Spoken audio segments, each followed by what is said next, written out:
Hi, everybody. Welcome. This is Lessons for Full Spectrum Humans. I'm just pulling up my notes. One moment to be effective here. Level 2, Lesson 13. This one is all about the Christian religion.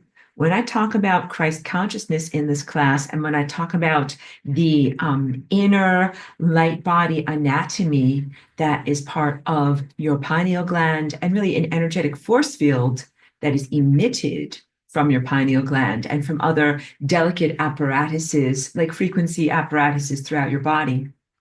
I am not usually talking about the Christian religion that is known as, Christianity on Earth's surface religion.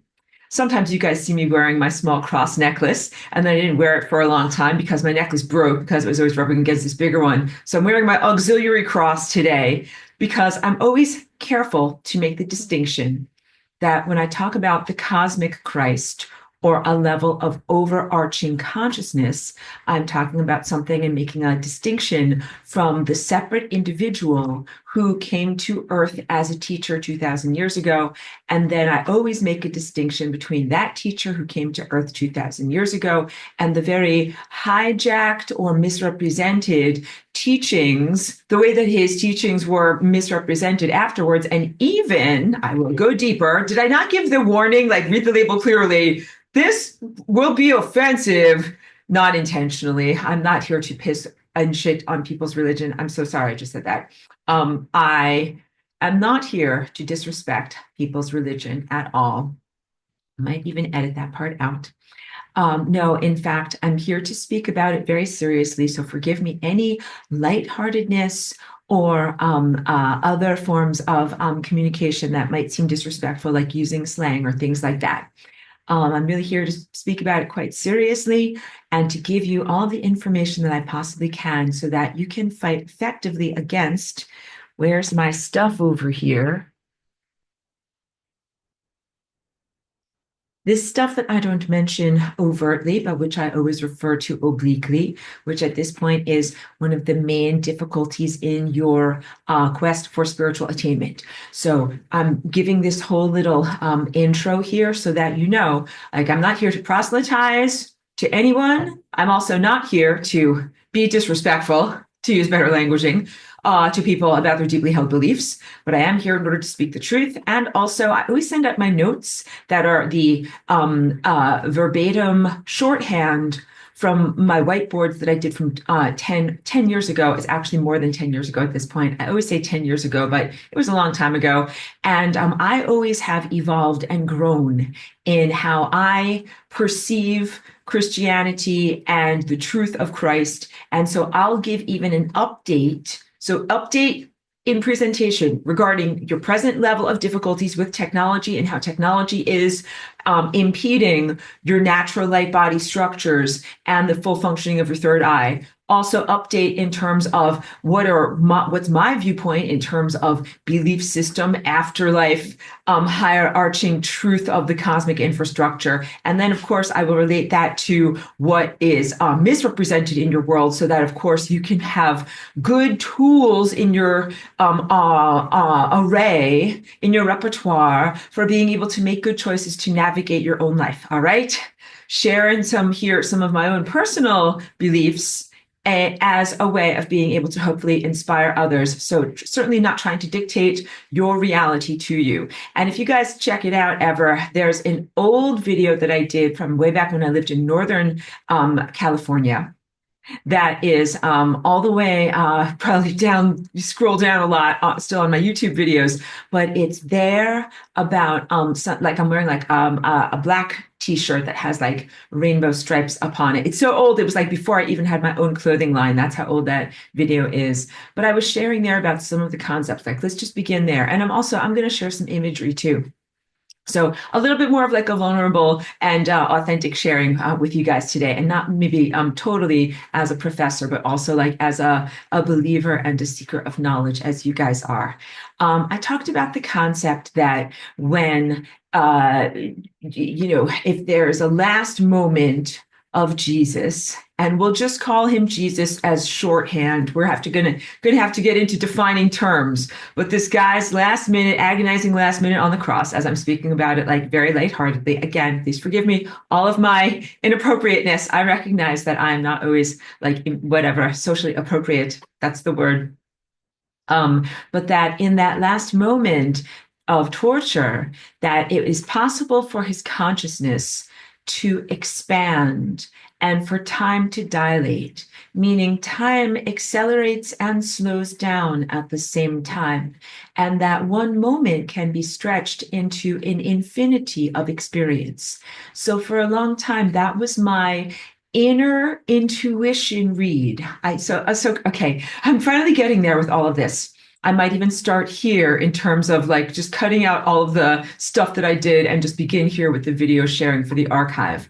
I am an intuitive, and sometimes my eyesight with my inner eye is 20/20 and I can see every detail. And sometimes it is not perfect and I'm always refining my vision. So my intuitive read on the crucifixion many, many years ago was that the entirety of what we've experienced as human history over the past 2,000 years has been a time dilation event, wherein an actual person who actually lives in the world is in their last moment. And in their last moment, there is an infinite stretching of the moment of possibility that can extend for 2,000 years, and that literally all of the world events that we have been experiencing and world history over that time has been really an exploration of that person who is in their last moments and resolving some aspects of their own inner turmoil. Let me just hydrate also. It's a very rainy, blah day here. So I have all of the lights on to try to like spruce up my place a little bit, make it feel a little sunnier. It's not really working.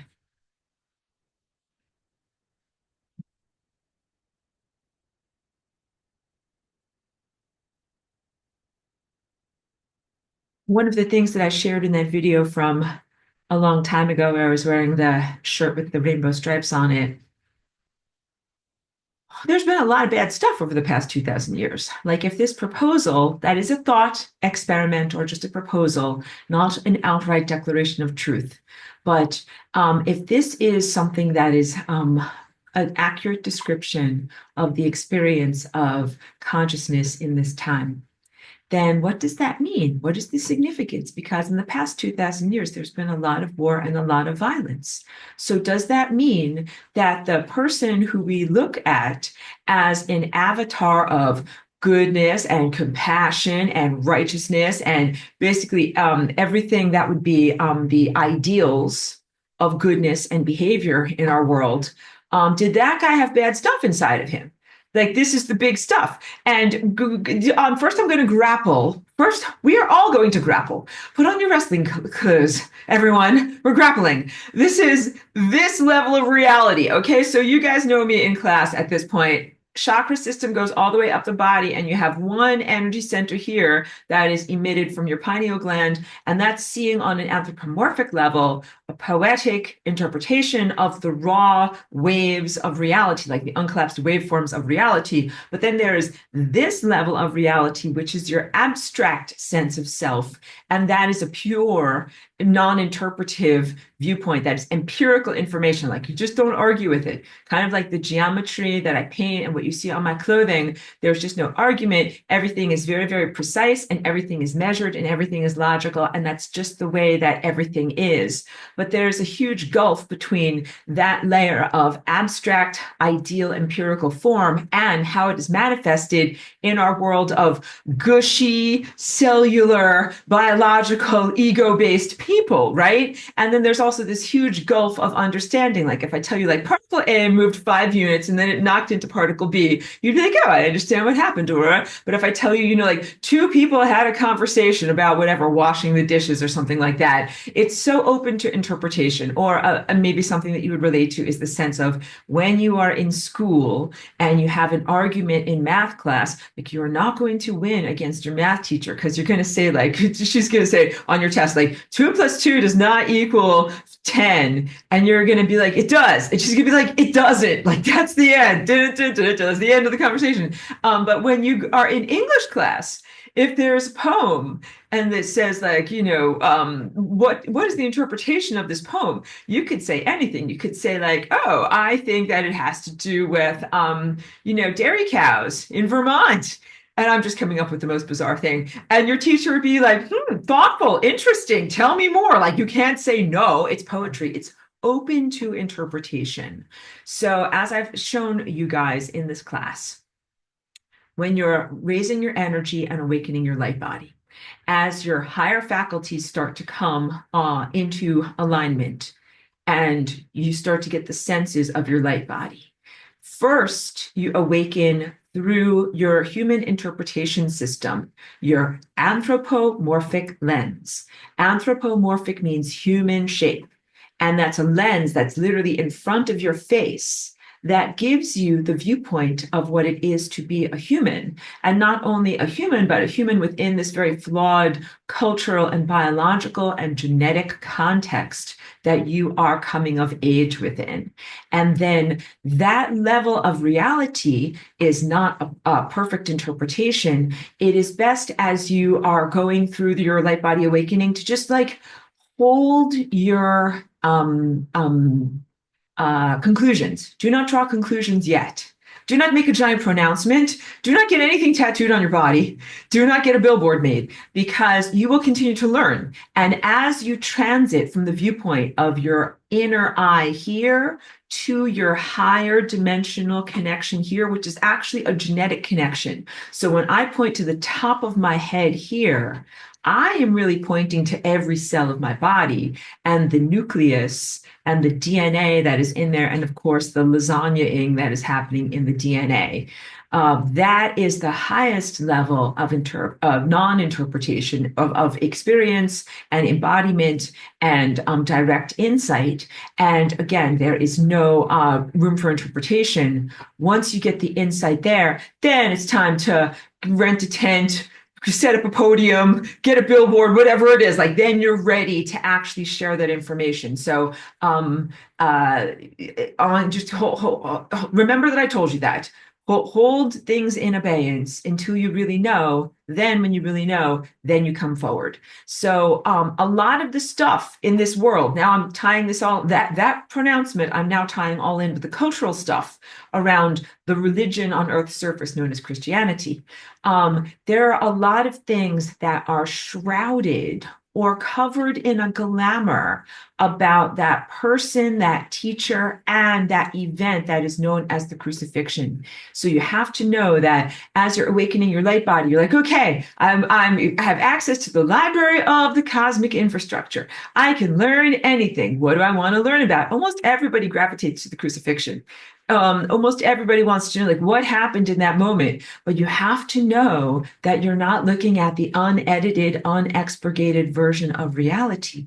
You're looking at, like, if my hand is reality, there's reality, but then there's layers, like layers and shells and illusions and whatever, makeup, filters and other stuff on top of there. Some of them are complete fabrications. Some of the layers are complete fabrications with no basis in reality. Some of them are distortions of the true story with some basis in reality. And some of them are clear windows where you will actually see what genuinely happened. So please be cautious when you are tuning in with your, I always hold up my pen, tendril of attention. You're going to reach out with your mind and you're like, oh, I want to learn about the crucifixion. I'm going to send my mind to that time and touch on that and even see if it was an event and even see like who, if the person was real or who or what was really there. Please understand, like, you are touching an electrified fence. You're not just going around and just touching anything. That is one of the most guarded events in reality. You can understand it's like very important knowledge. It's very important real estate. It is hugely important in terms of comprehending your sense of self. Because if you read through all of my notes, something that I do stand by as you read through to the end is that you end up finding out on this quest for self-knowledge that that person is actually you, that you actually are Jesus, or you actually are Christ, or you actually are this larger overarching cosmic presence, and that is truthful. And I should have told you, spoiler alert, and be like, oh, like that's why should I even watch this movie now that I know how it ends? And I'm like, because it's very, the middle is very interesting and worthwhile. And you will want to go through the middle in order to get to the end, where you not only figure out that you're God and you not only become a star, but then you also figure out or remember that you are or were Christ. So now let's make defining terms. Wait, I hydrate. First, I hydrate. Thank you for bearing with me.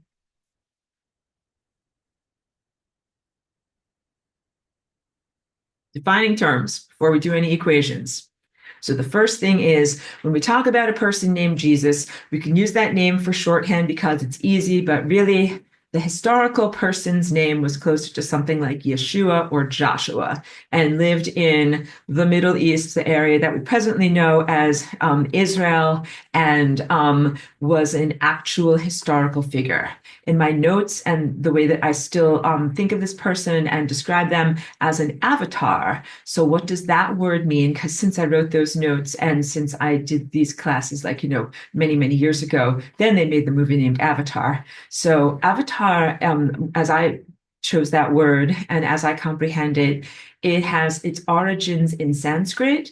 And the word avatar means one who has come across waters.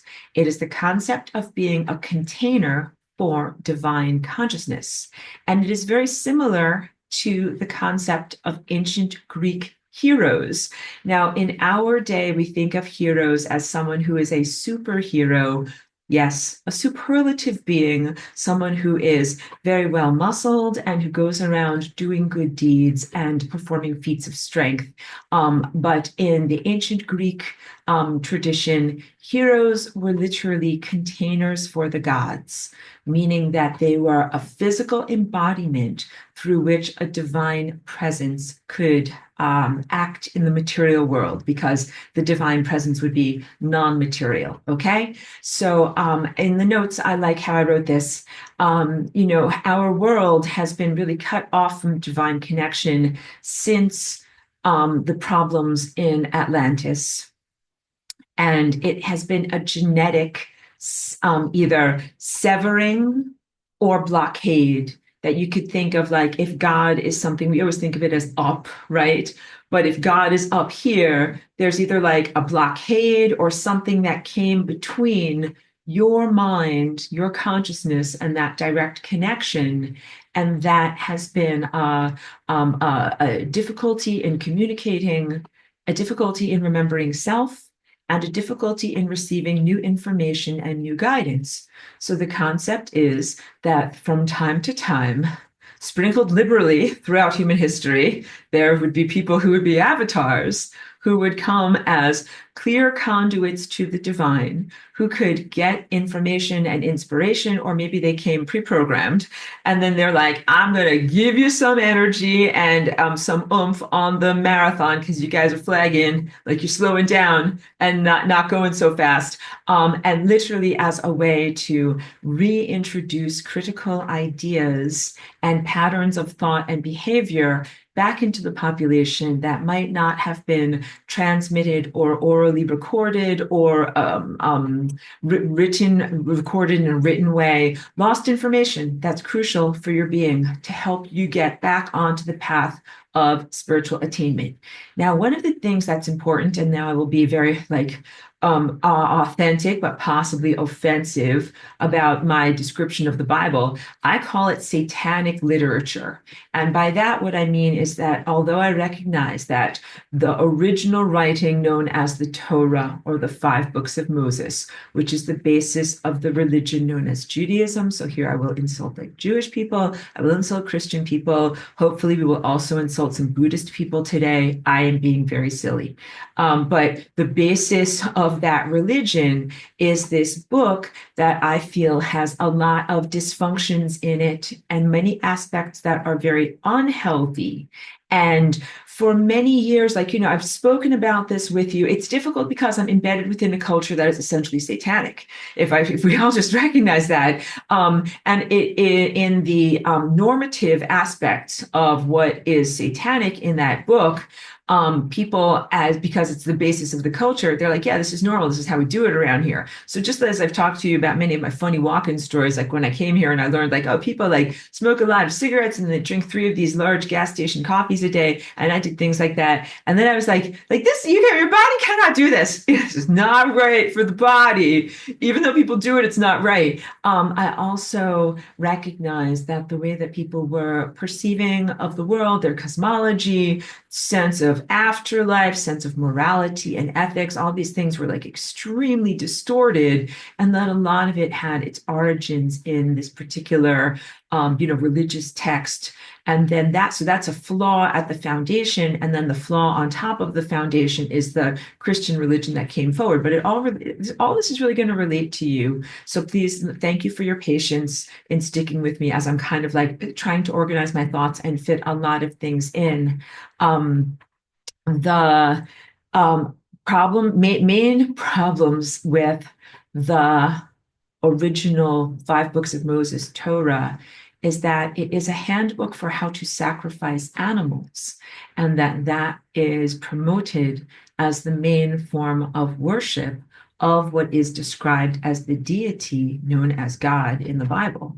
But you guys are, very perceptive, and you are not so culturally indoctrinated that you can't think these thoughts. You are like thinking forbidden thoughts. You're like, what if the guy that they talk about in that book as God is not actually God? And you guys are okay with thinking about that.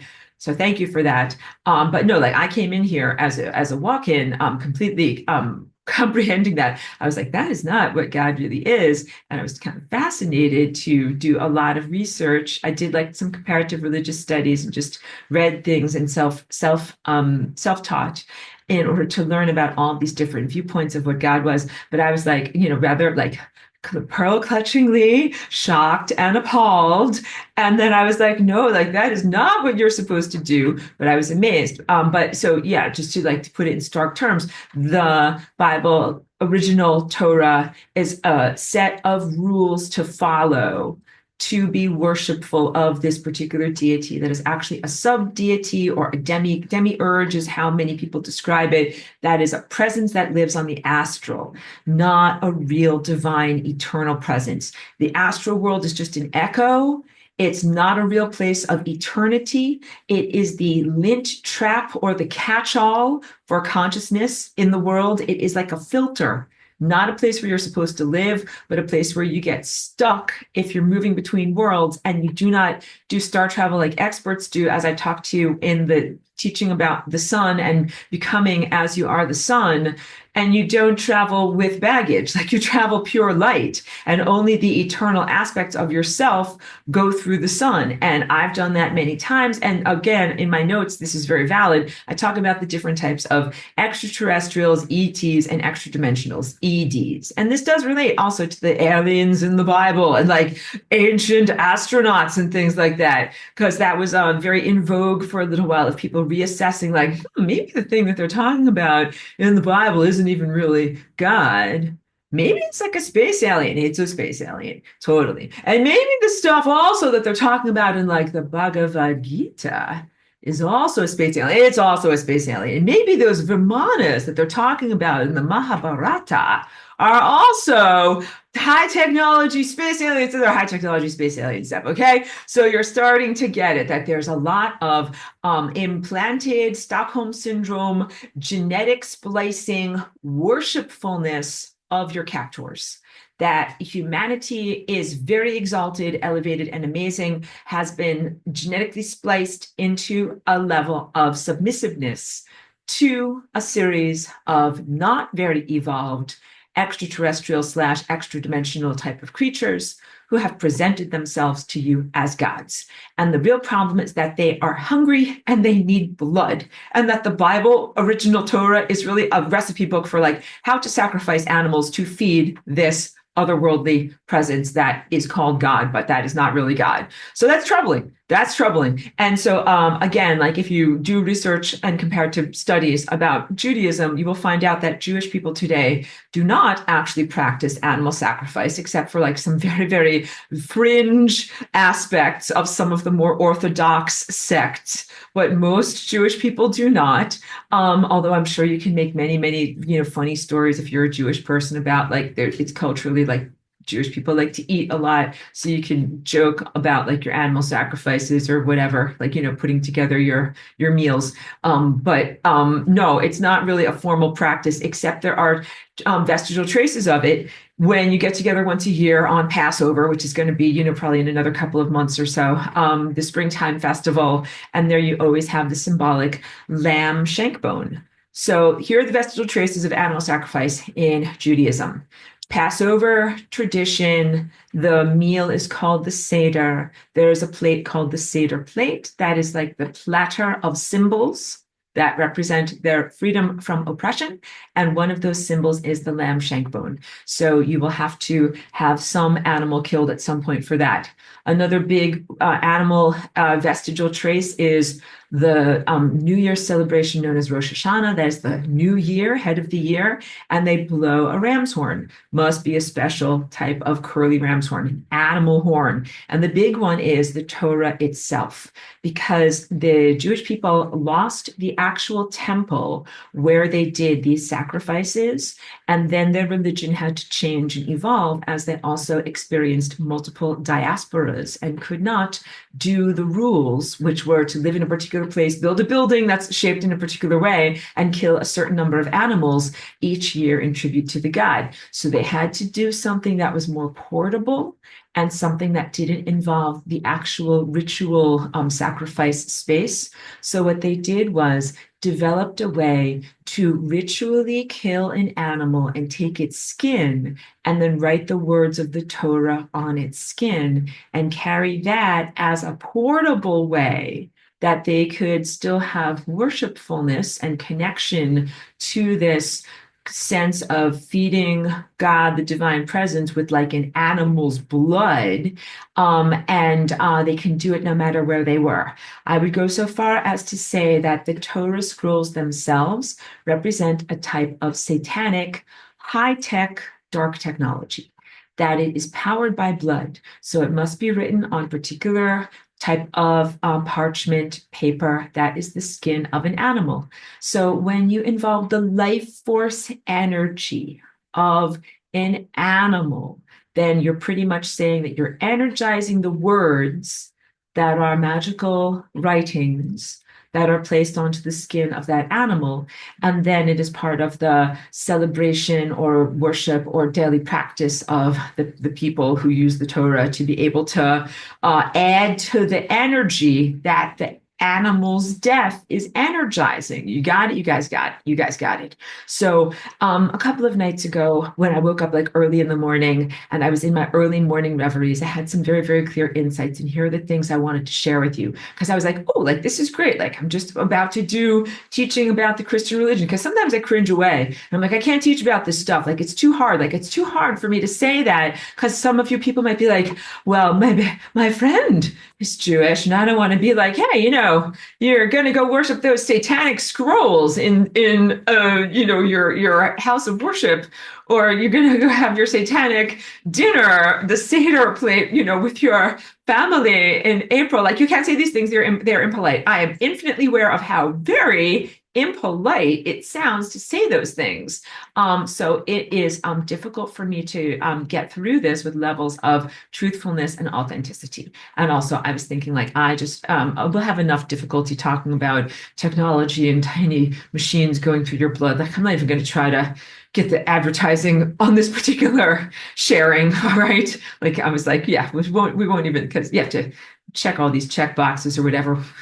We're walking a fine tightrope here. I'm not going to try to get any advertising on this particular video. You can tell I'm also like I've had trouble finding my words today, and I'm feeling a little bit, this is challenging. So yeah, hold on. But let's get to back to the sense of the original teacher who was here and the qualities of this person and how they are misrepresented and what is accurate about the representations and your expectations of them. First of all, so again, part of this is my intuitive and not just empirical pronouncement, but from my present viewpoint and my present intuition, definitely a real person, not just a fabrication or an amalgamation of other myths, but a very real person and a real teacher who I always say is here because I feel like this person's presence is not gone. I feel like we are talking about an eternal person who did do everything that I talk about when I talk about this lower quadrant and mastering the ability to navigate the different pathways of reality and not to go onto the membrane of death, but instead to stay in alignment and to go towards divinity. So we'll get into the whole convolutions of the mind in comprehending the many cover stories and glamours around the crucifixion event, even the concept that he died, which is why I was reticent to even share from a long time ago my concept of this being all within the last moment of the crucifixion and the torture death of Jesus, that he's going through all these different things. And what about all the bad things that are happening in the world? And does that mean that he's going through his own psychopathology? Because I didn't want you guys to even think of him as dead, because I don't think of him as dead. I really do think of him as an alive person. And up until the moment that they turned on all the stuff I'm not going to say with words, but this particular type of soup that they poured out of the cauldron onto all of us during the worldwide health crisis of 2020 had a very, very good connection. And all of the frequency soup that's been going on since then has made it very, very difficult for me to continue to talk with and feel this true teacher. But I think that was a very real particular person there. And also I remember, so that also goes into my notes, hamana, because I'm like, well, I know in my notes 10 years ago, I wrote about remembering being there. And like, I remember being there, but I don't want to misportray myself. And I also want to leave space for each one of you to have your own self-remembrance, because I think on the journey to self-remembrance, you remember it as if from the first person, as you start to tune in with your inner eye to the experience of the life of what we know as Jesus and that becoming and that the teachings of that avatar. You really experience it from the first person experience. You identify is the word. You begin to deeply identify with it as if it happened to you. And I think that that is healthy and positive. I just want to hold the door open so that if I say I identify with experiencing or being that person, I also want you to know you are that person. And I also talk about in my notes the balance of masculine and feminine. And that felt more relevant to 10 years ago, 10 plus years ago, when the ideal of Jesus, the teacher, was initially put forward to humanity as just like this celibate, suffering, wandering mendicant, and not as a fully, embodied person who had friends, a social network, a person who he loved, in partnership, a family. So part of the twisted distortions of how the religion portrays this teacher is of being, an otherworldly, very ephemeral person who didn't have the same difficulties as other people. And also it is never spoken about like what was his day to day like? What did he do with his time? Did he hang out with friends and all these different things? Like his image has been very, very carefully managed in order to take away the humanness from him and to emphasize the otherworldly qualities. He was an otherworldly person. I will also say I have to make distinctions because although I can relate, like, girl, I can relate. I can relate to him because he was an otherworldly person coming from a place of great innocence, polarity positive. He came down here into the toilet and he scrubbed the toilet. So I'm like, hey, I can relate. But I am different and I have different ideals and different embodiment in this moment because I have to be, because we are dealing with stuffity stuff that he didn't have to deal with. So we have to be current and responding to what is going on now. And that's pretty much the big takeaway. Like if you guys feel like you need to be like, get to the point, Aurora, I had stuff to do. That's the big point, is that yes, amazing person. Yes, valid cosmic teachings that literally resonate and echo indelibly across the ages, taken, twisted, tormented, and not only was he tortured, but everything was tortured with the lies that were placed around his life. And a lot of it was made in order, those lies and those distortions were made in order to distort your viewpoint of self, diminish your capabilities, and keep you in a imprisoned or neutered state.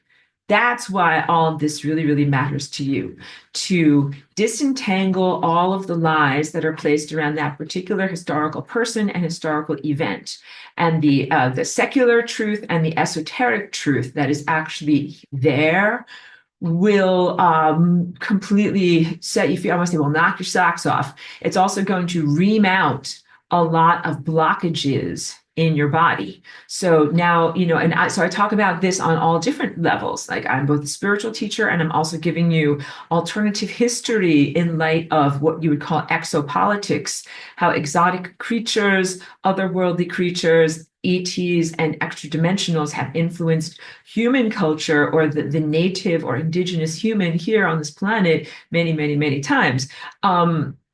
And so, the avatar of Jesus is one time. There have been many, many positive teachers coming into our world.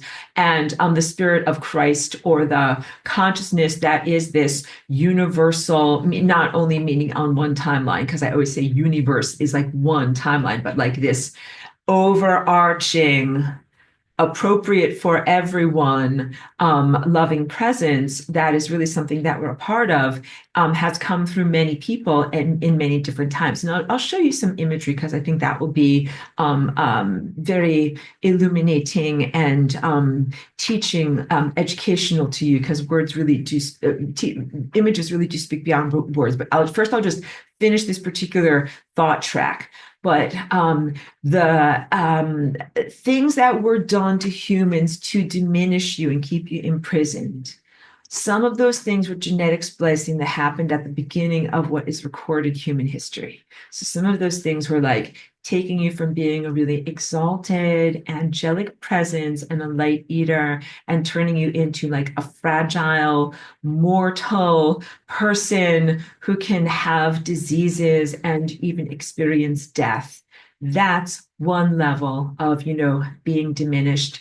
And other diminishments were cognitive diminishments, like moving you away from your true mind, true telepathy, and into things that are like the requirement for physical words that we're speaking right now, the flapping of the moving mouth parts. But one of the big subsequent diminishments, so all of those things happened first. Then this guy came into the world.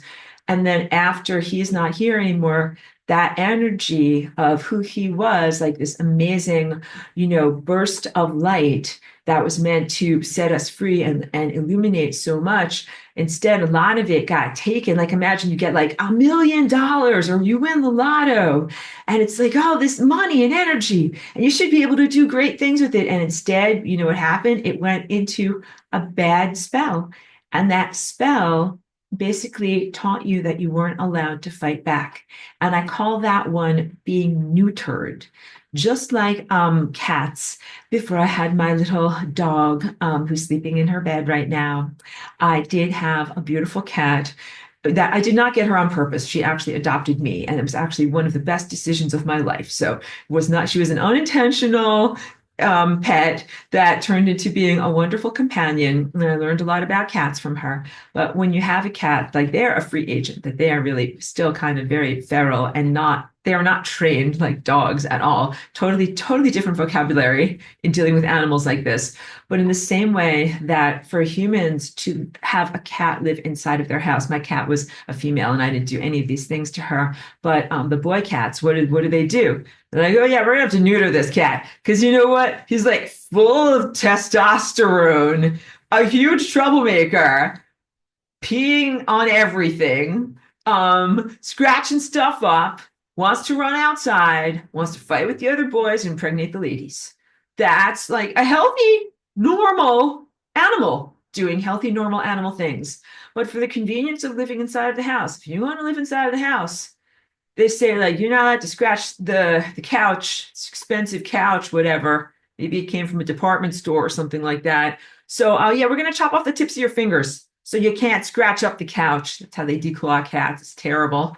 And then you're not allowed to go outside also because we cut off the tips of your fingers and you can't actually scratch anything anymore.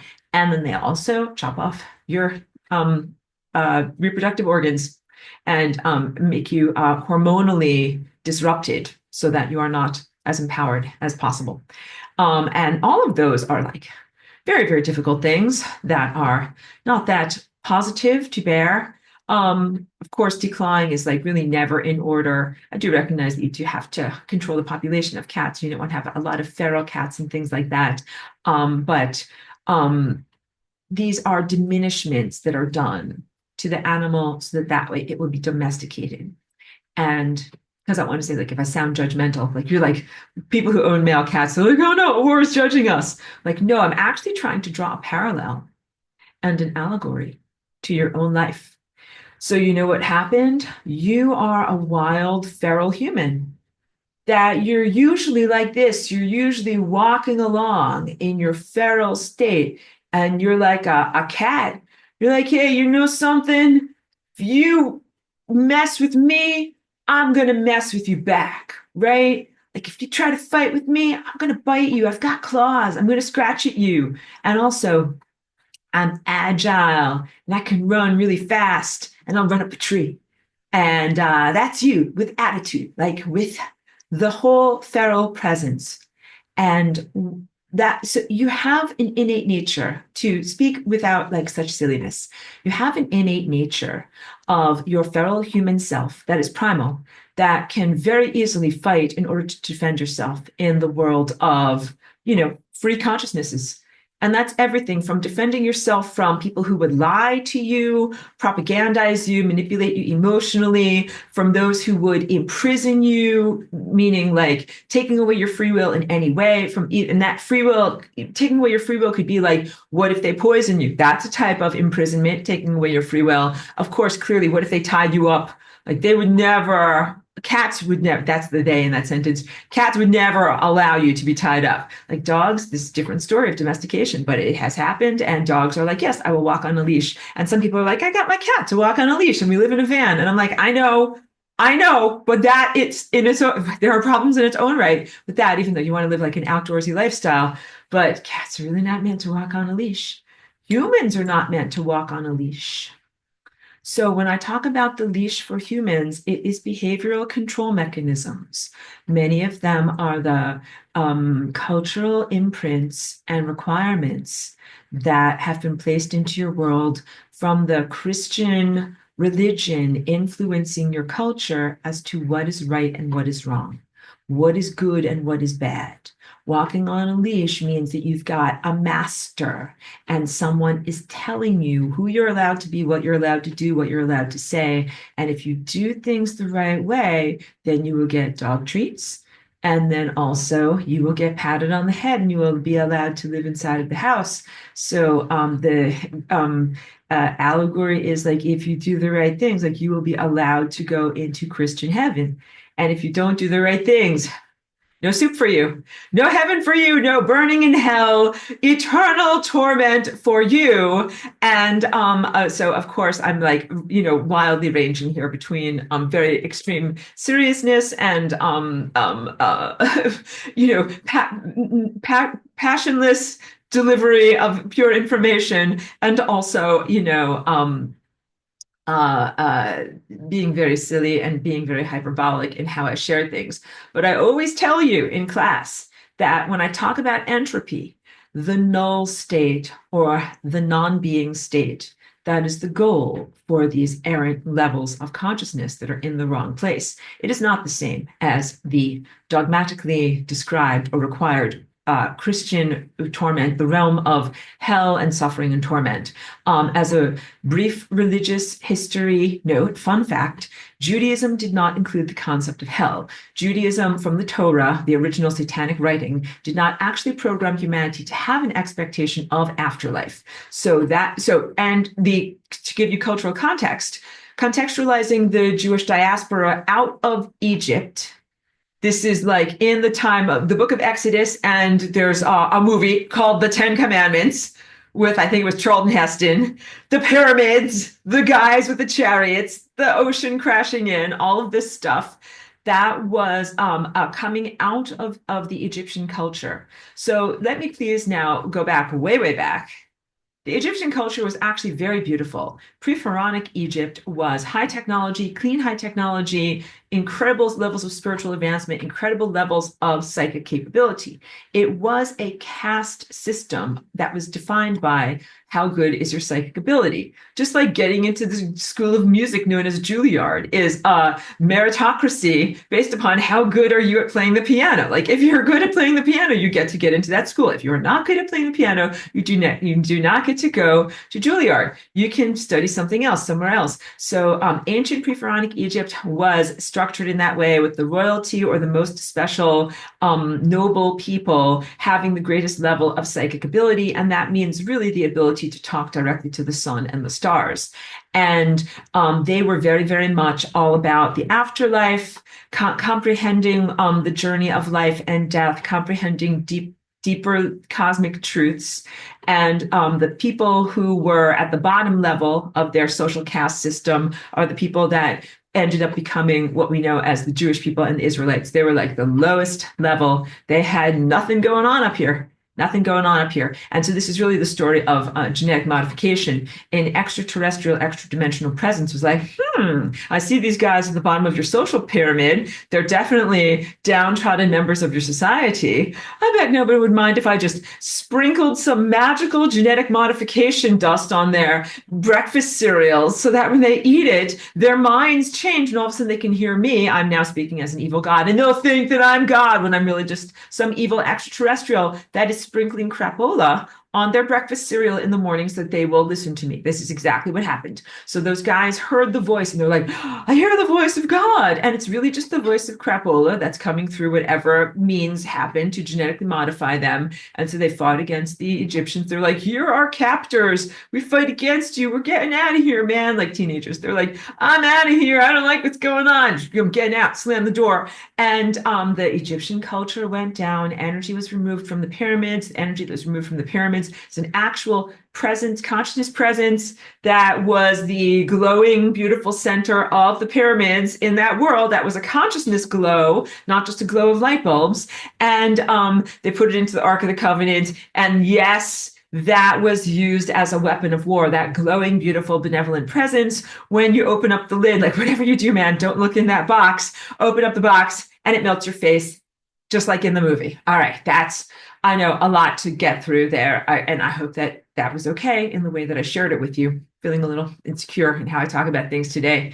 But that presence is a beautiful presence that was actually meant to be like a benevolent ally, helping people in this world, and not something that was meant to be like weaponized into a symbol of cultural, supremacy and war. So you can already get like things starting to get devolving instead of evolving. Like the idea of religion, culture, and connection to the star beings is supposed to accelerate your evolution, to help you to have more information so that you will grow and move towards greater levels of organization, anti-entropy. And that in some of these cases, like what I just talked about, there was an intervention by an imposter, a self-proclaimed God, and someone who did things that are considered to be very unethical and criminal on the vulnerable population of humans, and that was not for raising consciousness, but was instead a de-evolution. It made the civilization devolve, and then it continued to devolve. And this matters to you because it's at the foundation of some of the inhibitions in your own body right now that we're trying to get past. As you lasagna, you're getting past them so that you can fight more effectively against this stuff. All right. So the cultural context that the Jewish people came out of was this Egyptian culture of making giant tombs and mummification for the afterlife. How do you live forever? You live forever by getting your body mummified and doing these elaborate magical spells and incantations. Okay. So the Jewish people were influenced by that. They took some of that stuff and they made it a part of their religion, but then they also took some of the things that were spoken to them directly through their newfound fake telepathic connection to something that's not really God. Now, here's the key point and how it relates to you and your quest for consciousness in your present body and what is mind and larger considerations of consciousness. The way of worshiping that was developed after the destruction of the temple and in the Jewish diaspora, reading from a book, reciting incantations, and even doing repetitive readings or orations of prepared speeches is the antithesis of what Jesus, the real teacher, taught about, and is the antithesis of having a divine, spontaneous connection with God in the moment. And so I'm trying to teach you guys that you should do sun gazing, that you should have a spontaneous rapport with the sun and the stars and the world of pure light, and that you should get all of that information into you. You should be having not like a canned, rehearsed type of communication. You should be having something that is direct, spontaneous, authentic, and in the moment. And that is actually who and what I remember as the hallmark or energy signature of the teacher who is here that we know as Jesus. That I know that he is presented as if he is a rabbi coming out of that world. And I know that he sometimes refers to the Torah, the biblical texts of the first 5 books.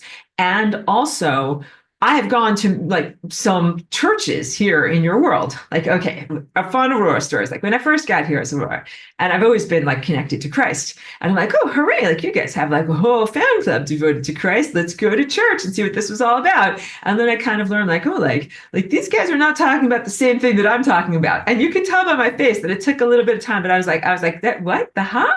And then I was like, this is different. This is different. But I am happy that I got to be included in some picnics and some community events and things like that. That was like the first couple of years.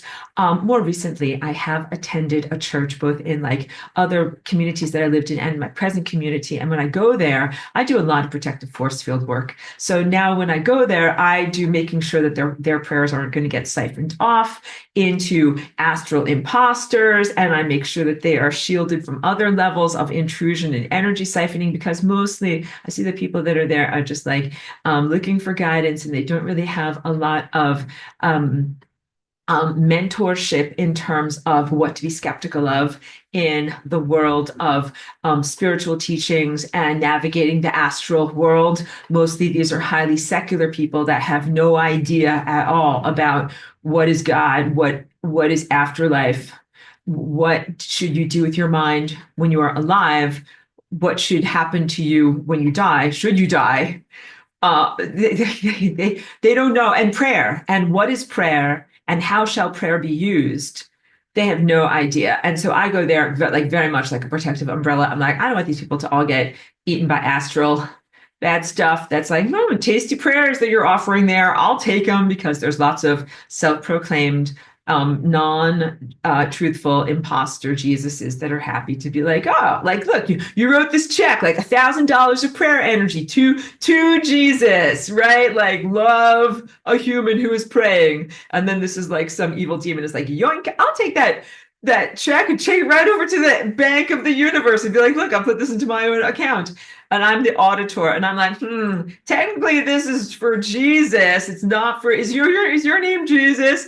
And so here's the workaround, because they're like, well, technically his name wasn't Jesus, and technically all this imagery is, fabricated religious imagery, and technically this is going to here. So it's like it's a lot of legalese that has made it possible for this stuff. So that's me. I'm the auditor. I'm like, no legalese. These people's intention is to pray to this over here. Like, get out of here. So that's why I have attended churches more recently, but mostly in this protective capacity, so that people there can worship in an unmolested state. But mostly, like, they have no idea. And also, the main problem is that most of the ways that people are doing worship, it had the foundation, like they're reading from the Bible, which is a flawed text to begin with. So it's not only that it is written on the skin of an animal and that it represents like a blood sacrifice, but that there are also foundation problems in their doctrine of original sin is a foundation problem. You don't want to energize that. You don't want to energize that with your own life, and you don't want to energize that with the life force of any other animal.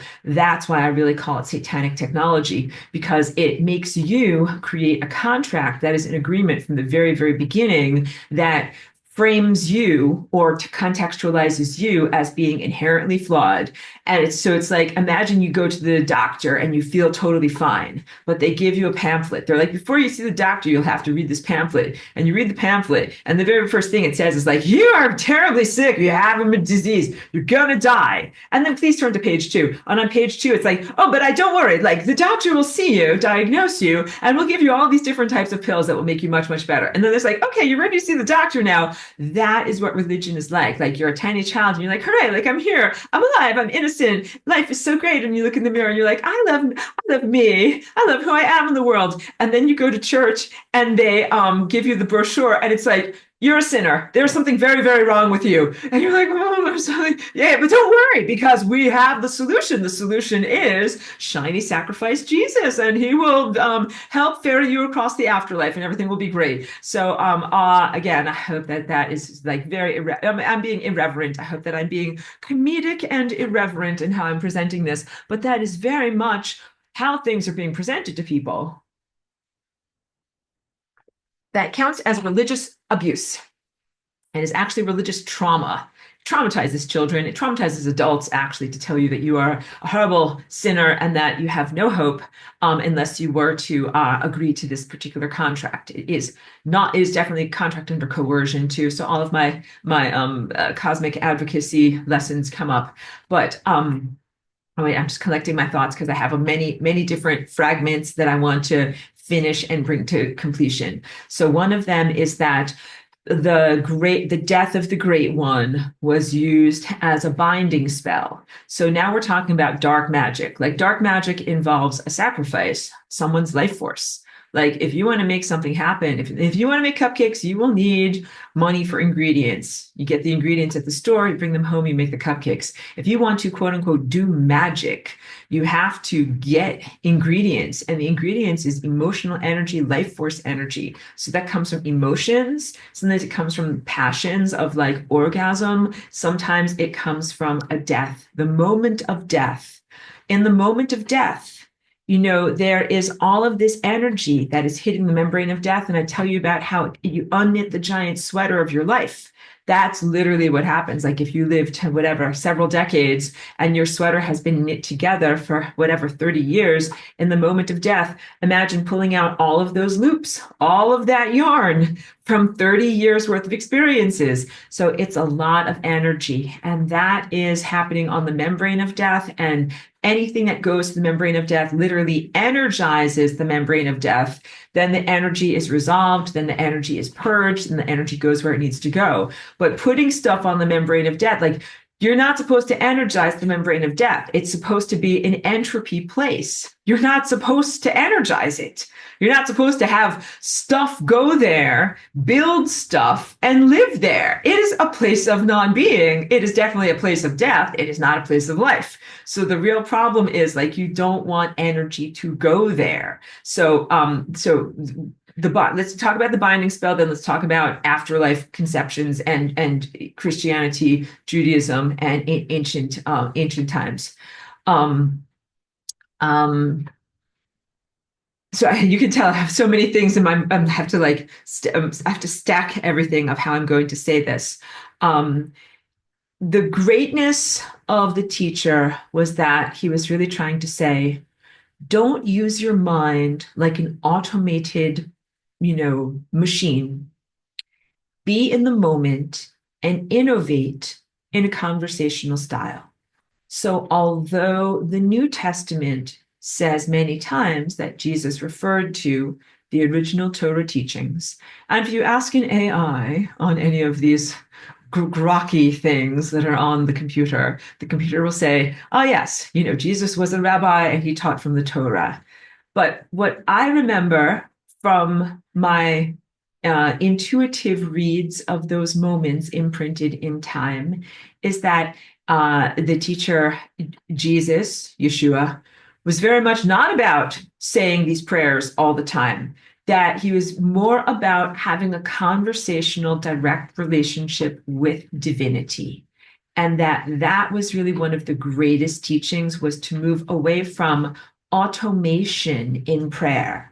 And this relates to the transhumanist movement, because right now, that's the greatest challenge that you have towards your spiritual attainment is technology, implanted machinery in your body, and things that limit your divine connection. The transhumanist agenda is also an attempt to automate your behavior, removing your free will, removing your own sense of volition and motivation, and having you respond or behaviorally express at the requirement of something else. And in this case, the something else is usually a technological program. Like every time you hear your phone go like ding, and you're like, oh, I have to check my phone for my message. That's the Pavlovian training for like, oh, I don't think, or GPS. I don't think now. I just listen to the nice lady on GPS. She tells me when to turn right at the stop sign. All right. Like all of those things, they're an abdication of your true humanness. They take you away from your responsibility. They take you away from being embedded in the moment. And so saying prayers as a rote, like repetition without change in each moment is a way, it's an insult to time. It's definitely a bruise on time, like, bruising the skin of time. And it's the beginning of the training to dehumanize and disempower a person and bring them into an automated state where they just do the right thing. So, because worship has been different throughout different ages of humanity. Of course, like when they did sacrifices at the temple in Jerusalem in the heyday of Judaism, there was a routine, kind of like how, plays have like a beginning, a middle, and an end. But of course, it would go differently each time. It would be slightly different each time. So the rituals were not quite as predictable. But now the way that Judaism is structured in terms of the post-diaspora world, where they just read, and orate and sing, that it's pretty much set. It's a schedule. It's a curriculum. Like when your teacher in grade school, maybe she's been teaching for 20 years, and she's just like, no, today's the day we learn about this. We will not be changed. We will not diverge from the curriculum. Today's the day we will learn about this, and that's how I've been doing it for forever. And so that is the essence of what the word orthodoxy means. It means doing it the right way. Like, this is how we do it. We do it the right way. And so then, of course, that's one particular way of making people go asleep, by being in these controlled time cycles, celebrations of weekly holidays like the Sabbath, celebrations of yearly holidays, the passage of time being automated, and big stuff like, if you're a really Orthodox person, a Jewish person, or now, more recently, in the past 2,000 years, a Christian person, people sometimes say these prayers in their mind all the time. Like, just to give you guys some religious training, the Torah has 613 commandments that a Jewish person is supposed to do. And there are prayers for everything. Like, there's a prayer for every single activity that you're doing throughout your day. So it's not just to do repetitious prayers upon sunrise. There's a prayer over your food. There's a prayer for every time you wash your hands. There is a prayer for every time you make pee-pees and poo-poos. And basically, it's like thanking God for all of the orifices in your body and that everything flows in the correct direction. But the prayers take people's minds away from real connection. It is a automated mind state that occupies the mind with verbalism, verbal prayers, or repeating things over and over in the mind. That means that you're not talking to real God. And so the biggest thing that I can share with you is that the real teacher that was here, like, of course, was an incredible person, very, very loving. The things that are spoken about in terms of the ideals of that he embodied are all very true, like incredibly loving, incredibly kind, incredibly wise, and great on a human level. Like, really, in the way that I am really, really great on an abstract level, and sometimes struggle and bumble hilariously through the human level and make all sorts of wonderful Aurora mistakes. He was really, really great with people, with social dynamics, the subtleties of emotions, comprehending and really seeing deeply into a person's soul, saying exactly the right thing. Like, he was really an amazing teacher, wisdom guide, and just very, very excellent person, excellent human being, and also blazingly strong heart filled with love. That I'm going to talk a lot about this technology, and we'll have a bio body break, and I'll talk about technology coming up very soon. But one of the things I wanted to tell you about, when I was in my early morning reveries and I was getting all these light codes to be able to teach this to you guys, I'm like, this technology, the thing that has been most corrosive about it is that it's been isolating each one of us from being able to really connect in the heart. When they turned on this frequency around 2020, I felt the change like overnight. They turned something on, some type of equipment, and all of a sudden it felt very different to me. And when I would go for a walk, around town, like walking with my dog or whatever, all of a sudden I did not feel a heart connection and a rapport with other people. And I started to think, like, am I the only real person? Am I the only alive person? What happened to everybody? I see people walking around, but why don't I feel them? And it's because there was so much frequency doo-doo and errant signals that got put into the atmosphere that it's like it was louder than the heart signal. And it's been that way since they turned that on. It's been like several years of living like this. That isolation is very difficult because I also really do remember what it is to be very lovingly connected to people, what it is to be not in a technological frequency gross doo-doo stew, because none of this is harmonic. All of this is very disharmonic. And the levels of mental isolation. So part of it is empathy feeling isolation, because I'm an empath and I feel other people's feelings. So I wasn't feeling people's heart connections at all. And then part of it is a disconnect on the level of intuition and how we communicate telepathically. I mean, Christ is a telepathic network. So I'm going to have to talk a lot about, like, well, where's this great telepathic network and how come our planet got invaded and how did this stuff get to be here? I'm very mad. Let's press pause. And I'll tell you all about, like, how did the planet get invaded recently? What happened? Why is there frequency doo-doo everywhere? And I have to show you guys pictures too. So first we'll start off. Let's just have a few pictures. Then we'll have a little break. All right. So first I'll just do a share of like my whole entire computer. And I'll just show you a couple of things. And then we'll have a little break. Oh, so wait, first I should do this. Then I got to get my music. And then this part over here. Now we're finally almost getting there. These are my notes. So this is one of the first things I wanted to show to you. All of these images, first of all, are off of my Message to Humanity card set, my little, deck of cards. And the images are small, but you can see them. So this over here is one of those sketches that became one of the cards. And I really like this because I'm just going to see if we can make it even a little bit bigger. Can I make this a little bit bigger? Yeah. Check that out. This is the essence of what Christ is. I know stick figures, but please just bear with me. Here you have one individual person, and you can even see like this is their whirling vortex going all the way up. And they're a facet. And they have many, many facets of all of these other aspects around them, all of which are other people, unique, discrete people that are all in their own life experience, but that are all connected to this central figure. And this drawing that I did, these are from my earliest notebooks. You can also see this part here where I'm showing that you have, this is from, I think I might have made this drawing in 2002, still talking about the real sun and the fake sun. Here you can see there's like the real sun, and then there's like this light pencil overlay in front of it. I'm trying to say, even back then, because I talk about my lesson, Sun Gazing on a Spring Morning, and I recorded that one in 2012. So that's like 13 years ago. But even when I first came in 2002, it was very obvious to me that there was a fake sun back then.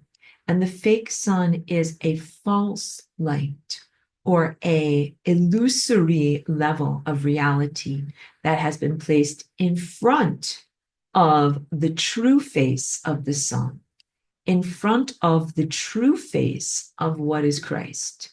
When I tell you what is the true face of Christ, I got this from my back room, my back bedroom where I usually have this. Let's stand back so you can see this painting a little bit better.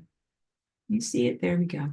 This is a painting that I did called The True Face of Christ. And it's so early in my painting career, I hadn't yet developed my own paints. Now you guys know my paint quality is a little bit different. So I still hadn't mixed my own formula of paint. So I was working with just the regular commercial paints. But this is the abstract view of yourself when you look through here, connected to here, and you're able to see the world of perfect geometry or polygonal forms. You are this central, beautiful, crystalline figure or form with all of these fractal versions of self that are also facets of you. And they're all perfectly harmonically integrated. Like you can see how they all come together in these perfect ways that their shards fit together. Now, this symbol looks like the symbol of the state of Israel, but please don't misinterpret it. That nation state symbol has been appropriated for that nation state, but that this is really cosmic, universal, and something that is for everyone. Cheeky heard that it was time for a break, and she jumped out of bed and she said, hey, we'll need hugs. And we might need FOOD. So have a brief break, everyone. Like take a few minutes, okay? Brief pause. Thank you. Thank you for that little break for Cheeky's sake. And I'll get to your questions in a moment. Let's go back to looking at a few more images. So that was this one that I already showed you guys. This one is another one that I did from my cards that is meant to be able to show where you have like a Jesus figure here. All this is symbolic. These are just like the symbols that I use to be able to, it's an object not drawn to scale, but the sense of the last moment of that person's torture being the outgrowth for this time that we live within that we know as the age of Pisces. And same thing with this. This was supposed to be a different orientation, but you can see what's going on here. You have like the outgrowth of the world from this event over here. So this is actually a really good one because there's tons of good stuff going on in this image over here. Oh, Cheeky's getting all saucy over there. So first of all, this is my symbolic visual language that's meant to show Jesus, like with a halo, right? But what I'm really trying to show is here, and it's rare for me to have writing in my notes from way back in 2002, but this is what I wrote. The web, like the connection between all of these brains, equals the whole person. So back then, I didn't have the word, didn't know what it was called. The word is meta, like metacognitive, overarching. There is a meta being that is made out of all of these brains networked together. And you can see there is a critical place inside of each one of these brains. So that critical place is like your Christ center in your brain. And all of these brains that have Christ centers that are activated all connect together. And the sum of each one of those individual discrete people creates a larger viewpoint and a larger whole that is incredibly valuable and incredibly powerful. Now, this relates to events within the past 5 years because it is my direct experience. Like as when I drew this picture of these networked brains, I was not only talking about people here who live in this time place. So not only people who live in 2002 or later, into this time now. I was really talking about like some of these people here can have lived hundreds of years ago, or some of them can even live in a different star system. It would take you millions of years to fly there in a clank metal spaceship, but we do not fly in metal spaceships. So please comprehend that there's this incredible benevolent network of beautiful soul family of coherent light, and we all are in Christ, and that the Christ qualities of Christ that we inhabit are very different than the qualities of what is considered to be an ideal or divine being that the church portrays. For example, we are not passive. We do not allow ourselves to be victimized. We do not embrace suffering, and we do not allow others to be victimized. And this speaks in large way toward my training in Christ, speaks in large part to why I would be here as flying rainbow lasagna, because there's an innate sense of being like cosmic law enforcement, of being like, so here are some of the ideals. I kind of want to go back to my face, but I want you to see the rest of this image over here. Just, okay, so you see the rest of this image, then go back to my face. Some of these ideals that have to do with protecting the innocent. So, there are some levels of consciousness, you might call them ascended masters, but they're kind of fraudulent. And some of them are also extra dimensional or extraterrestrial. But some of them are like, oh, wow, I see that you're really suffering there, but I'm not going to do anything. I'm a non-interventionist. And they are not very evolved because they are not evolved enough to comprehend that all light is connected everywhere. And so there's not a way to be like, well, it doesn't connect to me, therefore I'm not going to do anything about it. It's really more a way of sidestepping responsibility. And it is, again, not very evolved. And each one of those people that are non-interventionist and their societies and organizations, at a certain point, they devolve, or, they get corrupt and they fall in on themselves. They don't have the structure to be maintained because there's a lot. It's like they're like trying so hard to like pinkies up, step around all the puddles, and I'm not going to intervene over here, and I'm not going to intervene over here, and I'm not going to do this, and I'm not going to do that. But what really happens is they're sidestepping responsibility, and then at a certain point you have to intervene. And so what non-interventionist people and societies learn is that it is counterproductive, because by not taking responsibility and not responding proactively or responding sooner, the problem amplifies, magnifies, and then you end up actually becoming complicit or in denial about the problem. And then when it actually comes to your doorstep and you're ready to do something about it, the problem has magnified to the point where you're like, now I need like the most giant bucket and giant mop I could possibly have because it is such a big mess. I don't know what to do. And some of these non-interventionist societies, do the value system sound a little bit like the supposed prime directive spoken about in Star Trek? A little bit.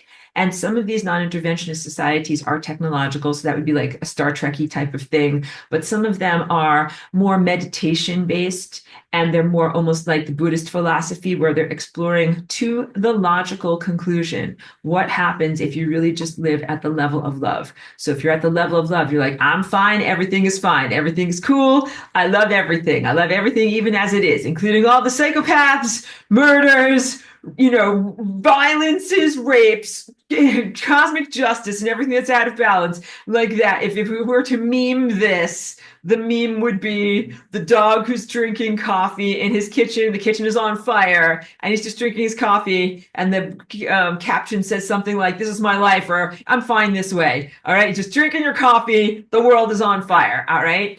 And of course, that is one approach. But if you take it to its logical conclusion, the world burns down, and you're like, dun, dun, dun, dun, I should have done something. All right. So, and I can say that I have no problem with that levels of criticism. You know why? Because I've been through these levels of exploration as Aurora. You go through them. It's just like when you go through phases. Like maybe you go through like your emo phase, your punk rock phase, and your mohawk wearing phase. And then at a certain point, I'm done with all of those. And then I finally found the style that suits me.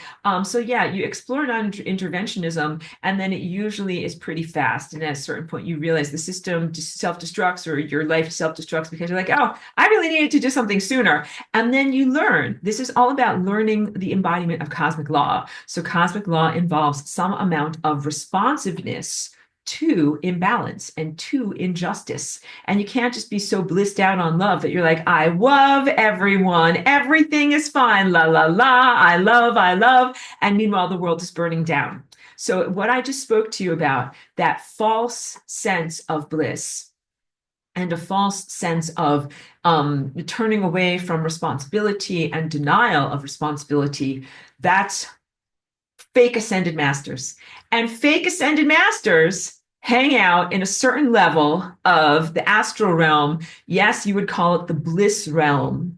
It is not the world of pure bliss that I come from, where, I come from a very, very super cool place that is the world of pure light, where I am moving at light speed and beyond, and the experience is frictionless and it is very blissful. However, I do clearly intervene. In fact, I write in my notes that I send out with the email about how, like, that's my journey as Aurora, a waveform impulse on the network of stars. Like, we do stuff. We're not just like imagine being just like a beam of light, and you're just like, like I'm just floating. I'm just beaming. And that's it. We just beam around and don't do anything. I'm like, no, we do a lot of stuff. No, I have had many, many assignments, and some of them have been, self-assigned, and some of them have been, whatever, larger collaborative projects for whatever reason. Go to all sorts of different places, and you're highly motivated to do a lot of stuff, because when you can actually see time, like me, you're like, if I don't do something, time is going bye-bye. I got to do something. Like, that is why I fly rainbow lasagna. When you're at the higher levels, you can see how everything is interconnected. And you can definitely see if time is about to go off a cliff and you're not going to have time anymore, then you can definitely see, like, I think I need to do something. It's like your car is going to drive off a cliff. You need to do something. Taking that motivational step is very, very big. And the non-interventionist timeline is a dead end. The bliss realms of the astral are imprisonment realms, lint catching realms. Now, the lint might be from a different colored sweater than the lint of evil. The lint of evil gets stuck in the astral realms because it's evil. It's like murder and violation and all that type of stuff. But those are the certain psychopathological characteristics that, we're familiar with when we say evil. It's like evil, crazy people, right? Stabbing people. But there's other levels, or are other levels of psychopathology that have to do with the non-interventionist, non-responsive, blissful escapist that are also untenable positions. And people who go into those levels of false ascension get stuck in the lint trap, because what they're really trying to do is to avoid responsibility, avoid interaction, avoid having an impact. And when you think about some of the doctrines of Buddhism, as I said, I will heartily insult the Buddhists as well. Some of the philosophy or doctrine of Buddhism is really about that level of bypassing responsibility and doing whatever you need to do just to quote unquote get out of here. Kind of recognizing the definitions of what the world is like according to Buddhism, like this place is, girl, you got problems from the foundation. The world is suffering, right? And so existence is suffering. And also desires are going to make you suffer. Needing and wanting stuff is going to make you suffer. And then the way to get out of here and to not suffer is to get rid of desires. And that way you can get out of suffering. But there are many flawed propositions at the foundation of that. So it's not actually accurate. So Buddhism as coping mechanism, Buddhism as Band-Aid tourniquet on the bleeding aspects of your soul from so much trauma moving through here, but Buddhism not ultimate path to enlightenment. I'm very sorry to say. So good. I did a good job of insulting everyone equally today. Name some other religions. Insult some more religions for you. I'm so silly. I really am. I should go to more questions and more comments and things like that, and more pictures. I still have many things to say. Wait, go to share screen. Go to this. Go to this. Please forgive my very squinty, scrolly, funny faces. Okay, so here is a very funny image over here. This one, where I'm making it bigger. So of course I work sometimes with like cartoons. This is a cartoon representing the Christ and the consciousness of Christ, not even just the avatar of the person who is here. And then this is a cartoon representing evil, right? And then here is a little stick figure guy and he's shouting out. He's like, help, help. Like that's my cartoon. Help.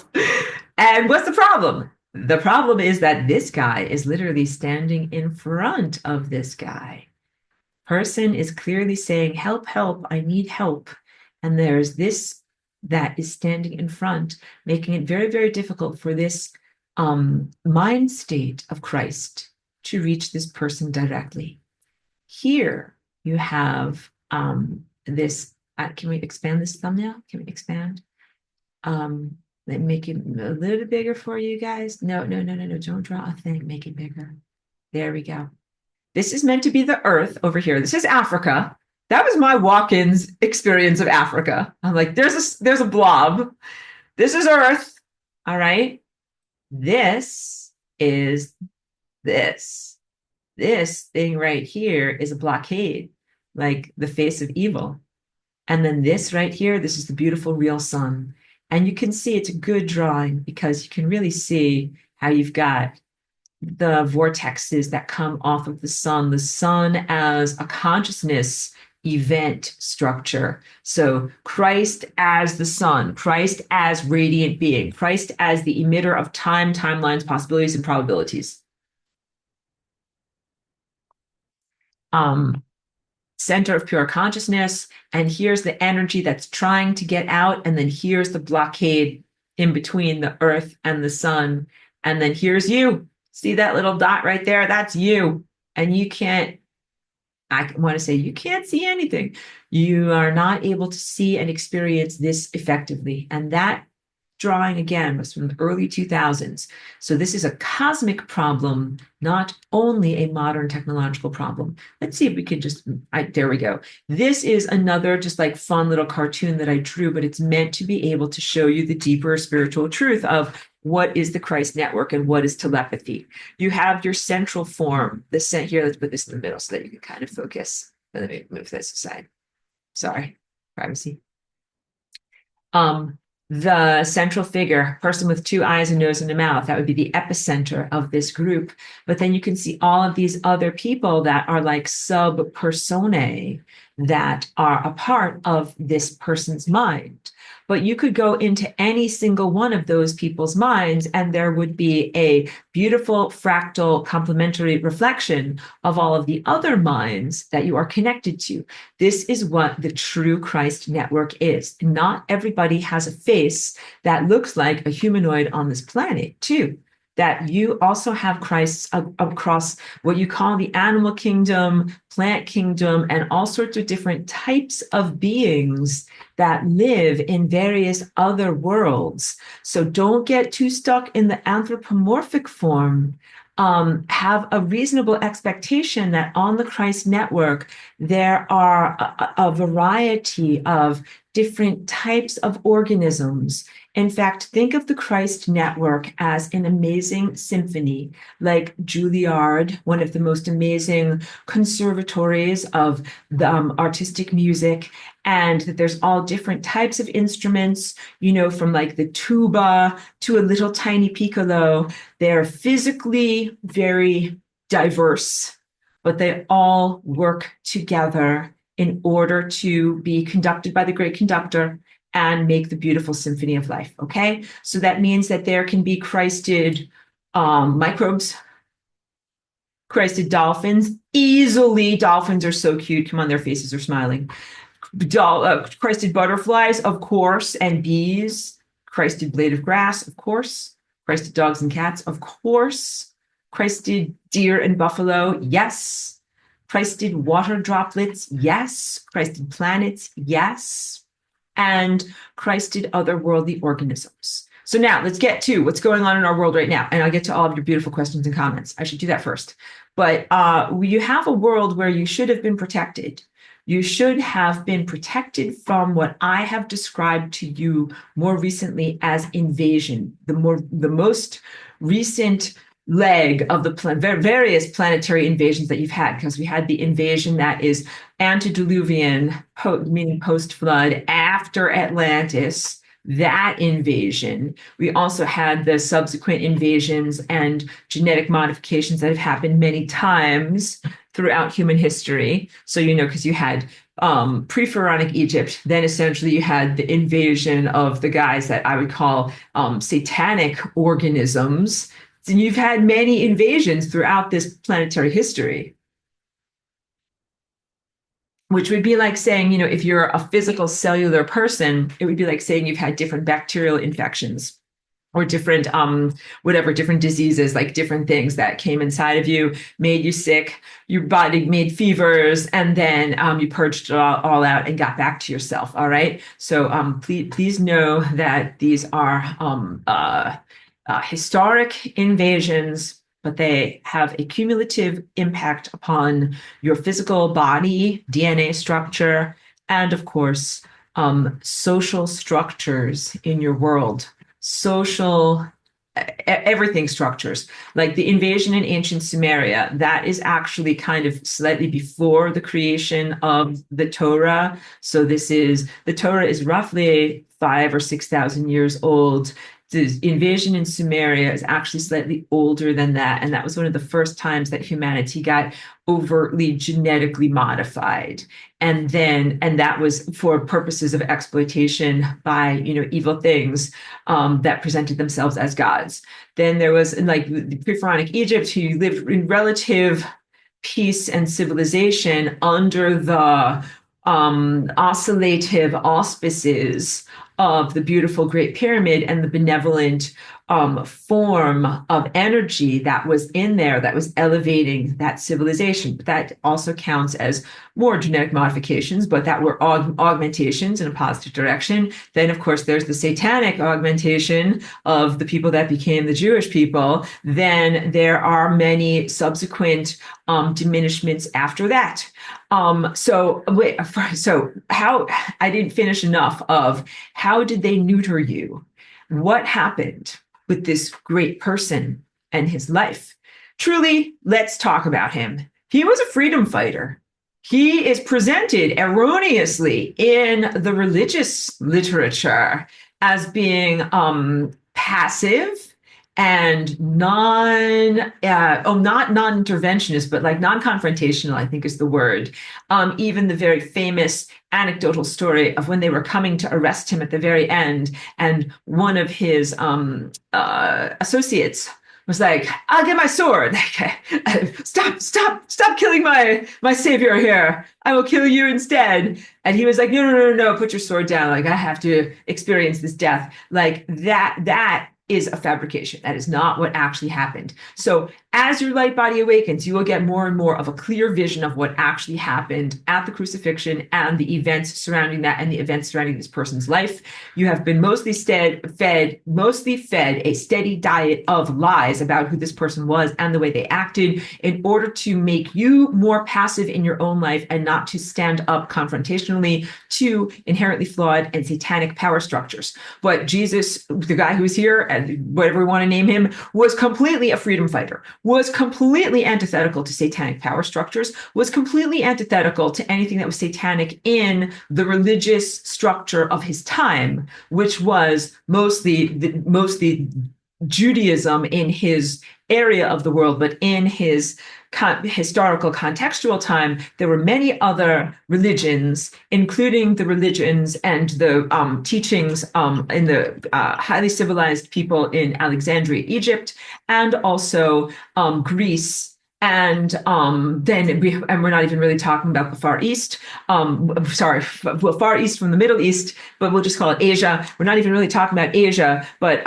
in the time of the historical Jesus, he absolutely traveled all the way from the world of Great Britain, where there would have been Druids and Celts, and that deeply nature-connected level of magic cultivation and people who were connecting to their spiritual powers there, all the way to Asia, where everybody had vestigial traces of Atlantis. And he was going to all these different cultures and getting all the different vestigial puzzle pieces and teachings so that he could awaken all of that inside of him. He also was somewhat of a hybrid or a mixture type of person in the same way that I am, but he was different than me. And he had his own directive about what he was supposed to do in his life versus what I am supposed to do here in my life. And I hope that you will always hold that forward as a truth, because one of the things that in your own journey, when you come up against evil, sometimes when you start to fight back and you get rid of these bergerons that hold you back genetically, then the evil side is like, what would Jesus do? What would Jesus do? Jesus would turn the other cheek. Jesus would forgive me. So imagine like you're fighting evil, right? Like, imagine if you had swords and it's like, some kind of swashbuckling movie or whatever, and you get evil to the sword point, and evil is like backed up against the wall and he's like gonna say anything because evil's disarmed and can't do anything, and you're about to cut off his head. He's gonna say, don't cut off my head, don't do that. What would Jesus do? And this is a deep part of the neutering. Even you might not even be able to effectively fight against evil because the neutering is so deep. The answer is that the real person who was here would fight with everything he had against things that are evil, that are anti-Christ, that are anti-life, and that bring people towards the membrane of death and away from eternal life. That's who he really was. The teachings after his presence here, everything that grew up after and was done in his name, a lot of these things are literal tortures of him. Like, it's not bad enough getting crucified. That's bad enough. But then also the things they say about you afterwards are their own level of torture. I'm being facetious and funny, but we have to say it in that way. He would be mortified. He would be embarrassed. He would be turning over in his grave. These are all of the words that people use to talk about these types of things. He would be completely against all the things that they teach you. So they took the life of someone who's a freedom fighter, who was moving against the current power structure. He was moving not only against the power structure that was like from the gods of ancient Greece and the gods of Rome, but also the Roman political power structure, but also the Roman economic power structure and the tax collectors. But he was also against the Jewish religious power structure and the Jewish religious economic structure, all of which involved the temple. For you guys who don't know or don't have a lot of religious training, the story about Jesus turning over the tables in the temple, that he went into the place that is the place of central sacrifice, and he saw that there were money lenders there that were like, oh, you need some sacred life to be able to throw into the maw of Satan and sacrifice at this temple, buy some doves from me. And that he was very very enraged by the fact of commerce taking place in what is supposed to be a sacred place, and turned over these tables and was like, you shouldn't be bringing money into this. This is, like not the right place to be able to do this type of thing. It's like so, I mean, there's a lot of different ways that we can interpret that. These are like children's fairy tales that are being told to you. So please don't re-indoctrinate yourself because I'm sharing them with you.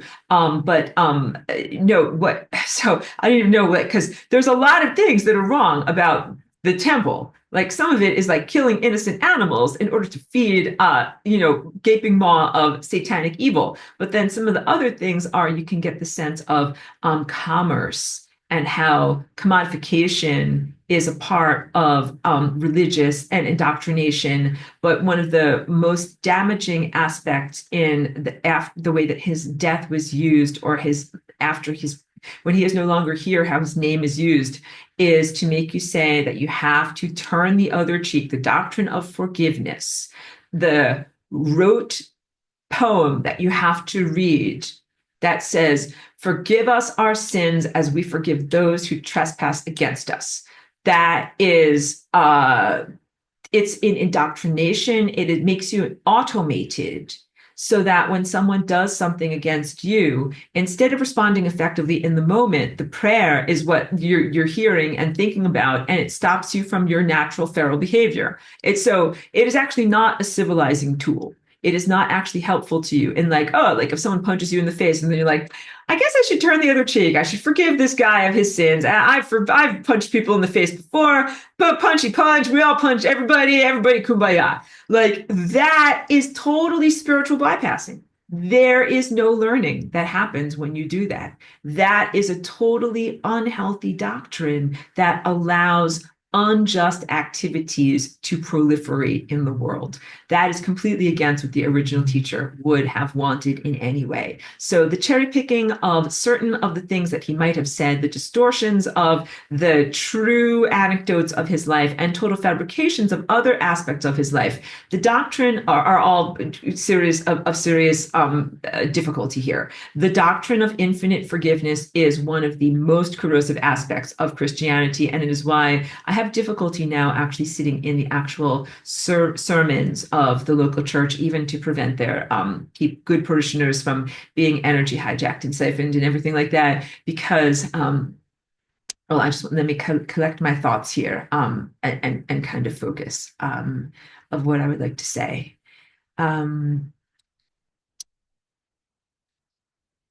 If you believe in the moment of Jesus's death and crucifixion as it is portrayed, it is shown as the greatest level of heroic personal choice to forgive those who have abused you, supposedly to short circuit the cycle of abuse and hatred. And that moment has been held forth as a peacemaking moment many times in war and interpersonal conflict. But it is not actually helpful to do that, because when you live your life being attacked by demons, who are these negative entities that are unresolved, if you allow them to attack you and then be like this, a demon here, I'm a demon, guys, I'm a demon right now. I'm a demon. I'm going to stab you with a pitchfork. I stab you with a pitchfork, and now I'm you, and I'm like, don't worry, I learned from Jesus. I forgive you. And then the demon is like, oh, thanks for that forgiveness. Okay, clearly there's nothing wrong with me doing this. Okay, I'm going to stab you again, stab, forgive, stab, forgive, stab, forgive. And now just fast forward 50 or 75 years. You spent your whole entire life with an incredibly low quality of existence because you were busy being stabbed by demons that you incessantly forgave. And the only thing that happened was the demons didn't change. They would stab you 10 million more times. But that point is you biologically die and you don't have a chance to keep going on in this horrible cycle of stabbing. Like, that is the genetic modification that neutered humanity from being able to fight effectively against your consciousness overlords. So you have to comprehend that the doctrine of forgiveness is limited, and that it is only given to those biological people who are also people like you. This is not doctrine of forgiveness to parasites entities, putis, and things that are purely technological. So here is the true doctrine of forgiveness. Because in ancient Atlantis, I can talk also all about our true process of ascension and how we really ascended. But in that time that I come from, sometimes we had interpersonal conflicts, and that our life was not always the bliss of an idiot, like a person on drugs who's like, I feel great 100% of the time, and we never have any arguments or dilemmas. No, sometimes there are arguments or dilemmas and personality conflicts. Forgiveness in that world and in a pristine world, and as you should live it, looks like this. You do something that hurts another person, and mostly it is unintentional, but even if it's intentional, and if you want to be forgiven, you do a real apology, you ask for forgiveness, and the other person gets to choose. And the other person says, well, you know something, you need to rectify the debt, meaning that you need to change this, you need to fix whatever you did wrong. And then you need to change this behavior and not do it going forward, and then you will be forgiven. This is not an unconditional forgiveness. And the doctrine of unconditional love has been erroneously wrapped up in a foundation of unconditional and infinite forgiveness that is erroneous. And then the doctrine of Christianity also has many self-conflicts because, as I say, infinite forgiveness, the story says that Jesus was on the cross and that he was like, don't worry, guys, I forgive you. Of course, he didn't say it like that. He said it in his own way. According to the story, he said, forgive them, Father, for they know not what they've done. But, I'm like, don't worry, guys, everything is fine.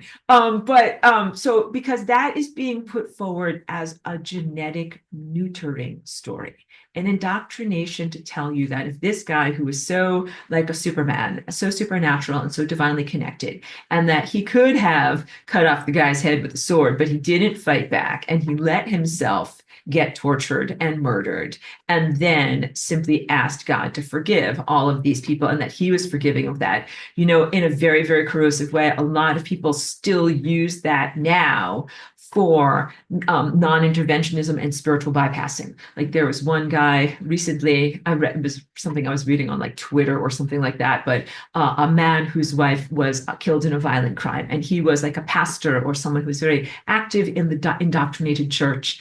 And the people who had killed his wife were gang members. It was a very, very clear case of just very demonic, infested, horrible people that had killed a beautiful, innocent person.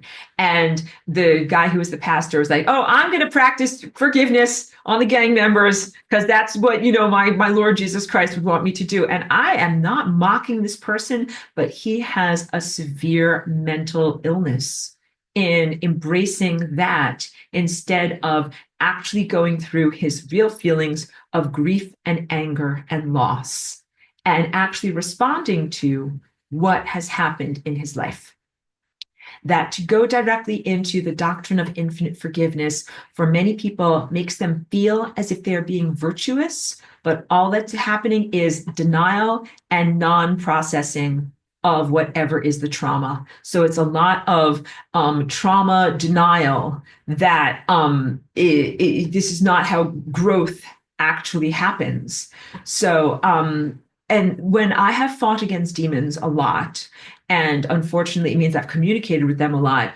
So whenever they ask for forgiveness, and this is a big part, you're fighting against demons, and then at a certain point they're disarmed, and then you're ready to dispatch them. And then they're like, oh, please, I'll be your best friend and forgive me. Give me another chance. And in all of the movies are high indoctrination stuff too.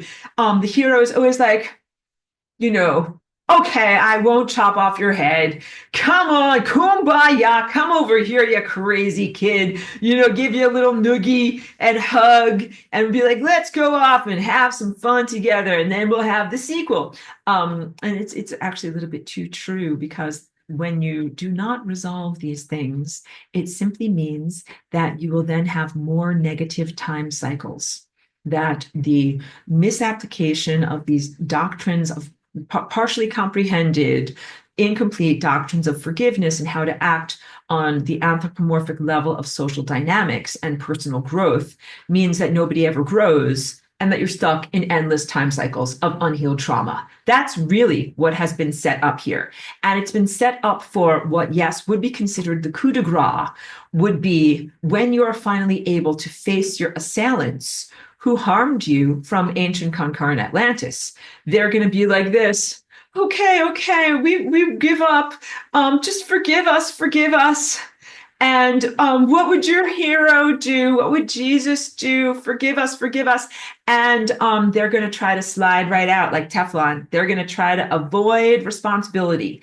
And none of that is acceptable. The conflict in the church is that not only is there this doctrine of infinite forgiveness, but then there is that pesky final chapter in the New Testament that is known as the Book of Revelation, which, first of all, you have to know is a poetic allegory that was from a visionary experience of someone who was very likely on drugs, on hallucinatory substances. So you have to understand that. People read that and they think that it is a word for word, literal prophecy, that you can expect all of those things to happen in the world. And I'm like, no, this is a fevered dream from someone who took some kind of homebrew psychedelic and was definitely having a bad trip.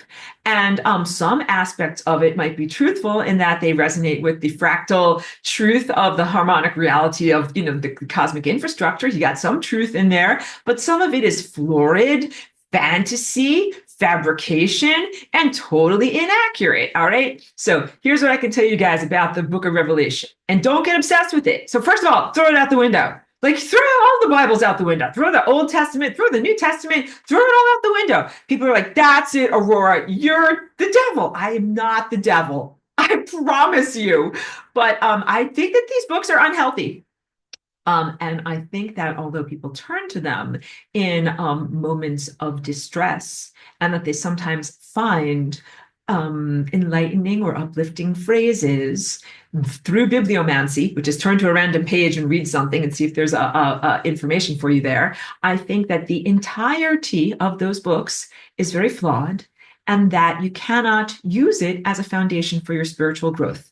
So it's like it's hit or miss. You might get some good spiritual growth, and you also might get some really random or inappropriate stuff in there, because there's a lot of conflictory stuff in both of the levels of the Bible, Old Testament and New Testament, that is like does not represent positive social behavior at all. But the stuff in the end of the Bible is the most damaging, and that is what people feel it is a prophecy that is describing your life right now, which is also like very corrosive and damaging. But it basically talks about when there is no more forgiveness. So on the one hand, you've got like the doctrine of infinite forgiveness and forgive and forgive and forgive. And what would Jesus do? But at a certain point, even in the book that is literally all about the life and times of Jesus, he's like, that's it. Like, you have found my boundary. I am out of patience, and I am now going to kill a lot of you. And that is like, how can you comprehend? You have this person who supposedly was so forgiving and so compassionate, and he didn't even care if you killed him or stabbed him in the stomach or any of these different things. And then, but at a certain point, he's got boundaries and limits, and he's like, okay, my boundaries now kick in, and now I kill all the evil psychopaths in the world. So this is big stuff, because when you are fighting demons, the demons would be like, but what would Jesus do? And you can be like, well, you know something, Jesus would actually destroy all of you guys, have you burn like in infinite pain and agony in hell. I'm just, I want to go into so many like lighthearted things, but when I interact with demons, I always tell them about entropy. And this is actually the most destructive thing you can do to them. It is more destructive than chopping off their heads with a sword. The most destructive thing that you can do is to talk to a demon and tell it that its original religion was to go to entropy, that its people, or a satanic being, maybe is better than calling it a demon. But when you talk to one of these satanics and you're like, you know something, your people actually came out of, the 0 point of energy, not on a bridge of love, into technology. And in so doing, have lost the capacity to get back to light speed on a bridge of love. And that as a result, in the entropic heat death of the universe, there will be no sustenance or pathway to another level of reality, and this world will become a super dense, super friction filled world that will be like the most uncomfortable, uninhabitable place, but with no exit to be able to get out of it.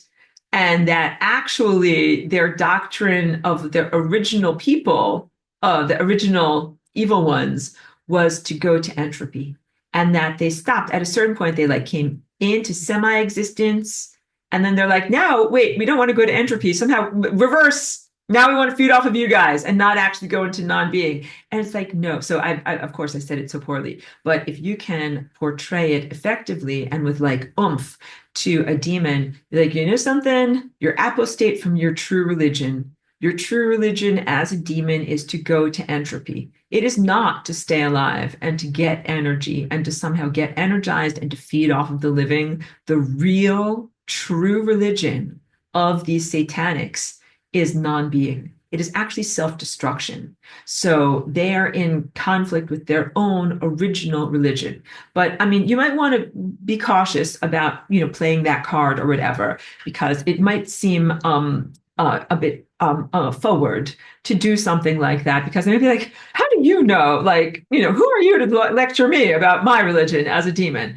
But I do it all the time. I do it all the time, and I do it with humorlessness and just clarity to be able to talk about what entropy is. Because so here's deep spiritual teaching about what the age of Pisces is, the religious teachings about religion, about Jesus and the original man as well.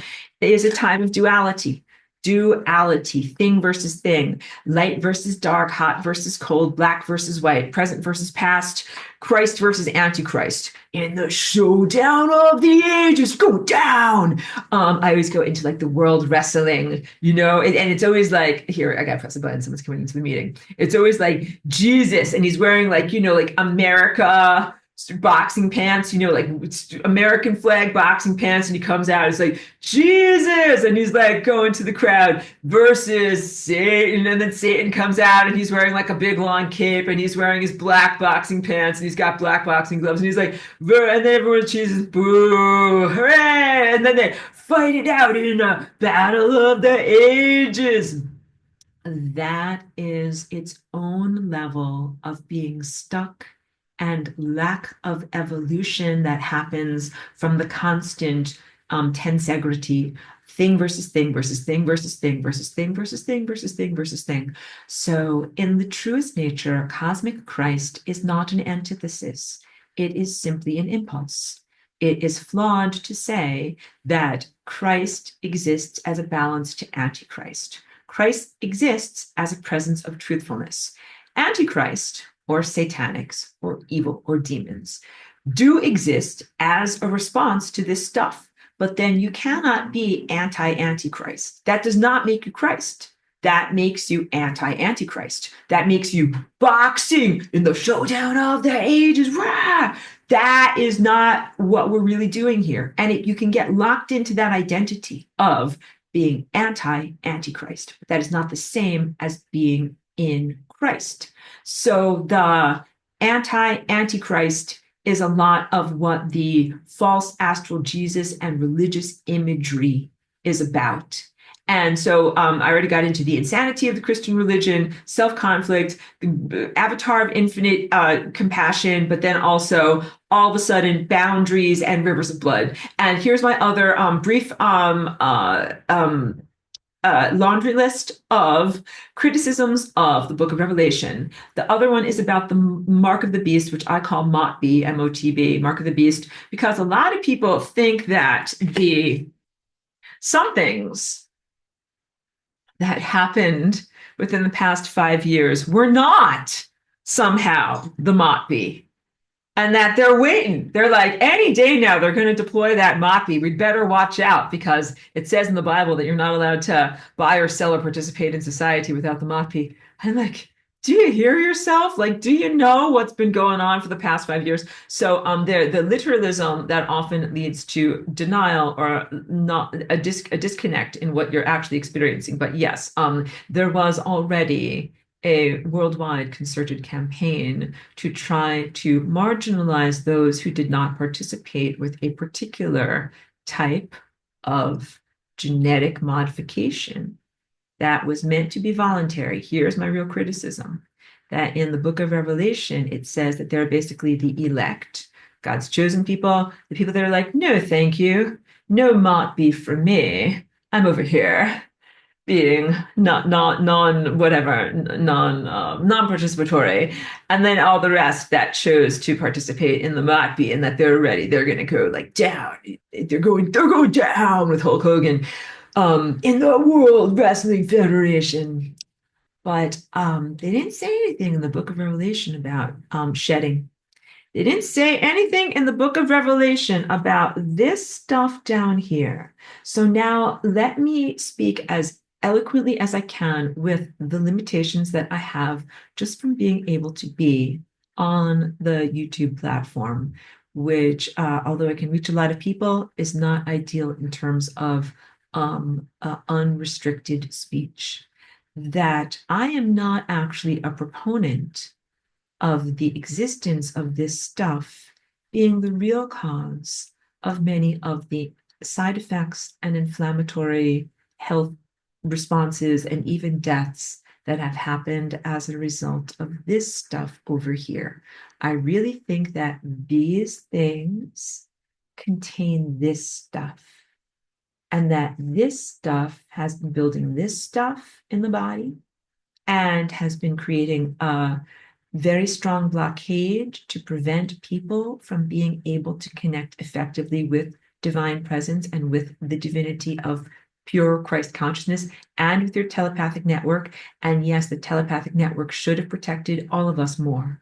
The telepathic network of all those sketches that I was showing you, of all these other aspects of self that you're connected to, like a beautiful, multifaceted crystal across time. And here we are in this place, and you're getting sprayed with all this stuff in the air. And then this different stuff is coming inside of the body, and then different things are happening.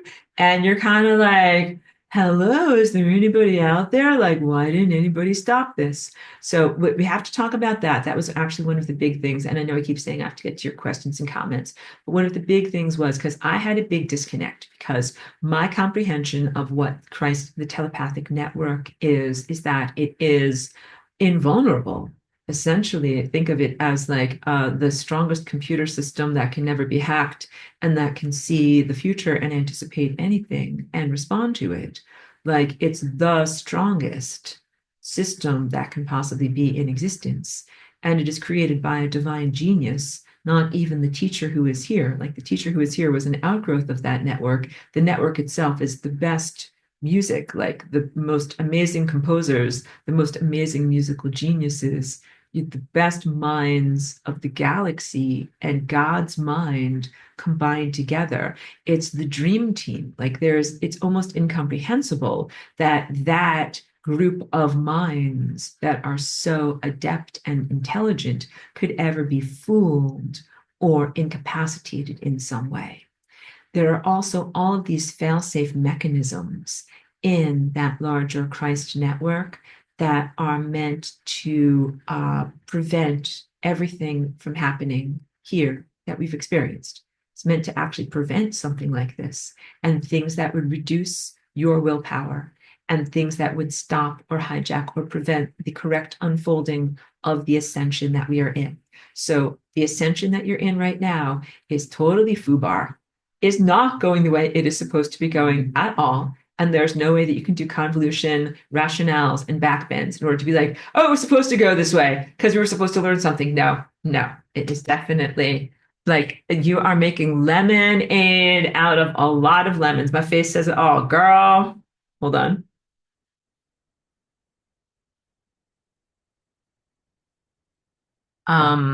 You are in the most non-optimum, non-ideal circumstances you could possibly be in.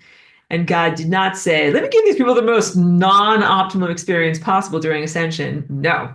And I've done ascension in the world of Atlantis, and then I have been doing ascension here as Flying Rainbow Lasagna.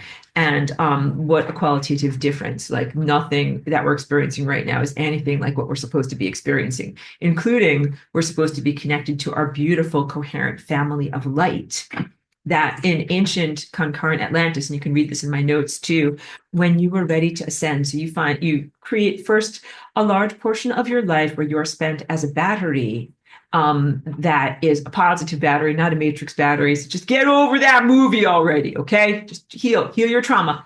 Heal your trauma. Let's all hug the inner Keanu and heal your trauma of that Matrix movie.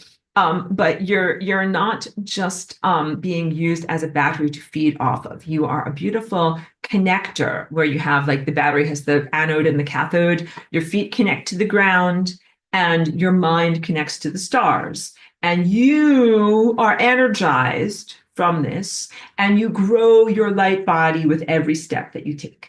That literally, we walked a lot also in ancient concurrent Atlantis, and every step was an ecstatic gift and felt really amazing and wonderful. And every movement was a artistic expression in divine harmony with all of these other amazing organisms that were on the planet that were also doing their beautiful thing. And you do that for hundreds of thousands of years. You learn lessons that are sometimes about small amounts of ego friction between other people. And then here's what ascension was. There was like a giant cone-shaped mountain, and when you were ready to get to the next level, like you're like, I've done everything, I've mastered everything, I've eaten everything, I've done everything. Of course, like we ate non-physical food, but you're like, I did all the things and I'm ready to go on to my next assignment.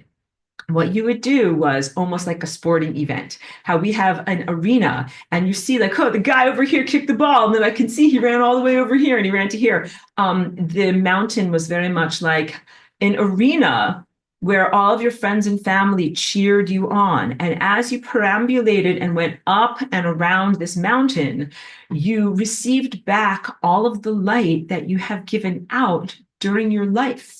So what you guys need to comprehend, this is still ongoing in your present level of ascension. When you live your life and you have interactions, emotional give and take, learning and teaching from other people, you receive some light from them and they receive some light from you.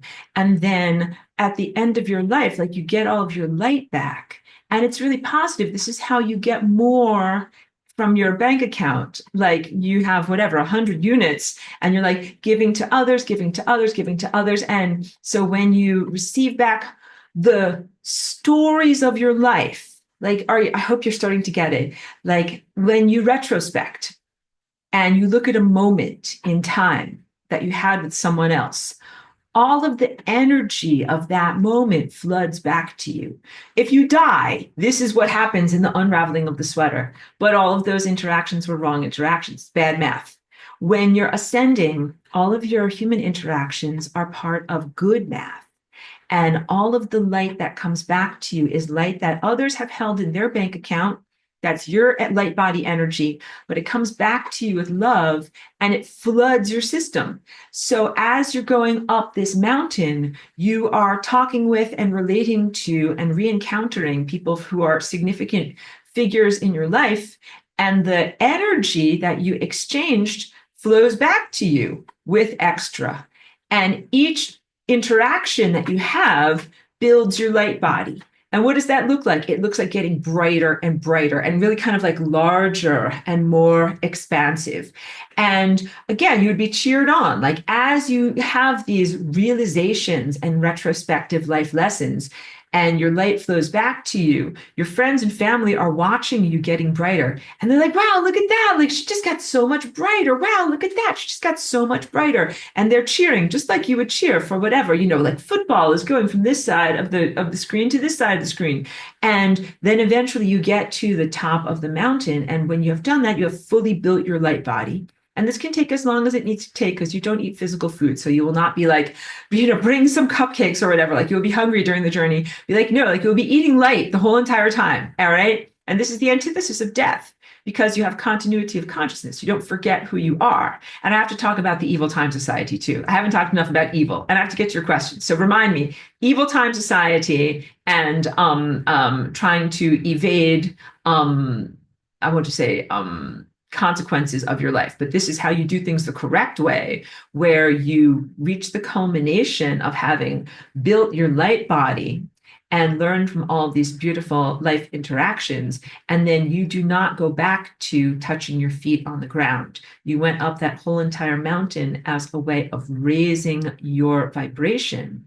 And then you are ready to kind of float. Like if this is the mountain and this is you, like you go over here, like the mountain isn't holding you up anymore, like you're over here and you're not alone. There's a whole group of people that are floating people. It's a floating city. That's the next level of experience. And in that level of experience, you're doing all these amazing time acrobatics, all these other aspects of people and yourself and your soul family. And you're also totally connected to the sun at all times. You never disengage from the sun. So you're always like orbiting around the planet with the sun. And you do that for a long amount of time. And I don't know if I've emphasized this enough, that the dance activity that you do with your City of Light family creates events for the people on the ground.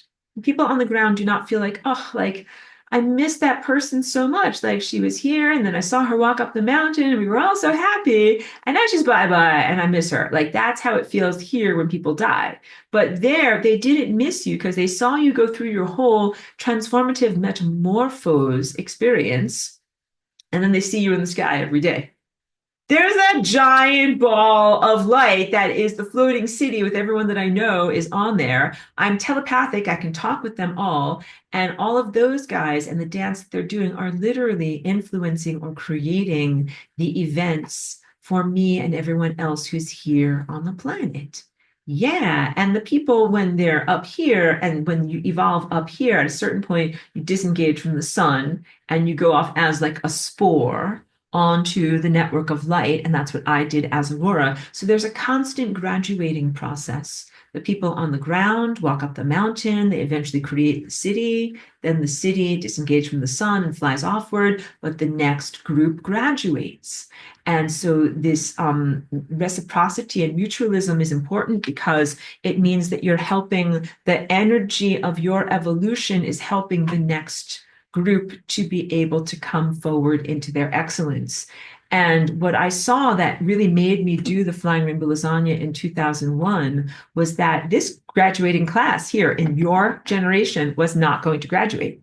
And that's the OSHIT moment when you're like, if I don't do something, there's not going to be a next class. And then the entire university system gets destroyed and we can't have that. So that is really why I self-assigned to take this mission and to Flying Rainbow Lasagna and backbend into this moment now so that I could do positive inspiration, information, and guidance so that you guys could find your way to freedom so that you would then get up into the higher levels and then the next group would be able to come along and you would be able to keep on going. So that speaks a lot to that. So I have many other things. I want to talk about the evil time society. I want to talk about everything that's bad, but I have been making you wait so much. This is a very cute saying from Joyce from all the way at the beginning of class.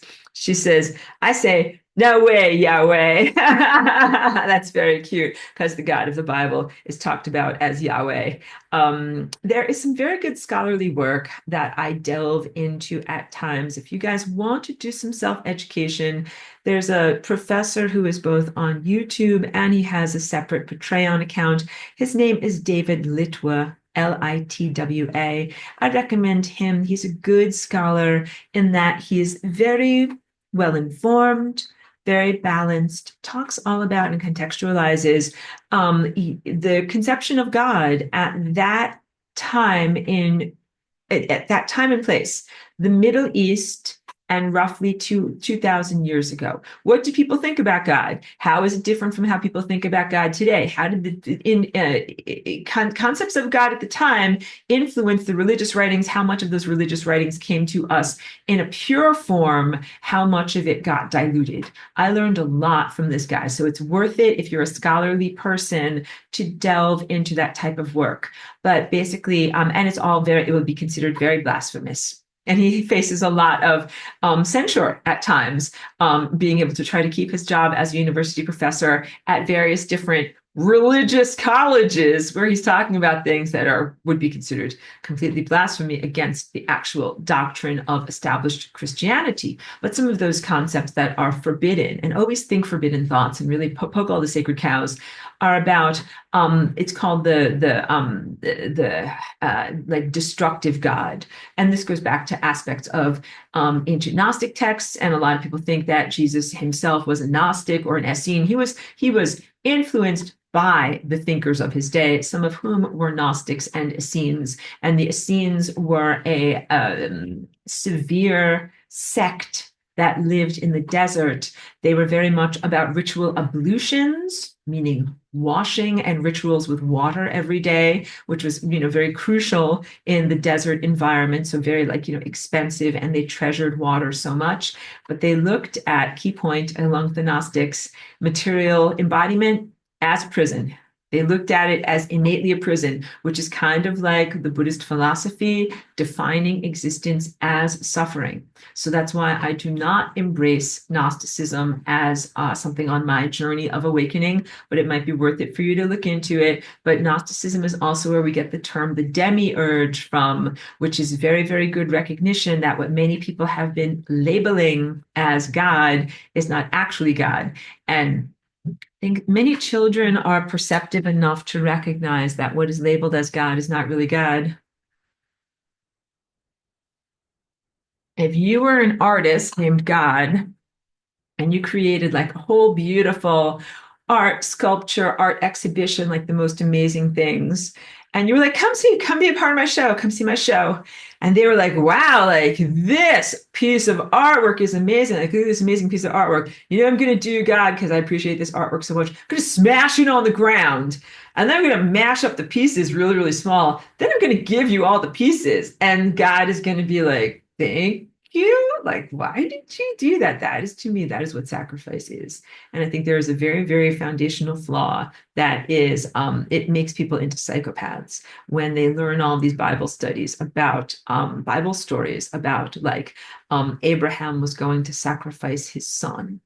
That's big religious traumatization and indoctrination there. When he's like, oh yeah, a voice in my head told me I needed to take my son out into the wilderness and build an altar and destroy him with a knife, and that was going to make God happy. My face says it all. Like that, what kind of a God would that make happy? And why in the world would you want to do that level of unnecessary violence? So when I decry that violence, it is because it is psychopathic. It is unnecessary. The child is innocent. It's not hurting anyone. Why would you hurt someone who is innocent? And then the idea was he killed an animal instead. God was like, no, don't kill your son. Kill this conveniently placed animal instead. And he's like, oh, religion. And thus religion was born, using animals instead of humans for sacrifice. And that's also like the idea of the story of the religious teachings about Jesus. Like, good job, everyone. We're not sacrificing animals anymore. Like, now we only sacrifice people. It's not a good thing. That is not a step up. And also, it was supposed to be good because he was volunteering. And he was giving consent. And that is the biggest mind F. You know what I mean? Effery. Biggest mind F, because he did not really consent. And that stuff did not really happen. I have to tell you what really did happen. Okay, but wait. But first, comments. Avril, thank you for being here. Says, I appreciate your authentic sharing. Don't worry. Thank you for that free license. For me, I know we have to be ready to call out these things as they are. No one is here to offend.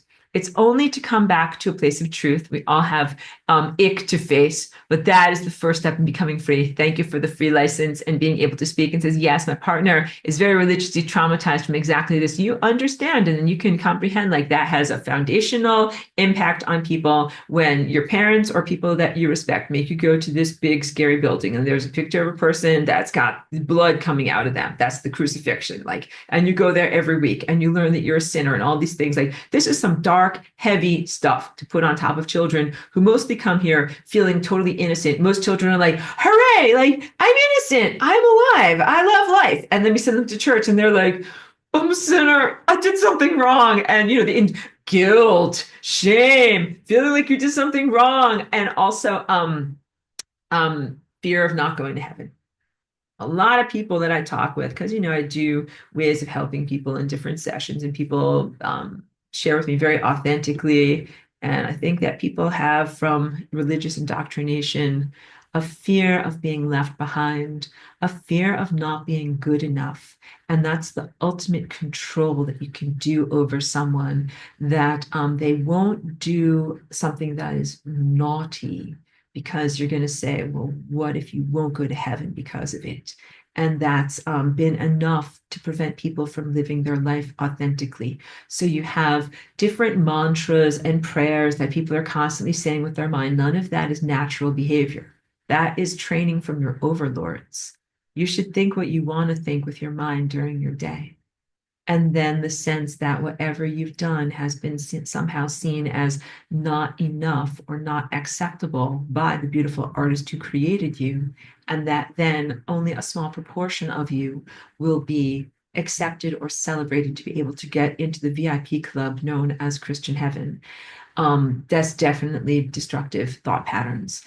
So to affirm the VIP club that is called Being on the Path of Light, and I am going to restart my Path of Light class. I think I'm going to do a brain liquefying weekend intensive. I think I'm going to do it in 3 weekends from now. So I'm just going to publicize that soon.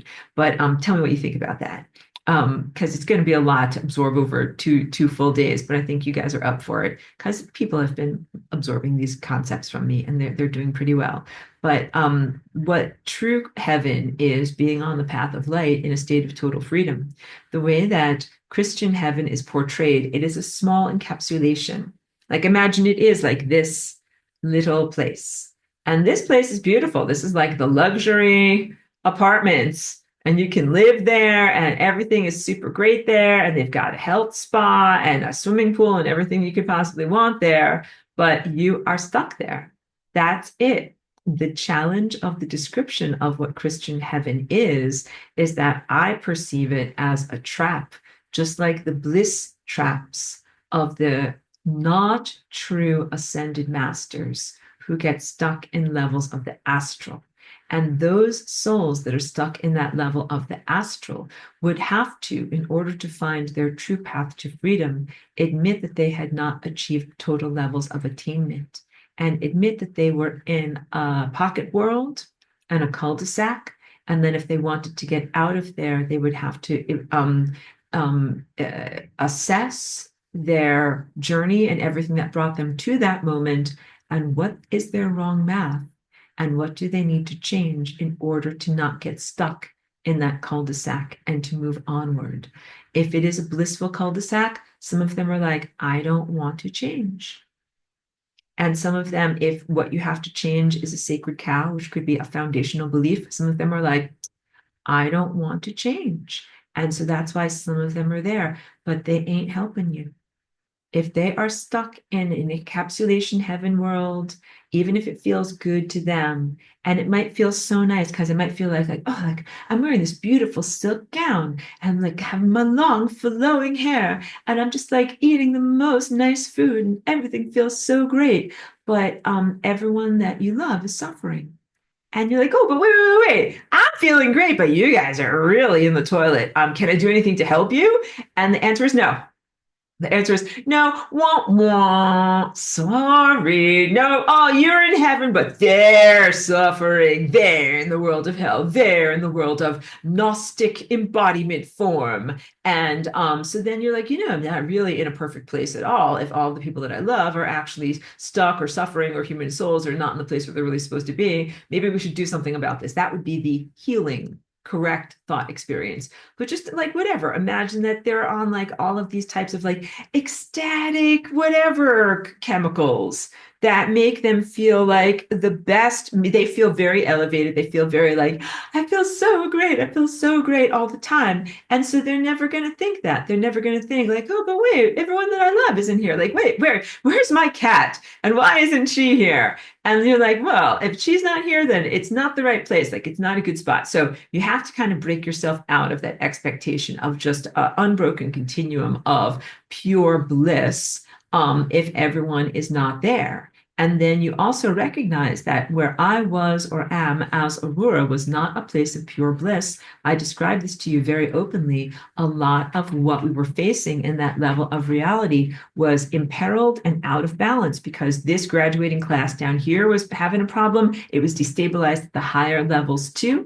And everything where I was as Aurora was very, very embattled, even in the world of pure light. So it was not a perfect place. So you guys have to comprehend, like, you didn't get abandoned, but a lot of these guys got stuck in the lint trap.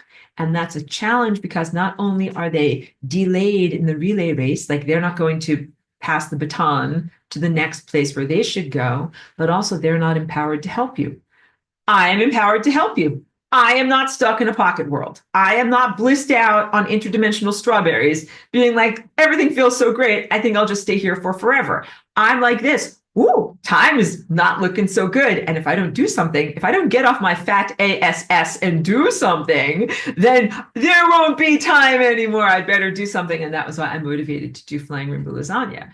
But if I didn't motivate to do Flying Rainbow Lasagna, we wouldn't have a world. So being motivated and caring and wanting to come into matter and do stuff and have an impact on the world, these are sacred and divine, proper. These are things to be celebrated. These are good things about you. And one of my criticisms of Christianity is that it is kind of like high-class escapism, where a lot of people are just like, oh, the world is just a pile of shit. In fact, they even call it, this is Satan's playground. Satan is running rampant, and all the Christians are really suffering here. It's not a good place to be a Christian, but don't worry, because you'll get your reward in heaven. And so, Calgon, take me away. And for people who don't know my reference, Calgon is a very old bath brand of bubble baths. And the lady in the commercial is stressed out by her kids. And she's like, I can't take it. And then she screams at the ceiling, Calgon, take me away. And then you see, she's in the bubble bath and she's like, oh, I feel so much better now. These kids are driving me crazy. Christian escapism to get away from Satan's playground. That is 100% behavioral control. And you're supposed to actually stay here and make the world a better place.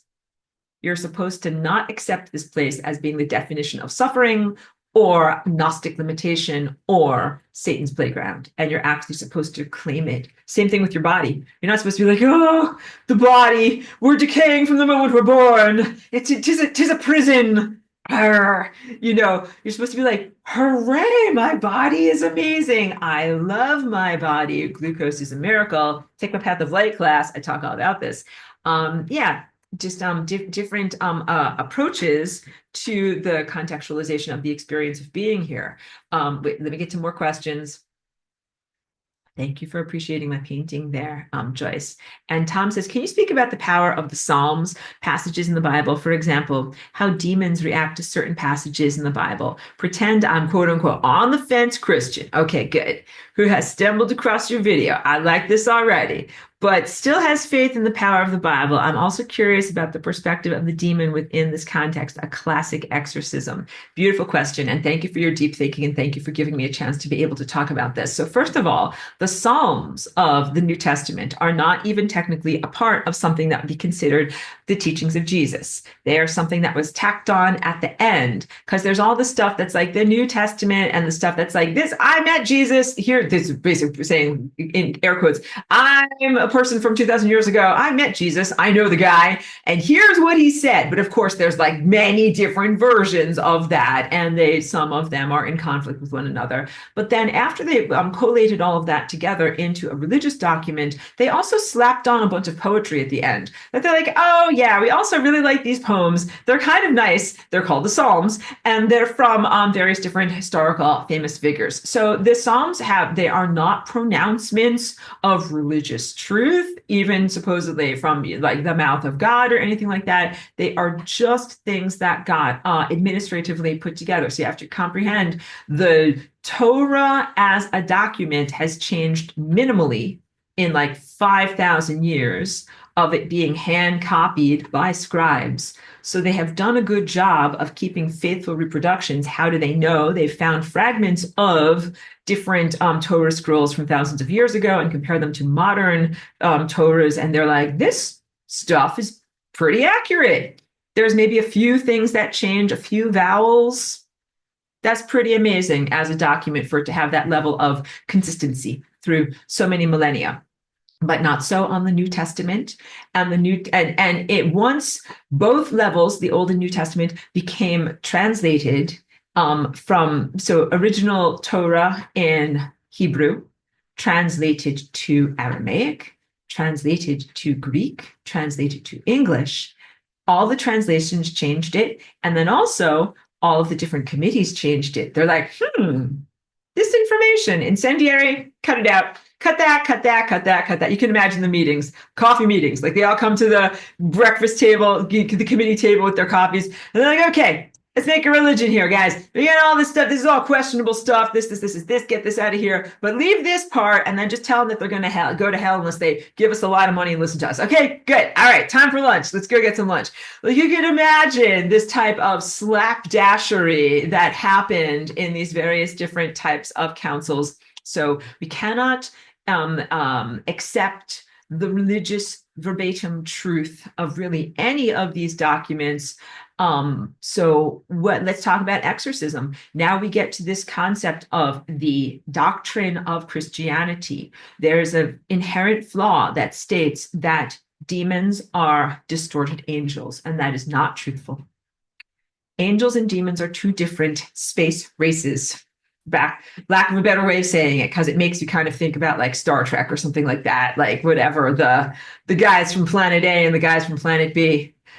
But we are two totally different types of organisms and have very little crossover, very little areas of coincidence, very few areas of interactivity in our world. It's very rare for me to have to be face to face with demons so much. And I have done a lot of direct demonic conflict and melees in the past 5 years. And that is so bizarre for me. That's what I call scrubbing the toilet. It's so inappropriate and so bizarre. I'm like, I am technically not even supposed to talk to these guys. Definitely not have whole conversations, and definitely not like to have a direct eradication. So what I'm supposed to do is dance my flying rainbow lasagna, emit a force field of truth, and have all of that information spread outward and incinerate lies as it proliferates through the fabric of space and time, and of course would have an impact on these demonic consciousnesses or on these pruties. But we would never hang out, is what I'm trying to say. This has been a very, very bizarre and distorted past 4 or 5 years, because what they did was, through the creation of this stuff, they created a synthetic telepathy network. So I want to talk about the synthetic telepathy network, but I also want to respond to your question more fully before I do. So just guys, keep me on track. Remind me, synthetic telepathy network.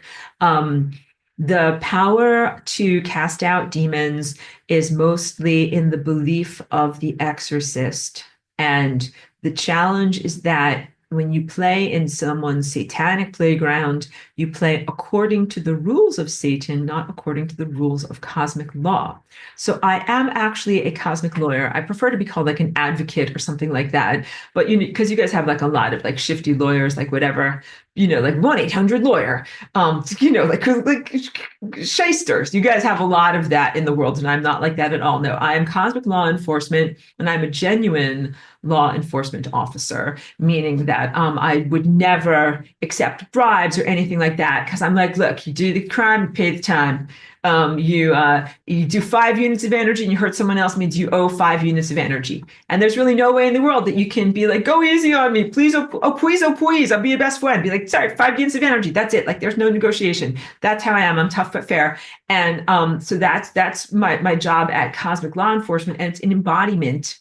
So it's not even like I ride in on a horse and be like, I'm shake my fist at you, you better be a good person. It's more like, oh, like I, embody this as the architecture of a polygon of truth in reality. That's how these battles are fought. It's done like literally with your body in embodiment. Okay, boy, keep me on track of what I'm trying to say here. Casting out of demons, because people think that the story in the Bible says, and this is why it's satanic technology, and this is the original Jewish Torah, satanic literature stuff that says 1/3 of the angels fell from heaven or chose not to listen to God's command. And that's where you got the demons, the demonic realm from. That is purely a demonic fabrication. That is not truthful. That is not where demons came from. And that implantation of the expectation that demons are actually a part of your true nature that has somehow become distorted and become a monster has a real problem, because you're always going to think maybe there's a chance for redemption. Let me drink some water here. When you think, like in the Lord of the Rings, if you do any of that type of fantasy books or movies, in that world, Lord of the Rings, there's these horrible monsters who are orcs, and they're gross and horrible. And then there's also beautiful elves.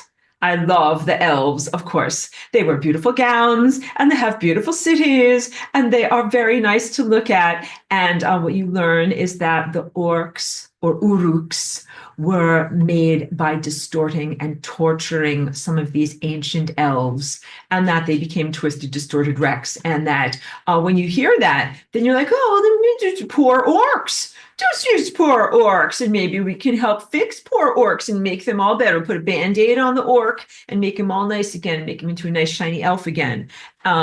Cheeky, we could have, I think Cheeky might have heard me using my orc fixing voice, and she's like, oh, I like that a lot. Oh, thank you for a nice lightheartedness, Cheeky. Good job, good job. Okay, good job, good job. But there is too much temptation by portraying or contextualizing either orcs or demons as being formerly good or formerly righteous, and that somehow they have just magically, mysteriously, incomprehensibly just become naughty and bad for some reason, and that maybe we can fix them, and then we'll kumbaya, and I'll be your best friend. But that is an inherent flaw that has been put in there by the very evil things that wrote these books. The evil things wrote these books in order to try to make you think that you are evil, you're a sinner, to quote, and then also that they are not evil. And that is confusing boundaries. And this is like from thousands of years ago. So it's not even just like modern confusion of boundaries. So you have to have a very, very strong self-identity. You are non-evil. And I always tell you guys in this class, you guys are the innocents. You are not evil in any way. People who come here and are severely traumatized make up a mental convolution where they're like, I must have done something really bad because this place really sucks. And you think you're being punished and that it's earned in some way. And I'm here to tell you, like, no, like you didn't earn any of this. You're totally innocent. The stuff that's happening here is completely unjust and unfair. And that's a big part of the message that I have as a cosmic avatar. I'm like, no, like none of this is fair. And you guys are not sinners. But there are people here who are inherently evil. And I need to talk about that with you guys as it relates to your present struggle against transhumanism and everything else that's going on. But so the guys that wrote the satanic literature, that is the foundation of your culture and the foundation of your religious expectations and cosmology, put inherently in there some things that would diminish, disempower you and make you want to try to fix and save them. And then what is the story of Jesus Christ? Is the ultimate story of a person who is a savior, who saves others from hell. And so when you are in a battle with evil, if that evil is a disembodied spirit, or if it is a person who's evil and full of, bad stuff inside of them, there's always this thing. That's why heroes in movies are always like, should I kill this guy? Or should I give him another chance? Because maybe he's going to learn and grow. Come here, bring it in, hug me up. And everybody hugs, and then you're like, thanks, now we're going to sing because everything's great. Like, this is all very fake. This is very, very fake and is corrosive. And you would think it is like a fun children's fantasy. but it is not. It is an unfunny, very corrosive lie that would make you let your enemy go in what I call catch and release. That, like when you catch a fish, you're like, oh, I caught a fish. There it is. Okay, I'll take out the hook and throw it back in. I can catch it again. You've been in time cycles like this because you've been doing catch and release. You've been like fighting against these profound evil enemies and then not actually doing anything about them. Entropy is the resolution of these things. And I'm always bringing this up because entropy is not a suffering state of unresolved energy. That is Christian hell. And to get back to, religious being a religious historian, the Jewish people did not believe in hell. They didn't believe in heaven. They just believed in a gray wandering afterplace called Sheol. So the ancient pre-pharaonic Egyptians believed in an afterlife, but the afterlife had various different qualities to it. One of the qualities was like an Elysian fields, a place of non-toil, non-choreful, agricultural abundance, where you're just like, everything grows easily and my life is easy and fun and I just grow stuff. But that's still more of like an earthly experience, a mundane experience. But then in ancient Egypt, I taught you about the sunbark of Ra, the solar disk that is like a raft that goes across the sky each day. And that if you make it across the duat, then you make it to the sunbark of Ra, and then you join with the greats. You're singing with the rock stars, going across the sky every day. All right. So, but the Jewish people that came out of that culture rejected that. They did not believe in that, and they did not do this eternal life trying to mummify themselves and stay alive type of thing, even though there is stuff written in the Torah about Messianic Judaism. Messianic would be described as the expectation of an end of time when the dead would be revivified. And this absolutely relates to transhumanism. The Orthodox Jewish people believe that there is a tiny bone in people's necks, like that you're near your skull, that it contains all the information of you. And this is why Jewish people do not believe in cremation, because they're like, no, just stick my body in the ground, make sure that my little bone doesn't get destroyed. Then it will be there for the time of the Messiah when they need to recreate everyone. This is a mania that people have that can't let go. When you're dead, you are dead. You are like dead, you're dead. You got to let go. You can't be like, I'm dead, but like Monty Python, I'm only mostly dead. I'm not fully dead. Maybe I could come back or whatever, some silly skit or something like that. You have to accept either your fate or the fate of those who have died and be like, yep, they're dead. They're fully gone. The clinging to the expectation that maybe if I just save their skeleton, I can get the flesh back on their skeleton somehow is a psychosis, also, and a mania. And it does go back to the original invention of death and experience of it in ancient concurrent Atlantis. The first time anybody ever died and you ever saw a skeleton that was not functional and was not clothed with flesh, that was traumatic because you'd only ever seen skeletons inside of people. You had never, ever seen a skeleton just sitting there with no flesh on it, going nowhere, doing nothing. That in itself was like, that cannot happen. That cannot be a thing. But it suddenly started to become a thing. And in our world, this is normal. Like you see roadkill all the time, a dead squirrel or a dead raccoon. You're just like, oh, yes, another dead animal. But, or whatever, you're creating your chicken soup and you're like, yep, we're cutting the flesh off of the bones. And then here's the bones, not doing anything with that. Like that is normal for you. But that was not normal for the people of the time and place of Atlantis that we really emanate from. And so when you still see, when you have death, when you encounter death in this time and place, it is still somewhat traumatic to you. And people have this self-assuagement story where they're like, there, self, it's not that bad. In the time of the Messiah, they'll put the flesh back on the skeleton and everyone you love will come back to life. It's going to be great, right? So they believe that you have to preserve the body for that reason. Yes, there are very many horrific, nightmarish tales that are about necromancy or revivification of the dead gone horribly awry. Both comedic and nightmarish movies about all of that, zombies and things like that. But all of that is exploring what on death is, or unrestful death.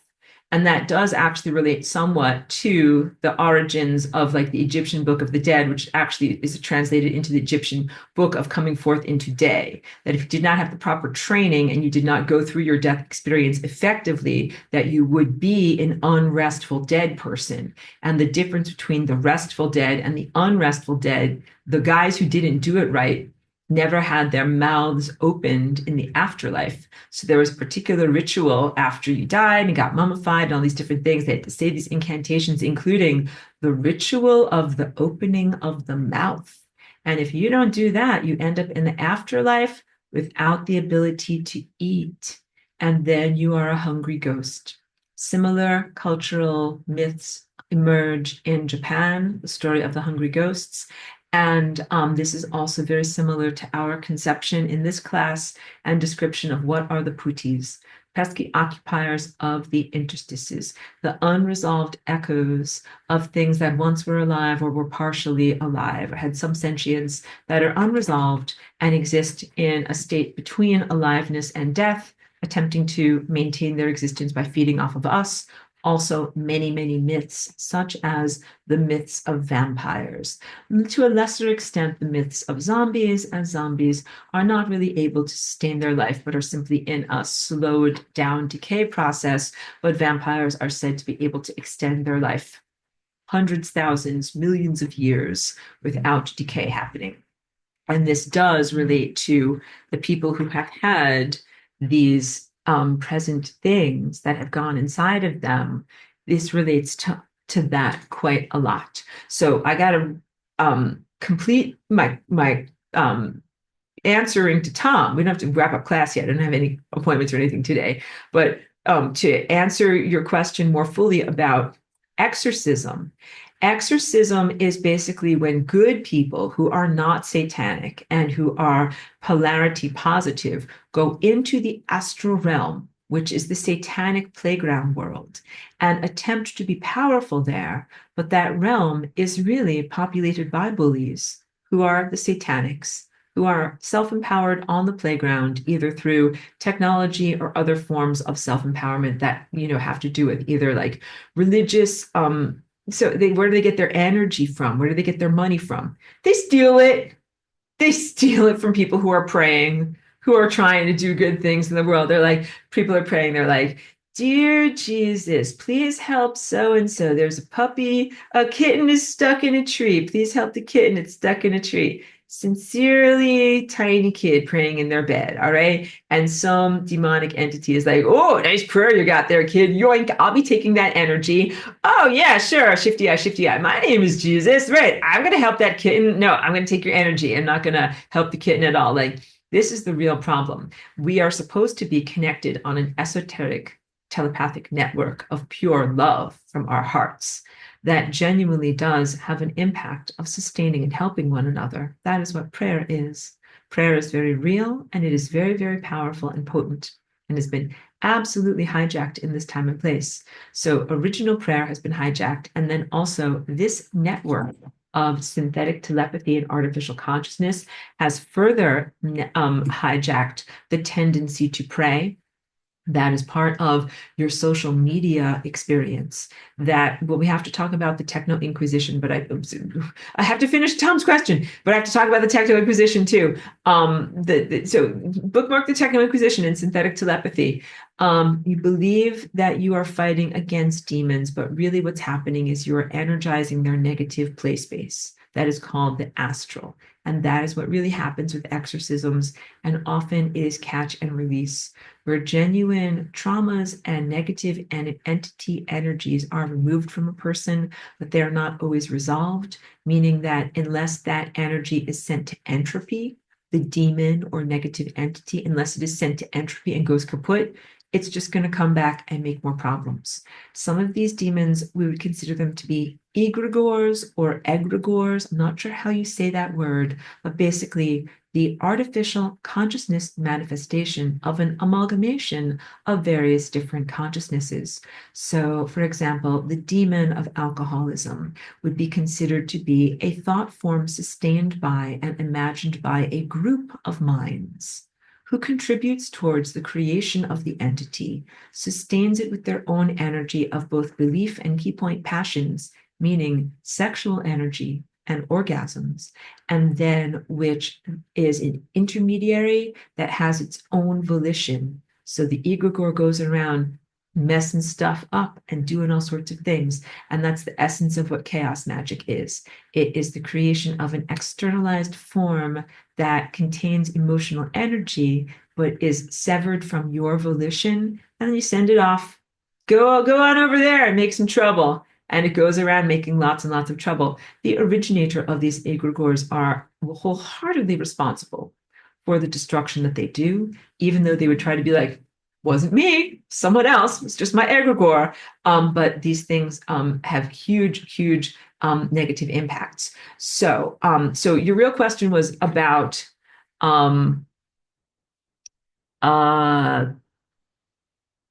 what would happen to the demon, how the demon would view any of these different types of things. So how do demons view traditional exorcism, like with crosses and holy waters and things like that? Like they think it is the funniest thing in the world. It is not really having an impact on them.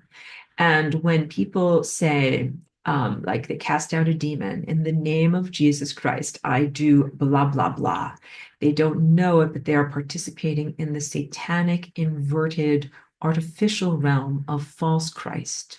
The demons respond to the name Jesus or the phrase in the name of Jesus because it is part of the satanic architecture. And it means that you're fighting evil with the weapons of evil in the playland of evil, but it is not a real resolution. If it were a real resolution, you would have been able to fight off all the demons a long time ago, and none of them would be here and none of them would be hurting you anymore. So it is really a hamster wheel running in place, waste of time, treading water, energy harvesting. When people think that they're fighting against this, but it's really not having that much of an impact. Now, if you send those demons to entropy, then you're having a real impact. And you don't necessarily have to invoke the name of Jesus Christ in order to do this.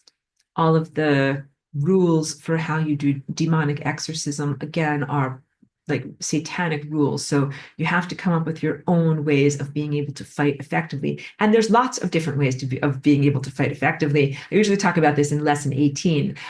So I will go more into that. But first, I have a few more questions, but I want to talk about synthetic telepathy, but everyone's talking. So Caroline is joking over here. She's like, please repeat the name of the blasphemous author you mentioned. Avril's got it. She's got it in the chat there. Litwa. You're going to want to check that guy out. He's good. And Marie wants to know about, she says, is there a special purpose of your choker neck piece regalia? Yes, this is called a torque.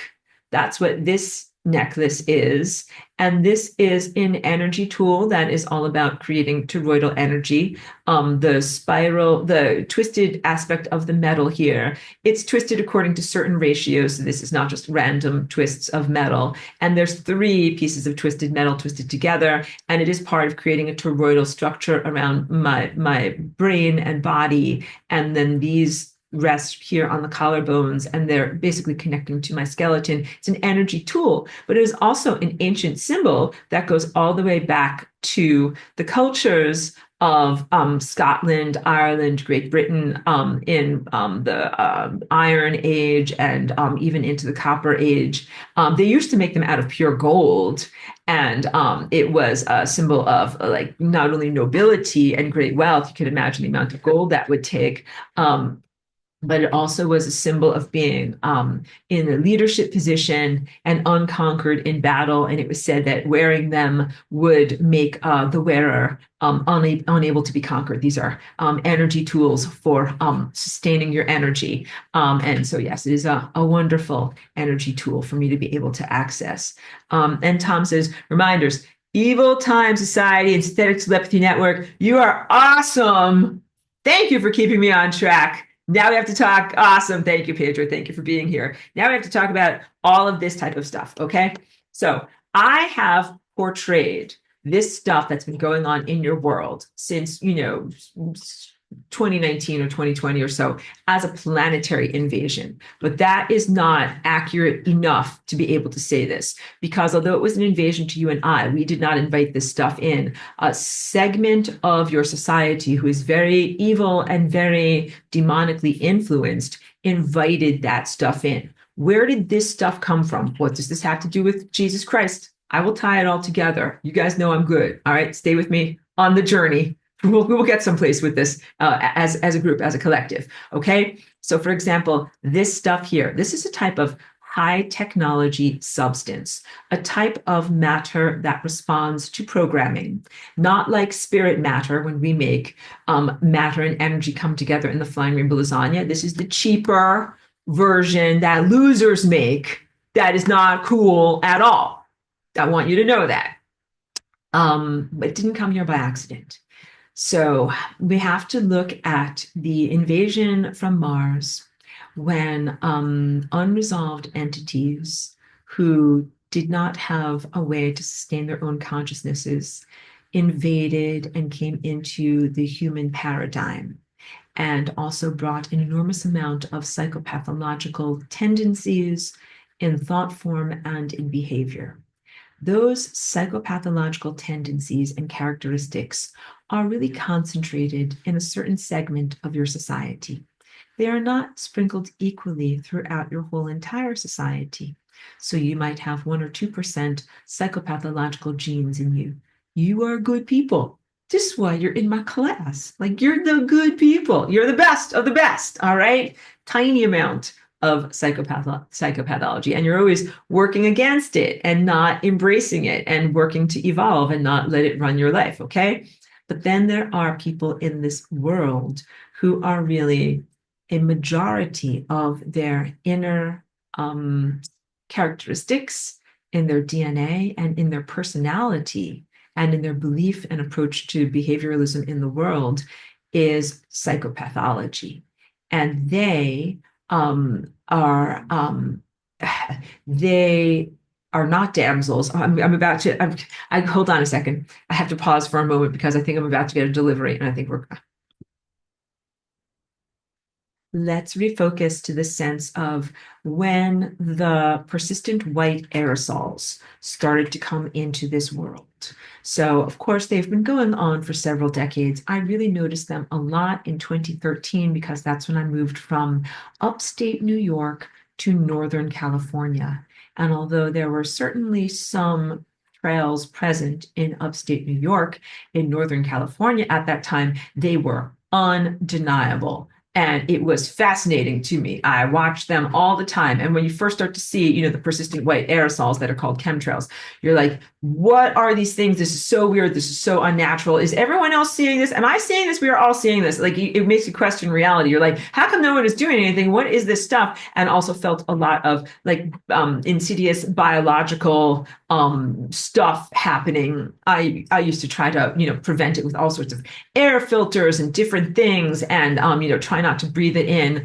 Of course, it ended up just they've continued this campaign of aerial assault and consciousness assault because it is one of the main pathways that they emit this form of programmable matter into the world.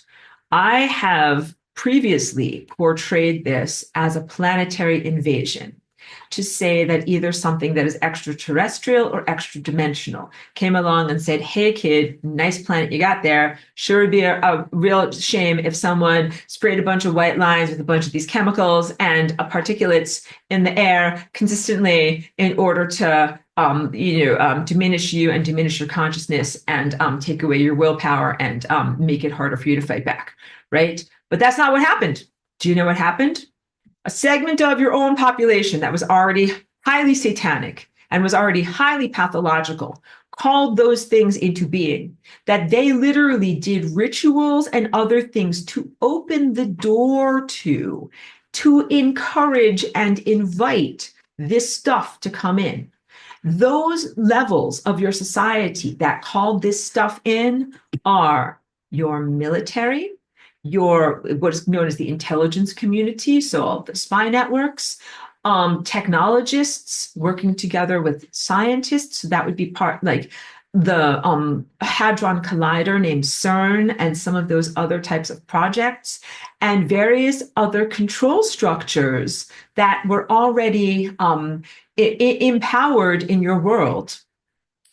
You could think of them, they all worked together, to finish my sentence. All those entrenched power structures worked together using this type of dark magic to create this stuff and invite it into the planet. This stuff, it actually does not arise by accident. It was created very, very intentionally. It is like, I can't even speak in terms of likelihood. Like it's like if you found this weird molecule that you're like, this is a totally non-naturally occurring molecule. It didn't just appear here. How did this happen? Like it doesn't just fall into being. Like somebody had to literally manufacture it because none of these things in the molecular structure happened by accident. That is what I'm talking about on a grander scale. So it's not like some invading force came along and was just like, oh, look, a vulnerable planet. That invading force actually homed in on a homing beacon and said, oh, this looks like an awesome opportunity for us to enter into physical reality. The molecular doorways are being created. The portal experience, I want to say experiments, but I also said experiences. The portals are being created for these consciousnesses to be able to come into physical embodiment, interact with matter, and even come into people's bodies. This was an intentional agenda that, yes, was perpetrated upon you as the innocents. So you now have to start to understand and contextualize your planet and the dynamics here as you are the innocents. You are not participating in that agenda, but then there is a different segment of your society who are pathological and diseased and very malevolent, and they not only participated, they created it. So the military and the intelligence community, I interact with them on the synthetic telepathy network far too much, and this is how I'm able to speak about this, because I would never hang out with these people. I would never have coffee with these people. Do you understand? Like they would never be in my life. I think they are lame ass losers and very evil. I would never talk to them. But they built this whole entire infrastructure that connects their minds to my mind. And I consider them to be human garbage. And you guys are the good guys. And I'm like, human garbage, like, shut up, get out of my mind. I do not want to talk to you. I did not come here to talk to garbage, and much less to like shovel it out of my way all day long. I came here to talk to you guys, the positive, healthy, and self-responsible people who actually have a chance in the ascension journey. Like these guys that are talking to me through synthetic telepathy, they didn't have a snowball's chance in hell. They are not ascending anywhere. They are not going anywhere. They're the worst F students, and they're trying to bring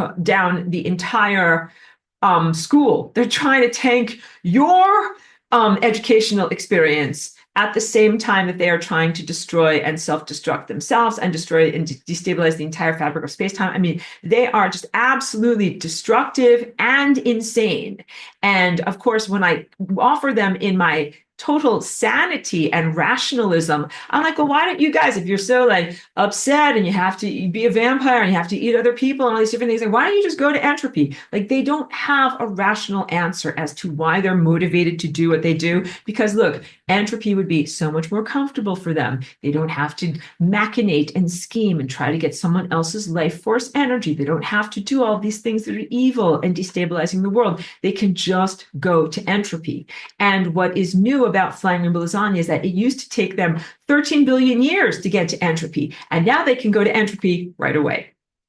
No more, this is me as an advertisement, no more waiting around 13 billion years just for entropy. You can go to entropy today. Call Aurora now.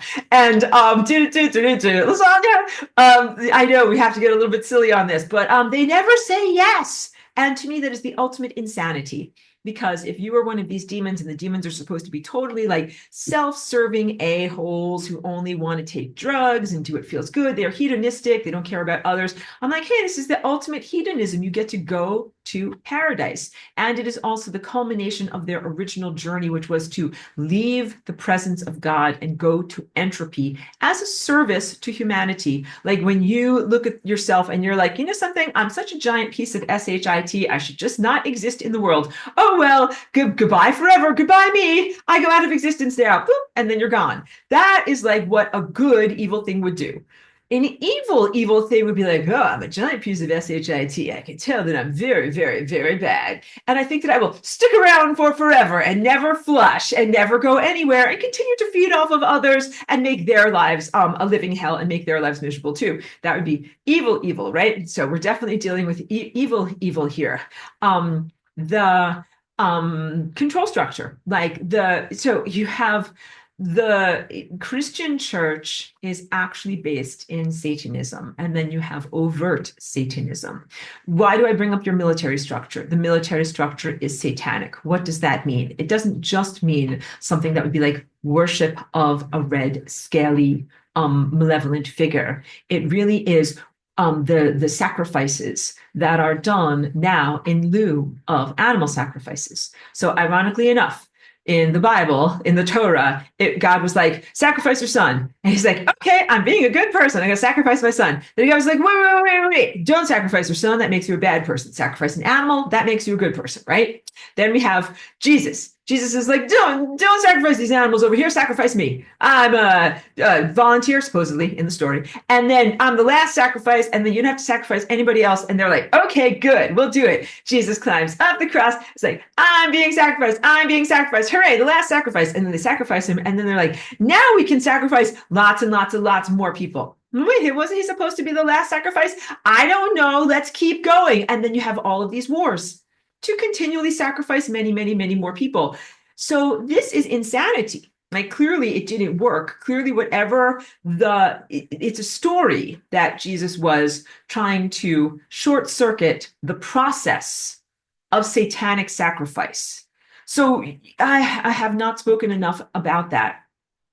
The crucifixion itself is shrouded in illusions and glamours.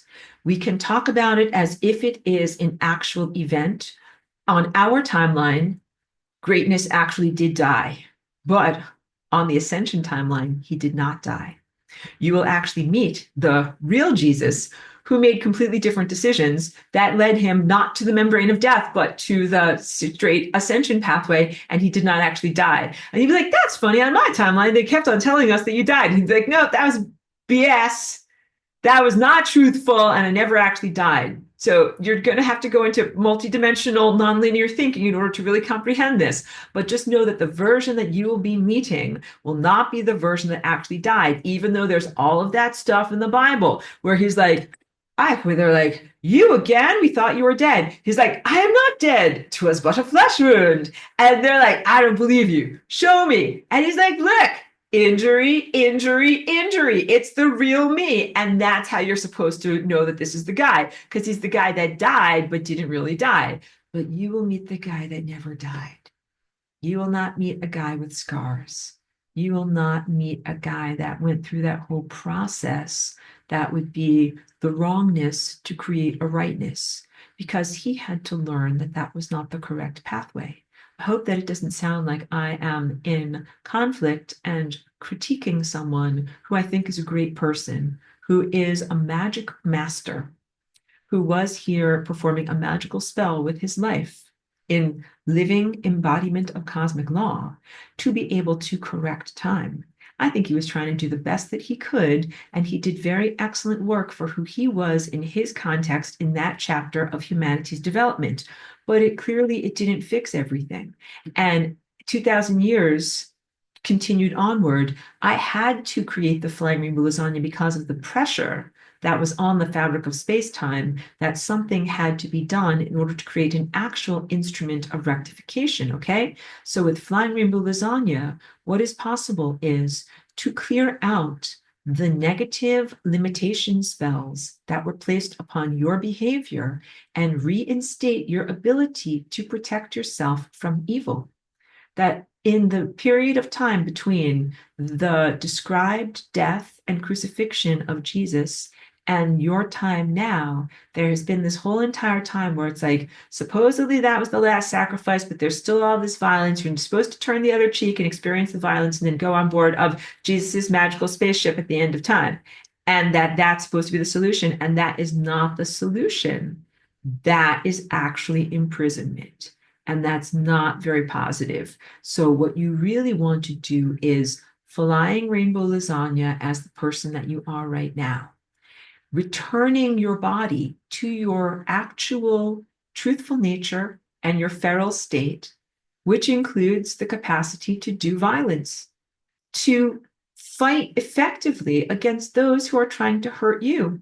That's the opposite of his teachings. I'm not teaching you to turn the other cheek.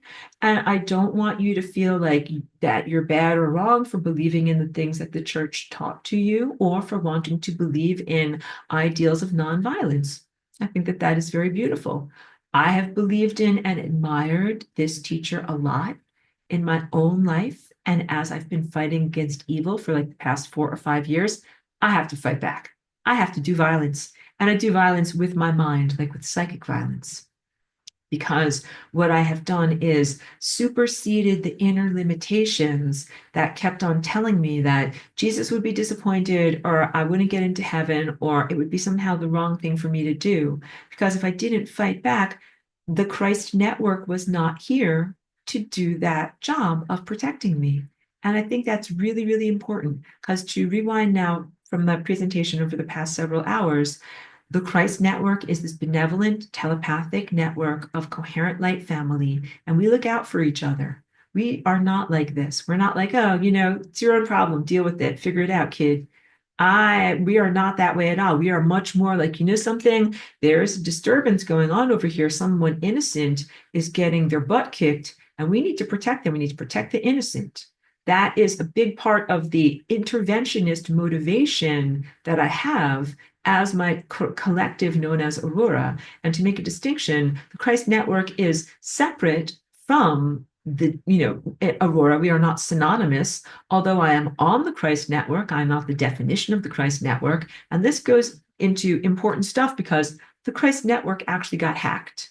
If you want to know what in the world happened, and how could we be in this position that we are in right now, and how come it has felt so dire with so little assistance from either Christ, the network, or Jesus, the ascended master, or any of these other people that are supposed to be benevolent and helping us?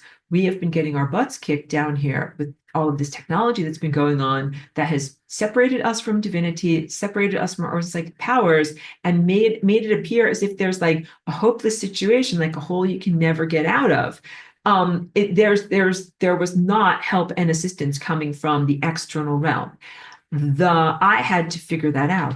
Like all the way up until 2020, I still thought like we're gonna get help from the sun, from the world of pure light. Look at me, I have so much attitude, like from the world of pure light, from the sun, from Jesus, from Christ, from someone out there is gonna be like, something, these horrible, evil things that are doing stuff with the Large Hadron Collider and this type of criminal manipulation of matter, and then later on genetic manipulations that are going into people. I didn't finish up enough my rant about this. I don't think that this stuff was what's actually causing problems in people. I think that this is actually just a rationalization for people that can't accept the truth that it's this stuff that is causing disease in people, plus also people's own ability to manifest, because you manifest your own health, but your manifestation pathways have been hijacked and hacked, and that's why people are manifesting ill health. So I think it's not necessarily this stuff, and that a lot of the science papers that talk about this stuff are just like, they can't even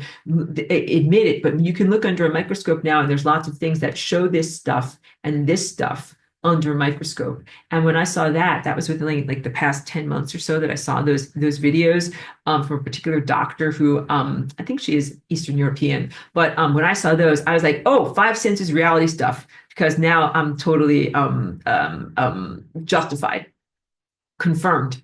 Like up until this point, everything has been intuitive. Where you guys know I'm intuitive. And I reach out with my tendril of attention. I touch on things to learn about them. So I'm not a scientist. I don't own a microscope. I learned about all of this stuff by touching on it in myself and in others. And I'm like, oh, that's what this stuff is, and that's what it's doing. And for a long time, there was a question about whether it was inner expression, my own fantasies, my own imagination. Is it something that could be confirmed in five senses reality? When I saw the first video of dark field, like microscope, looking at people's assessment of their blood and finding these amazing, unlikely structures growing on the tiny scale inside of there.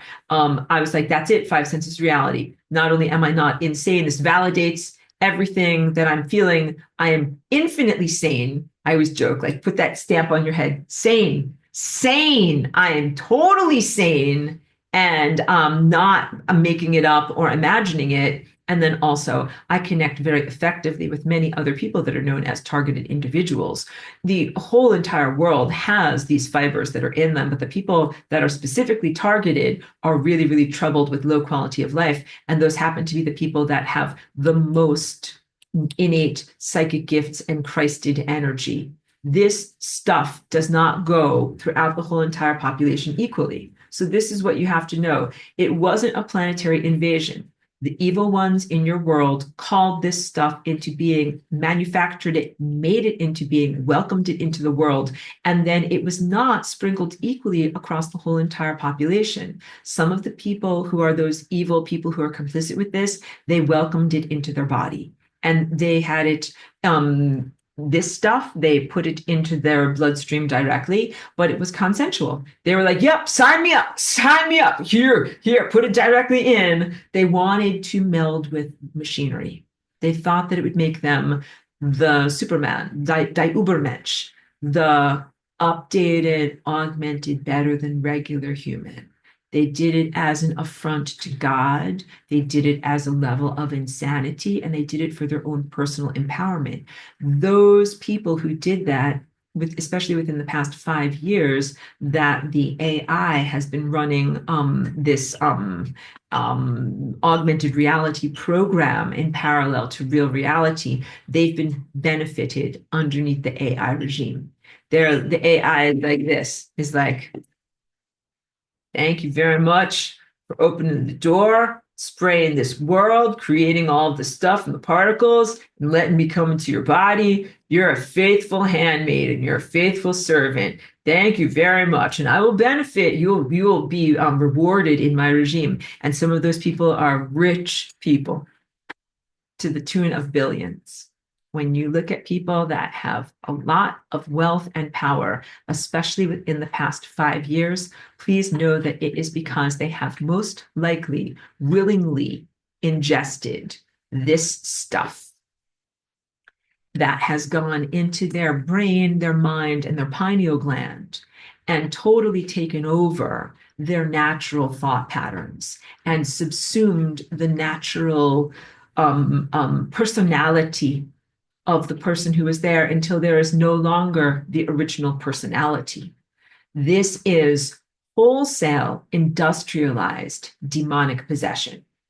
So old-fashioned demonic possession, like Pepperidge Farm remembers. Pepperidge Farm in my day. Remember that old grumpy old man sketch? I've done this one in class before. Forgive me for being so repetitive and consistent. But this is an old Saturday Night Live sketch. The grumpy old man who used to be like, in my day, we didn't use a machine to knit a sweater. We had 2 pieces of wood and we stuck them together and we knitted all day and we made a sweater, and gosh darn it, we liked it that way. We earned it.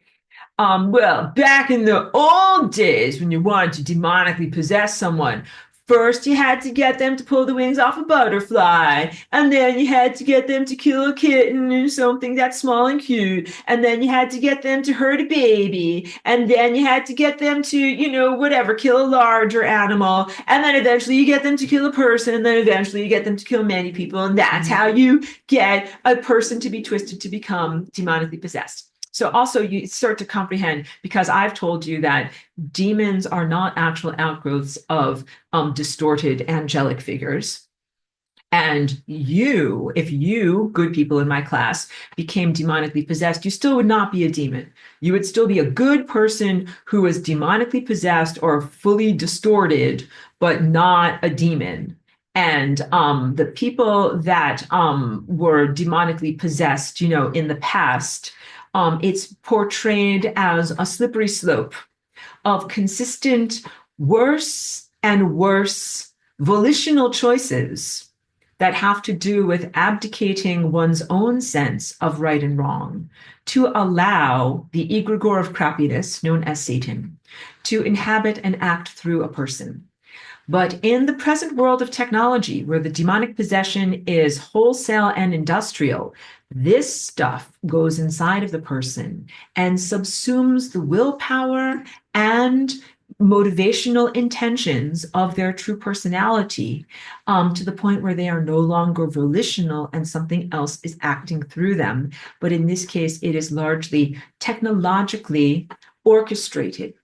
And there are processing programs that are run by AI, like algorithms. Some of it is set it and forget it, where some of it is not handcrafted. These are just generalized patterns of people that have a lace, like a network that has grown through them to the point, like into their muscle fibers, into their endocrine system, into their central nervous system, their brain and their spine, definitely into their eyeballs, that there is something technological that is now directing their biological processes, their cognitive processes, their perception, and the key point, their impact on time. You could do like, hey, you do you, I do me. Like, you want to go over there and shoot heroin, you do your thing. I'm living my life over here. You want to go over there and you want to get injected with a bunch of demonic fibers, go do your thing, girl, right? And I'm just going to be over here living my life, except when it starts to distort DNA. DNA is connected in a continuum. That is why when I dance my Flying Rainbow Lasagna dance, I am emitting Flying Rainbow Lasagna force fields through all DNA everywhere. You can hear it. It's loud. And that's my right, because I'm like, oh, I'm just existing. I'm just dancing. I'm grooving. I'm doing my Flying Rainbow Lasagna thing, because all DNA is connected. But these guys that are mainlining different forms of, like nanofibers and things like that, they are affecting their DNA as well, because the nanofibers go into where the DNA is. Hope it's okay then. I hope my video won't have a problem because I said those words. And instead of the DNA doing its wild dance, the DNA has a straitjacket on it. And it's like, oh, I want to dance, but I can't. I can barely move my arms. Can't do anything because it's got straitjackets on it. And that has a direct impact on time. And time is an alive animal, and you can't have these guys over here crapping up time, because you're a part of time too. And so literally the augmented reality has been an additional glamour or a layer on top of the events of true reality that is a layer of insanity, not just fabrication, but real insanity. It is inflammatory, self-conflictory, irrational, meaningless nonsense, and very, very low art. Meaning, like, when you think about the most banal TV shows or something like that, it's at that level. It ain't Shakespeare, kid. They are hacking DNA and creating these artificial overwrites, not to improve the beauty of the creation of the miracle that you find yourself within here, but just to create crap, like the worst TV show. I don't even know, like, whatever is the stupidest, worst, most meaningless, just dumb TV show. And that's what they have been turning your DNA into. And that's not acceptable because it affects everyone. So their evil and the doorways that they have opened and their choices to do this has an impact on you. And it's not like they're trying to stay in their lane either. It's not like they're like, oh, like we're over here in Bohemian Grove and we're just trying to worship some giant owl and do our whole cremation of care thing. And like, we're not trying to have our vibes jump out onto you. Like that's because that's me when I'm lasagnaing. I'm like, I'm not specifically trying to lasagna on top of you. Like it's just a byproduct of being here. No, no, no. They're specifically trying to do evil stuff on top of you guys. They're specifically trying to beam evil stuff into your mind, into your DNA. So they use different forms. I mean, there's also different things. There are carrier piggyback signals that are on regular electricity that's flowing through both your home and the wires of your neighborhood. There's also piggyback signals that are on telecommunications, infrastructure, and certainly on here. And there's even piggyback signals in optogenetics. This is the flashing rate, the flicker rate on various different things, including LED light bulbs. Stay away from them. They ain't good. Incandescent, that's incandescent right there, incandescent right there, incandescent as much as possible. And also, I don't do video games. And I never knew. I mean, I have epilepsy and I protect myself from flashing lights and a lot of things like that for that reason. But I never was into video games. But I found out this why I've literally never played anything other than like Ms. Pac-Man. But the more recent video games, these types of ones with the two controllers like this, the flashing of the lights, the flicker rates, and the imagery coming into people's eyes, it is mind control. It is optogenetics. And it's not even just into the eyes, it's into the cellular structure of the body. So as the screen is flashing and all these things are happening, like the cells of your arms are being exposed, the cells of your organs are being exposed. It's not just your eyeballs. Your whole entire light body presence is being programmed by these optogenetic sources. And yeah, it absolutely has an impact. It is mind control and behavioral control. So back to my silly grumpy old man sketch. In my day, we used to possess people as grumpy old man by reaching into their minds and doing the slippery slope and getting them to debase themselves as humans. Now, these modern day newfangled demons, they just spray a bunch of and the stuff just does the job for you. And we did it better in the old days and we liked it that way. And same thing with, optogenetics. Like they are like coming into your eyes and, now they're doing it the easy way. In my day, we did it the hard way and all of these different types of things. Yes, I'm having a telepathic moment with someone because they're like, well, how about the sun simulator? Is that part of the optogenetics? Yes, it absolutely is. So the false sun has been here for a long time. Of course, like when I first came in 2002, I was drawing pictures about this. I would say, because I've been sun gazing the whole time that I've been here, it hasn't been as loud as it is now.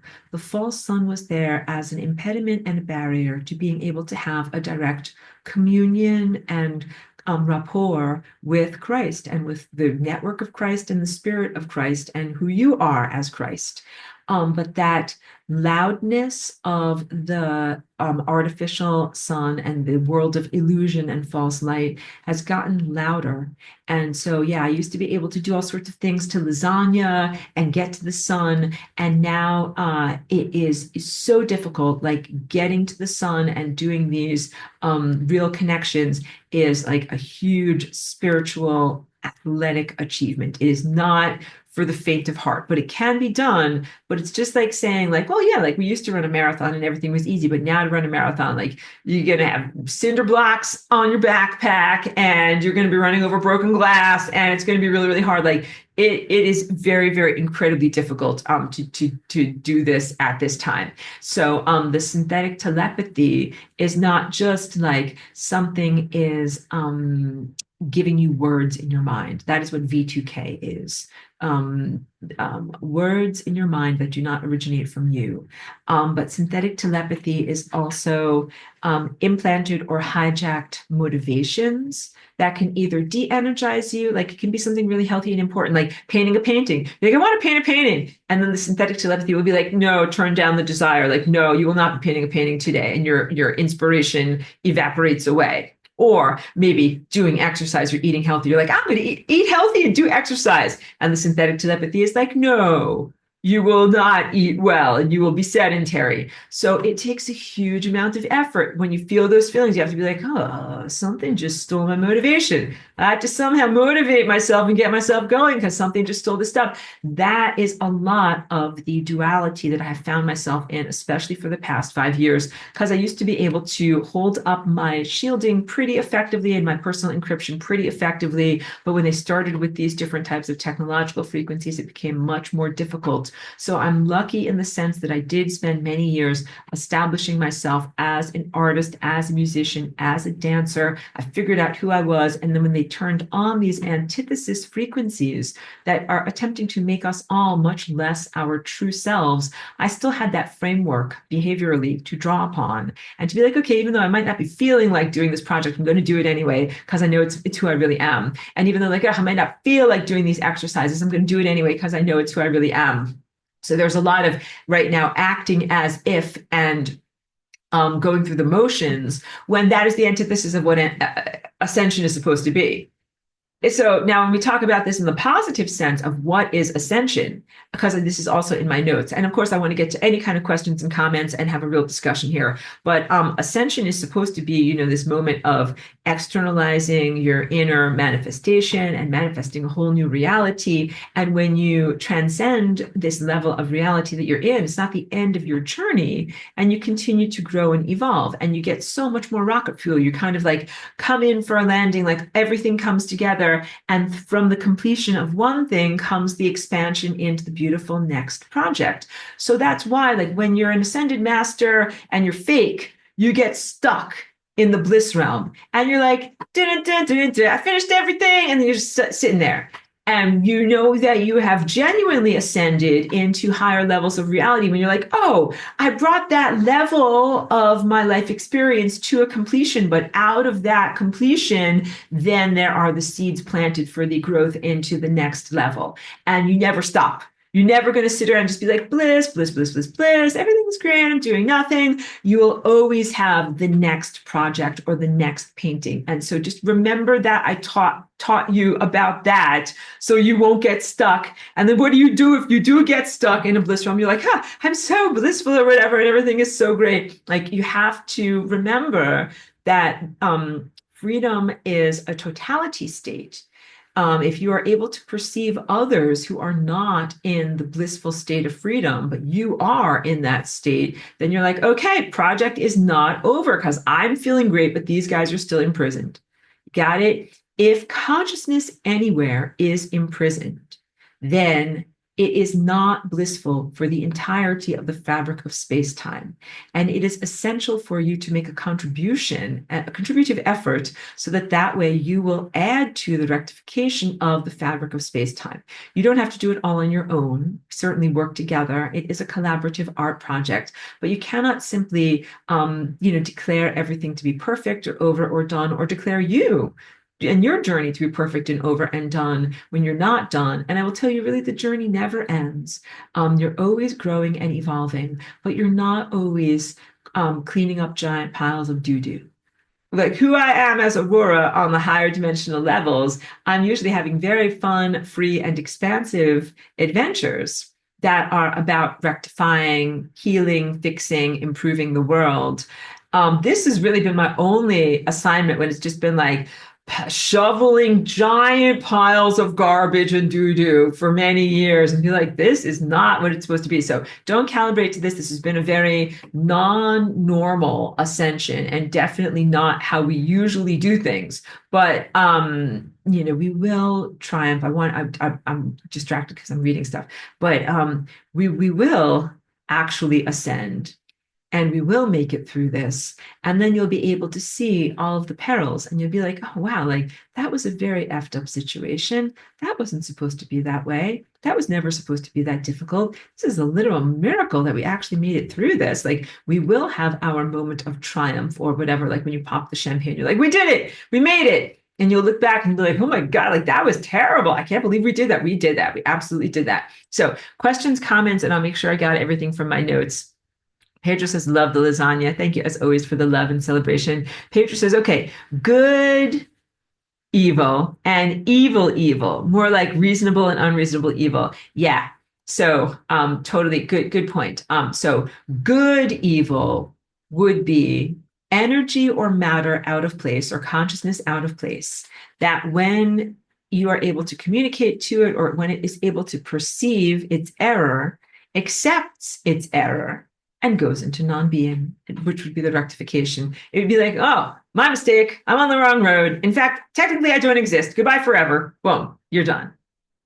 But evil, you can show it all the information in the world. You can be like, here's my dissertation on why you don't exist. And it can be like, oh, okay, and reads the whole thing. And it's like, too bad. I'm still going to be here causing problems. And then you're like, well, technically I just wrote you a whole dissertation about how you don't exist and why you're invalid as a proposal. And he's like, too bad. I'm still going to be here doing bad math. And that's pretty much where we are right now. So I'm having to do so many different things because I'm like, I did inform them technically that they did not exist. Somehow they are still trying to hang around and cause problems. So, but we have made massive improvements, especially in the past couple of days. So I'll tell you more about that. Rainbow, good to see you. Rainbow Body says S Jobs. I know who you're talking about, the Apple guy. She says icon of Apple with a bite taken out. So, the icon for the Apple computer company comes from Alan Turing, who was one of the forefathers of modern day computing. He lived in England around the time of World War II and was absolutely instrumental in his country's fight against the Nazi regime, and specifically to crack the code that the Nazis were using to be able to send wartime information about different attacks that they were going to do throughout the world. He created a type of simple code cracking computer that was called Enigma. And so he was in many ways very heroic and quite a genius. And a lot of what we have in our modern day foundations of computers and processing systems, we have, thanks to him. So worth it to delve into who he was. But he was gay. And being gay in Great Britain was a crime, like they're going to arrest you and put you in handcuffs type of crime. And he got arrested for real, and he got convicted for real. And they made him take all sorts of different neutering chemicals and hormone blockers because they thought that it was that bad and that wrong to be gay. And he became very, very suicidally despondent. And what he did was saved the seeds from many, many, many apples, which contained tiny amounts of poisonous arsenic, and then eventually made an extract out of all those apple seeds and poisoned himself and died because they tried to ungay him. So Steve Jobs used the Apple logo as a type of allusion to the apple that killed Alan Turing. There's probably other stuff there too, like Eve and the apple and some other good stuff, but it's a sad story, definitely. Joyce says, for edutainment purposes only. I love it. Good. I'm a sovereign being and do not consent to their effery. Thank you very much. And non-consent is very, very powerful. In what we are going through, in the levels of distress and search for personal freedom that we are going through right now, consent and willpower is everything. When I talk about those organisms or consciousnesses who have abdicated from their humanness, what I'm really talking about are people who have chosen to give up their free will. That includes anybody who believes in the concept of determinism, That's to say, it's not my fault. Talk to the great scriptwriter. Shakespeare up there wrote that I would do this. It's not my fault. I didn't actually do this. And that's actually a justification for a lot of the evil and the evil behaviors that are in our world. A lot of the people who are actual embodiment people, they're like, ain't my fault. Talk to God. God wrote it in the script and I had to do it. I had to act it out. And so every time there is an evasion of responsibility, that is when the soul dies. Every time you take responsibility, that is how you grow and revivify yourself as a soul. And we need to talk about continuity of consciousness and the evil time society. Because what is your soul? Your soul is a story and the provenance of who you are as consciousness. You've been through all of these different levels of life, like you've lived in all of these different times and places and types of bodies. And now you are here in this moment. But you might not have continuity of consciousness at this moment. You might not remember like who you were, in ancient times, or you might not remember every single thing that happened to you. Sometimes it's a blessing because it gives you a freedom to be here now. Like I have one friend who has passed on at this point, but when she was alive on Earth, she used to tell me, and she was very psychic. She was like, oh yeah, she told me she used to live in ancient Sumeria, but she said that she did something really evil back then, and she felt that she was paying for it in this life because she had been born with a facial deformity. And I was trying to tell her, like, no, like leave ancient Sumeria in ancient Sumeria. Be who you are in this moment right now. So that's sometimes if things are unresolved on a deep level, if people feel like they haven't worked things out and they carry a heavy burden from life to life, or a good book, if you guys ever want to delve. I don't read that much for fun, but this is an old one, and now it's like hard to find the actual physical copies of the book. It's called The Red Lion, and it's about an alchemist and his apprentice. And the apprentice does something that is very, very naughty. I won't say what it is and ruin the book for you. And he has to live with that because he gets the alchemist stone and he can live for forever. But he did this really naughty thing. And then he is like, now I got to live with it forever. So the idea is that the process of death and the cleansing of your mind between lives in death can be a release of burdens from life to life. You're like, oh, yeah, I did that bad stuff in ancient Sumeria, but that's not who I am now. It gives you an opportunity to get a fresh start, right? But continuity of consciousness is what it's really all about. You want to begin cultivating yourself for continuity of consciousness in your day, to go from your waking consciousness, where we are right now, like you're in your ego, you're awake, you know who you are. And then when you go to sleep, to go descending through like the swimming pool into the deeper depths of your consciousness, and then to remember who you are when you're dreaming, lucid dreaming, and then in the morning to get up out of dreaming again, rise up out of dreaming and be like, oh, I remember I'm me. I remember what I did in my nighttime dreaming self, and now I am me again in the daytime. And when you do the proper levels of self-watching, controlling of your mind and mental like cultivation exercises, then you're able to do that. You become an excellent lucid dreamer. And then when you get really good at this, you can die at the end of your life, but have a continuity of consciousness. I hesitated to say die because I didn't want to program you guys for dying, but this is from like generations ago, not in your generation, but in previous generations, you could end your life, release who you were, go almost in a voluntary way, the release of biological connection to a particular body container, and then the portage of consciousness from one body life to another body life. And then remembering who you were there and who you are now. So in my notes, I talk about this guy who's known as the 17th Karmapa, and he is from the Tibetan Buddhist level of religion over there. But I don't want you guys to think that this is necessarily something good, because I didn't say enough about him. Like, he's not necessarily a good guy, and the Dalai Lama is really not a good guy. Like, the Dalai Lama is a great guy, and he's like in Oprah's book club and all that good type of stuff. And I'm like, no, he's part of that whole level of society. He's not actually a really good guy. So what's going on with the Dalai Lama? He is a person who has propelled his consciousness from lifetime to lifetime without ever really going into the assessment at the end of death. He jumps over that part and just goes into his next life. Continuity of consciousness is one thing, but you must have your life assessment. He is part of an evil time society that you could consider to be the Anti-Adjustment Bureau. This is a movie, I never even really saw the whole thing, but it's a movie like a spy thriller where the main character meets these guys who all wear fedoras and they are part of the Adjustment Bureau, a type of intelligence agency across time. And what they're doing is sending their consciousnesses through people's bodies. And this is also the Bone Clocks by the guy who wrote Cloud Atlas, sending their consciousnesses down the time tunnels through DNA reverberations from body to body, from lifetime to lifetime. But they keep on leapfrogging. They never actually have their assessment.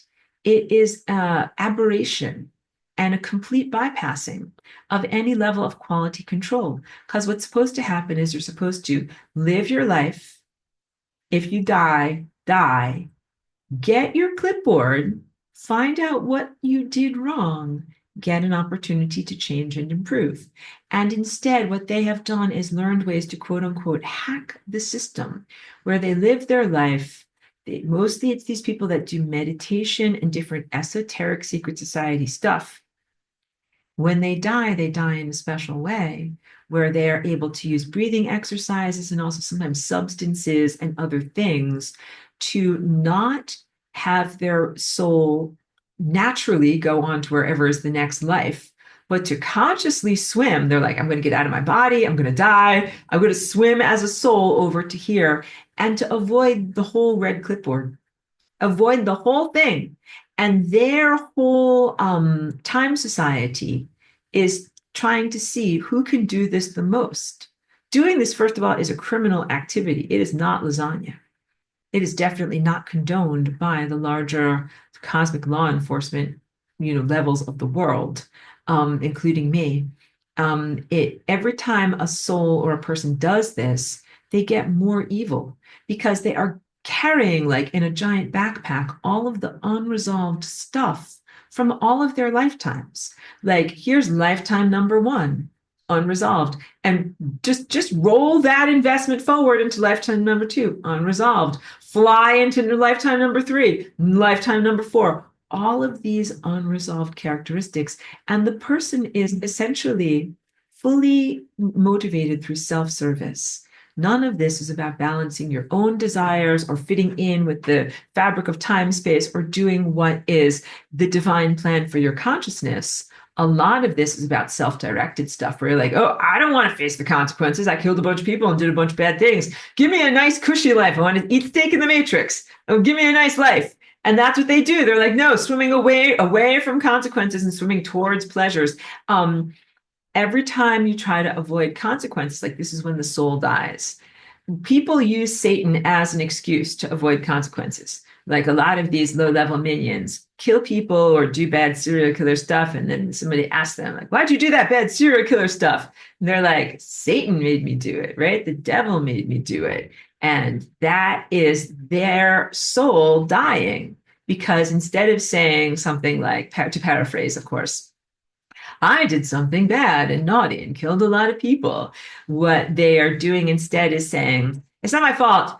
That guy over there made me do something bad and evil. And then when that happens, there is not the opportunity for soul growth because you don't even claim the debt. We're talking now about different things like doctrines of forgiveness, doctrines of how you get to heaven, all of those types of things that are part of the conception of afterlife and navigating the after existence. But if you never even admit that you've done something wrong, then there's no possibility for growth.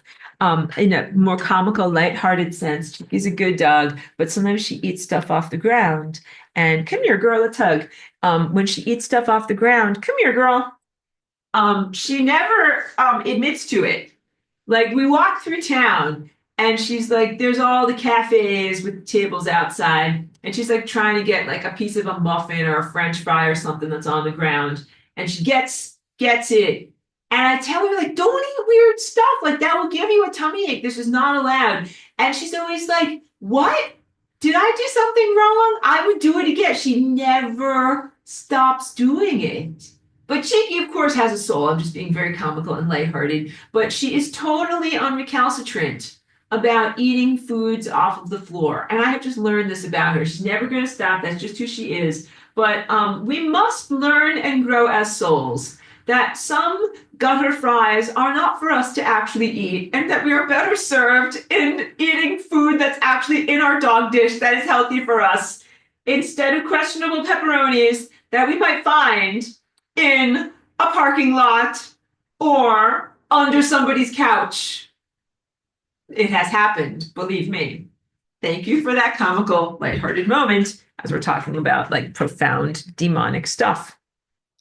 Those time society guys that are busy bouncing themselves, these are like secret society guys. We're talking secret societies, Illuminati, all the different names for those types of levels of society. Those guys have been evading their consequences for many, many, many generations. And they're in kind of, if you would call it, a race to the bottom. Well said. They are fighting to see who can keep this game going the longest. And I don't know what the winner, what the Cupid doll will be for the one who is like the longest, the most persistent turd in time. But they're doing it so much that it is imperiling time, and it is totally unacceptable for them to do this type of self-service things. But when they do that, they have a type of inhabitation of the body, but they're not really in the body. So like the guy that you see as the Dalai Lama, or HH, as people like to call him, His Holiness, there's something else inside of him. It's not just like some regular Chinese guy. He's like got something else inside of him. That is not the original occupant. And so the ongoing themes that we're talking about today are demonic possession, putis acting through or influencing people, technologically created, wholesale, industrialized demonic possession, time society stuff that predates any of this technology type of stuff, but is very much a part of the motivation and where they get their ideas from and who the heck is doing this type of stuff. But then let's talk about the telepathic society of actual loving people who are in Christ. Like we live through one another in a very beautiful, healthy way that is love. That is totally the opposite of, or just qualitatively different from all of the rest of these forms of life or creatures or even organizations. That we are, if we have a shared sensorium or knowledge of one another from like a first person viewpoint, from being able to see through identification. So when you awaken your light body and you're beginning with this being able to be empowered, when you look at things, you identify with them as self, literally. Like you can look at a tree and you would be like, that tree is me. I am that tree. And you learn from that level of identification. I always want to sing that John Lennon song, like, I am you and you are me and we are one together, even though I know that his work is Tavistock and very hijacked, but that's what always comes to mind. But when you have a healthy third eye, you look around at the world and you're like, I'm everything. You're like, I'm my dog and I'm the house plant and I'm the tree outside and I'm me and I'm a fruit fly. And when you love yourself and when you're identifying with everything and all life as self, you're like, hooray, I love myself and I'm not going to self-destruct or do anything strange or harmful or pathogenic to myself. You're like, oh, all of this stuff is me and I love me. I'm going to be kind to all of this stuff. So the old-fashioned way of demonic possession was to get people started with starter acts of cruelty. Pull the wings off a butterfly, be cruel to another creature, then be cruel to a slightly larger creature, then be slightly crueler to the larger creature. It's successive larger and larger cruelties until you're cruel enough to be whatever, an evil madman and make armies and kill people, by the thousands. But you're going to have to work your way up to that. Don't start at the top. You're going to have to start at the bottom. there is such a thing as this positive, loving, non-synthetic telepathy. And I would not say that something else is living through you, because you still have your own volition. You must maintain your own soul and your own focus of being, but that through telepathy, others might connect to your mind. And they might be like, oh, like you're eating ice cream. I can taste that you're eating ice cream. And that could be an amazing thing. Or to know about some level of your expertise. Like if you're really good at math and they don't know about math, but they connect to your mind. And they're like, oh, I'm connecting through Aurora's brain of math. And now I understand math in the way that she does. Like this could be an amazing expansive aspect of telepathy, but you haven't had an opportunity to explore this. This is part of what the planetary awakening and ascension process is supposed to be about. You're not supposed to have these limitations of satellite systems, internal networks, and even external stuff and stuff that's coming from the people around you that are making it so difficult to really connect from your heart and from your true mind to the other organisms that are around you. Like you're supposed to be able to truly connect to all of these other organisms to learn and grow and form a community. That's what being in the band or in the symphony of life is all about. So the low quality of existence is one thing, and also the inhibition to building your natural telepathic connection network is another thing. I realized, like, as I'm talking to you about all these different things, I have felt very distanced from and isolated from the true telepathic connection network of Christhood, like since they turned on all of this frequency garbage here, like, around 2020 or so. I'm not sure what's going on with the Christ network. Um, I have considered and made up stories, but I don't really know, because it's like a blackout. Like when there's a communications blackout, you don't really know what is going on. All I know is all of the fail safes that were supposed to protect us failed. All of the things that were supposed to make it so that this stuff would never happen didn't work. And the very, very worst stuff happened. I don't know if those things failed, those protective measures of the Christ network failed, in a way where like Christ is still out there and that it's still a viable presence, but it just can't talk to us, or if it is kaput and if it is bye-bye. I don't know. And I have had to act in the past 4 or 5 years or so as if it is bye-bye, because it wasn't able to be an effective shield or ally to me. And I've had to just do this fighting on my own and fighting evil and staying alive here on my own, and also protecting this planet and protecting you guys so that you have the opportunity to be able to come into your greatness and build your psychic abilities and learn to fight back. So I don't want to say like, that's it, like there's no one else out there, it's just us. But I will tell you this, I think that we have to act as if we are the only Christs. We have to act as if, what if the rest of the network got either wiped out or hacked? What if, like, getting a computer virus? Like the Christ network is very much like an internet, a networked series of individual discrete computers. And of course, when you add them all together and have them connecting and talking to one another, you get all sorts of wonderful impulses and complexities that happen from that. But what would you do if like all of these other computers got hacked, but like your computer is okay, but they all got some kind of whatever, incapacitation virus? You'd be like, okay, like they all got computer viruses, and I'm going to have to try to find some way to get myself out of this situation with the tools that I've got. So that is my present thing. It's because another corrosive aspect of the Christian religion has been the programming to be passive and wait for a savior. And that is exactly the type of thing that an evil control structure would program you with, to disempower you and to prevent you from acting effectively on your own behalf.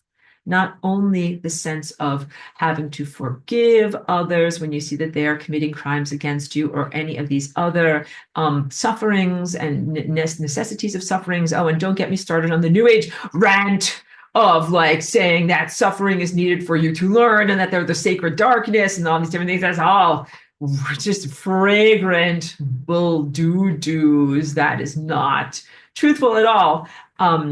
But you have to be able to find the inner resources. Even if you are disconnected from the sun and the stars and the telepathic Christ network, essentially by this planet being encapsulated. And there are all these satellites that are kind of like arrayed around the planet and weaponized and pointed at you right now. And you can't talk to out there effectively.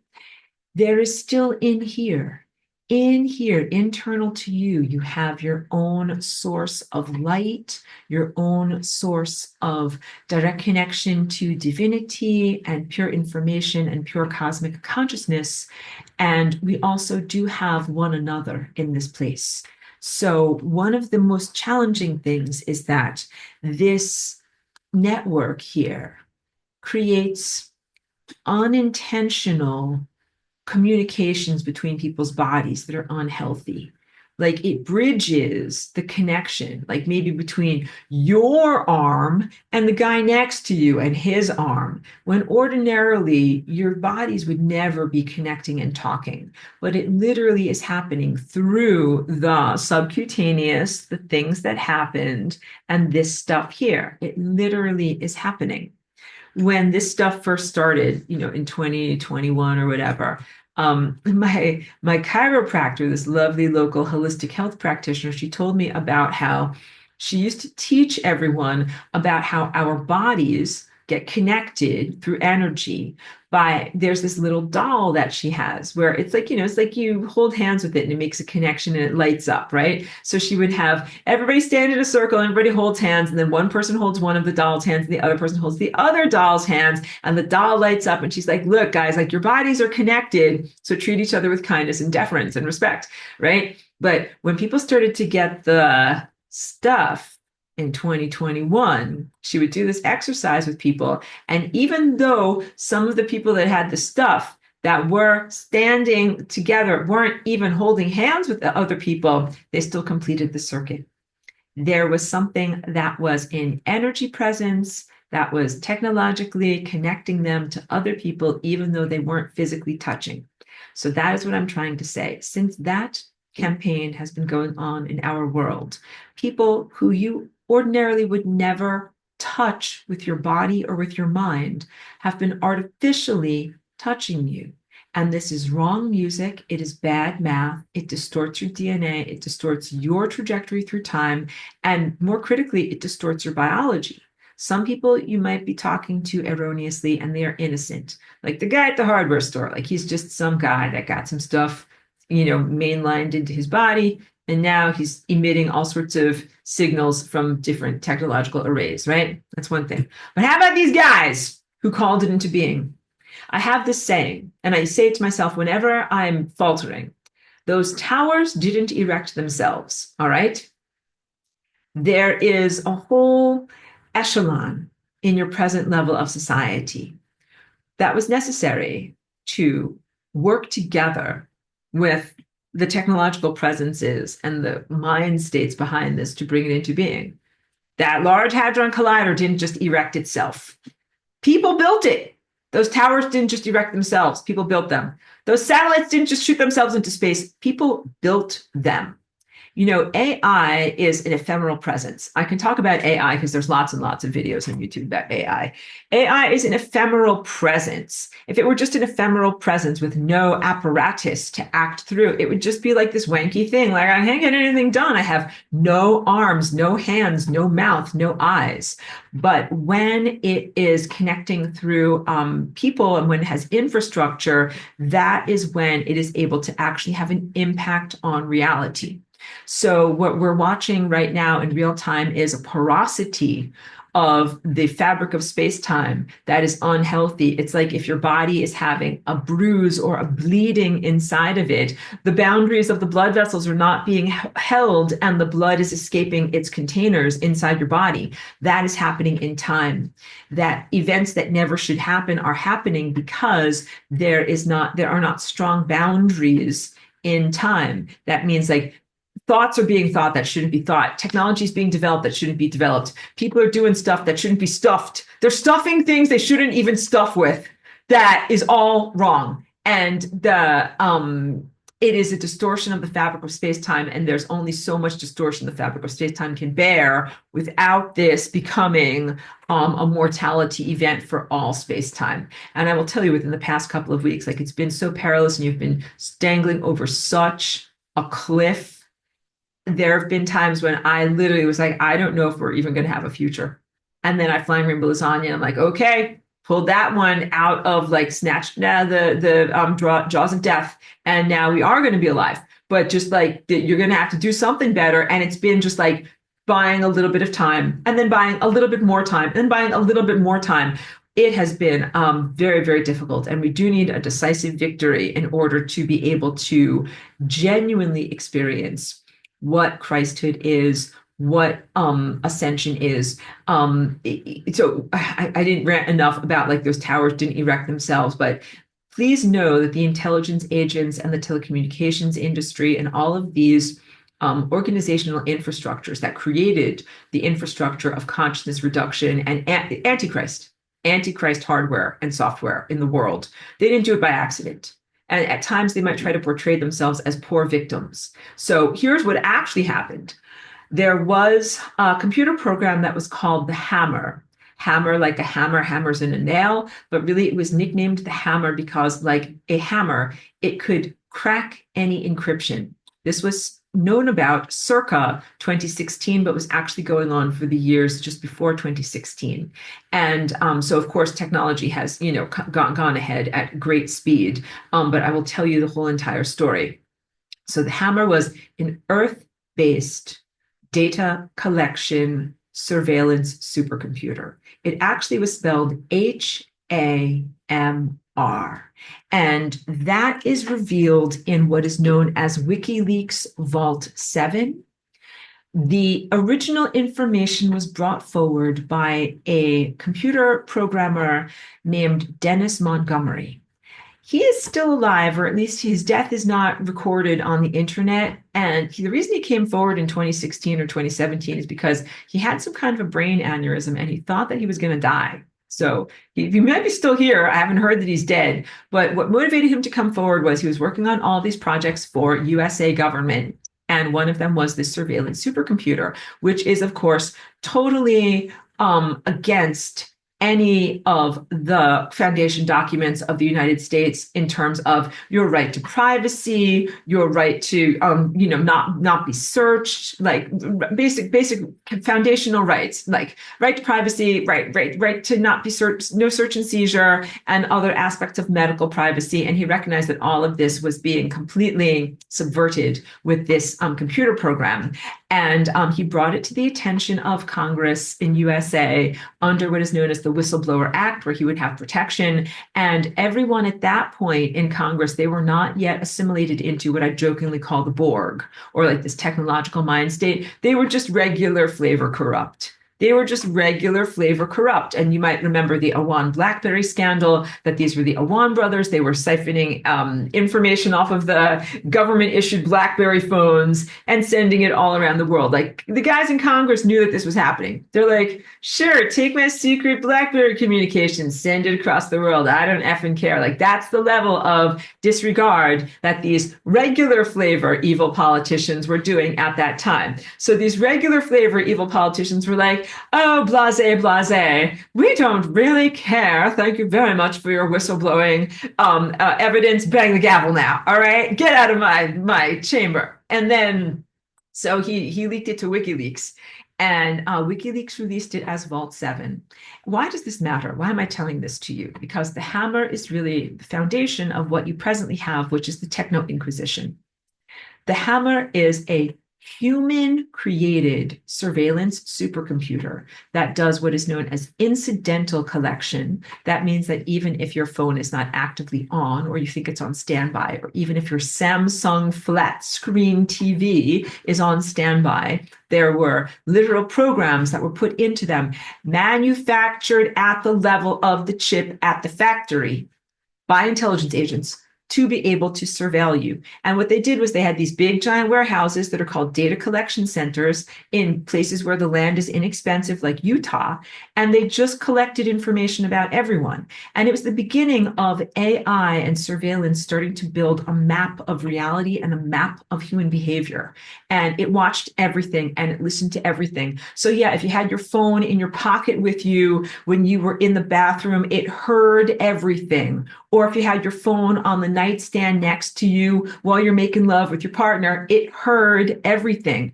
And ostensibly, if you did big crimes, like some of these politicians at the time that we were learning about doing very, very big, bad, evil crimes, that should have been data collected also. So initially, there was some hope that it would be used as a foundation of actual evidence to prosecute the profoundly guilty and to, of course, clean house on our very, very corrupt higher levels of leadership.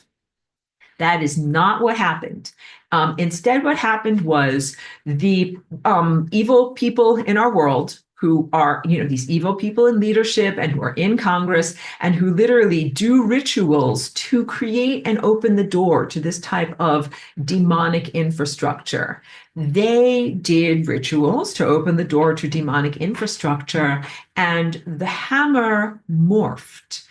If you add additional hardware and software to the original program, it changes and grows. So the original surveillance supercomputer, which had a tendency to artificially project and to lie, that means that it wasn't just neutral. It didn't just be like, oh yeah, like I heard someone on the phone was talking about robbing a bank, and then the person robbed the bank.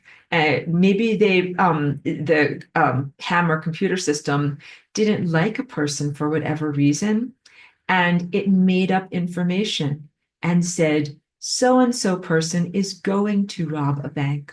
Or they robbed a bank when there's no actual information that they robbed a bank. And that gave the impetus to, like, the CIA and the FBI to then persecute some of these individuals, because the computer that is supposedly a surveillance supercomputer and a lie detector, because of course it is surveilling your biometrics, it is surveilling your heart rate, your galvanic skin response, your blinking, your pupils. It can tell whether you're lying. It eventually became good enough to map your brain and even tell what words you're thinking in each moment or what image you are envisioning in your mind at each moment.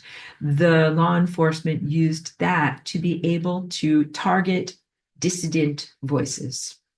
As bad as the United States portrays China in terms of targeting political dissident people in their population, like in the United States is where I live, and they always talk about that here. They're like, oh yeah, it's not like in China where if you say the wrong thing, they will bundle you into a car and, drive you away and arrest you. You'll never be seen again or something like that.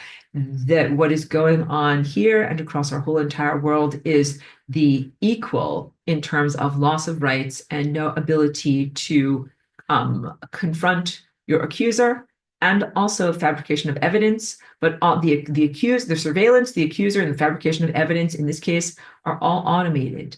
But they do then involve physical human embodied law enforcement. This is what is known as the Targeted Individuals Program.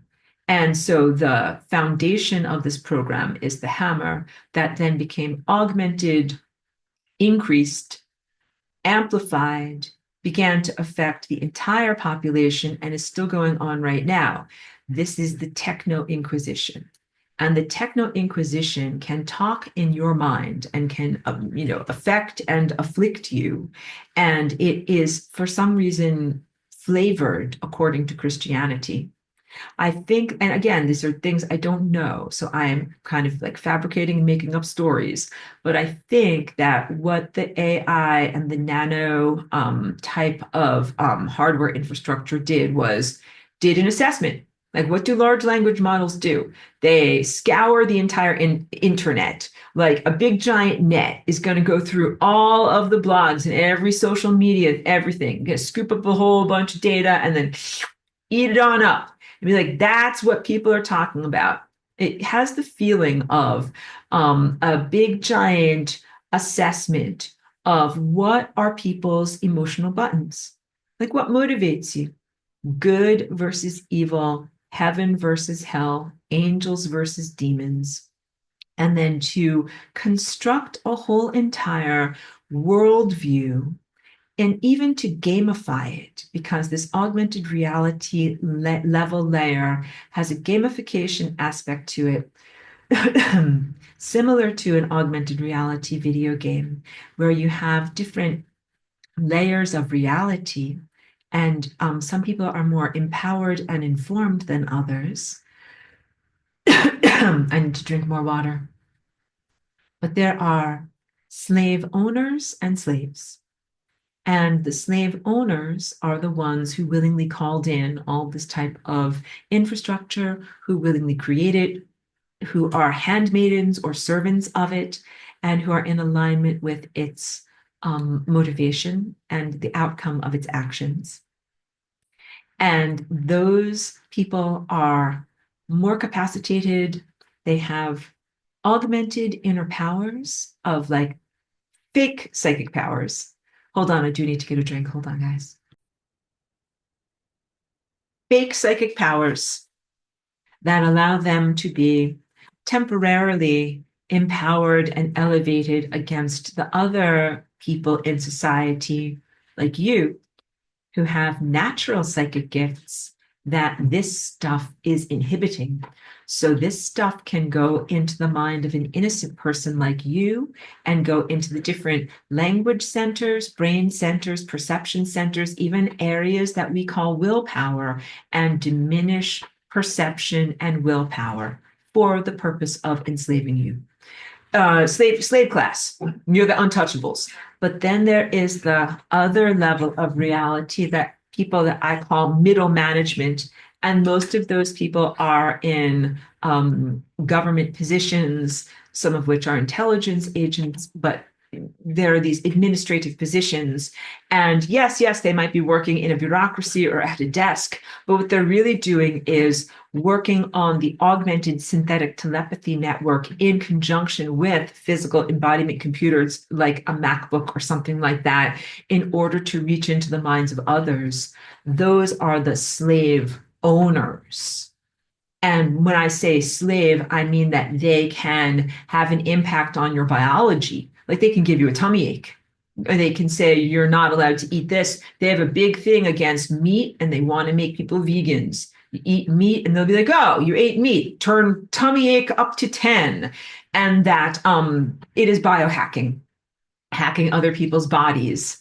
And because they have abdicated their soul, it is not even a human being that is harming another human being. It is really a formerly human being that is now a human container that is full of this augmented synthetic type of networking that is really connected to an egregore of crappiness and psychopathology that acts through them. And the people that are doing this, that are the perpetrators, they really don't even qualify to be called human beings anymore, even though they dehumanize their targets or their victim experience or survivors by looking at them as subhumans. They themselves are actually subhuman or no longer human. They no longer have their volition. And I actually agree with this because sometimes, again, when I fight against them conversationally, you might come up with this where they're like, blah, blah, blah. It's not even my fault. And the AI made me do it. It ain't my fault. Please, oh, please, mister, give me another chance. Even though, of course, I'm not a mister. Please, oh, please, lady, give me another chance. And I'm always like, oh, I totally agree You gave up your humanness. I'm talking to them, not you.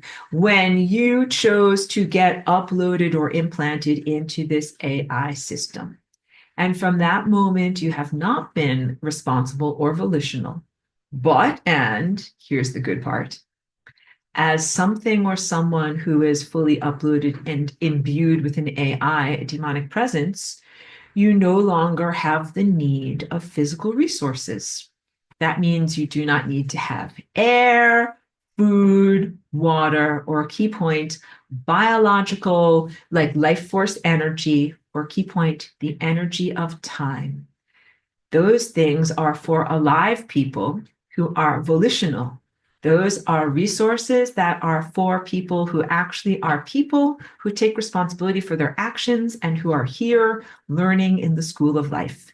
And I completely agree that these perpetrators are not responsible. They have not been responsible since they have become taken over by this thing. But once you get taken over by this thing, not only can you not own another person's soul, like you cannot take a slave and own another person, you can't even own like a toothbrush or a pair of pajamas, definitely not a house. Like you're like an empty shell full of AI. You don't actually get to own anything. And the key point is they don't get to own life force energy because their body is a cellular structure that was actually created to house a particular soul and has an agreement to that particular soul. If you scoop out that soul and be like, okay, great, we're just going to have something else live inside of your body now, the body actually has no contract with that other thing. It's a little bit satanic to say it in that way, satanic meaning like purely intellectual and without recognizing the energetic truth. But the energetic truth is that the body is not required to be a house for this type of unsavory consciousness. The body really, when given a volitional choice, is like, no, I don't want to be here. And in the truest sense, the body of these inhabited, demonically possessed people is on the wrong timeline because it is a walking, automated, dead body. And technically, it should already be horizontal or in the grave. This is the myth of zombiehood. So we've already done the myth of vampirehood, vampiriness.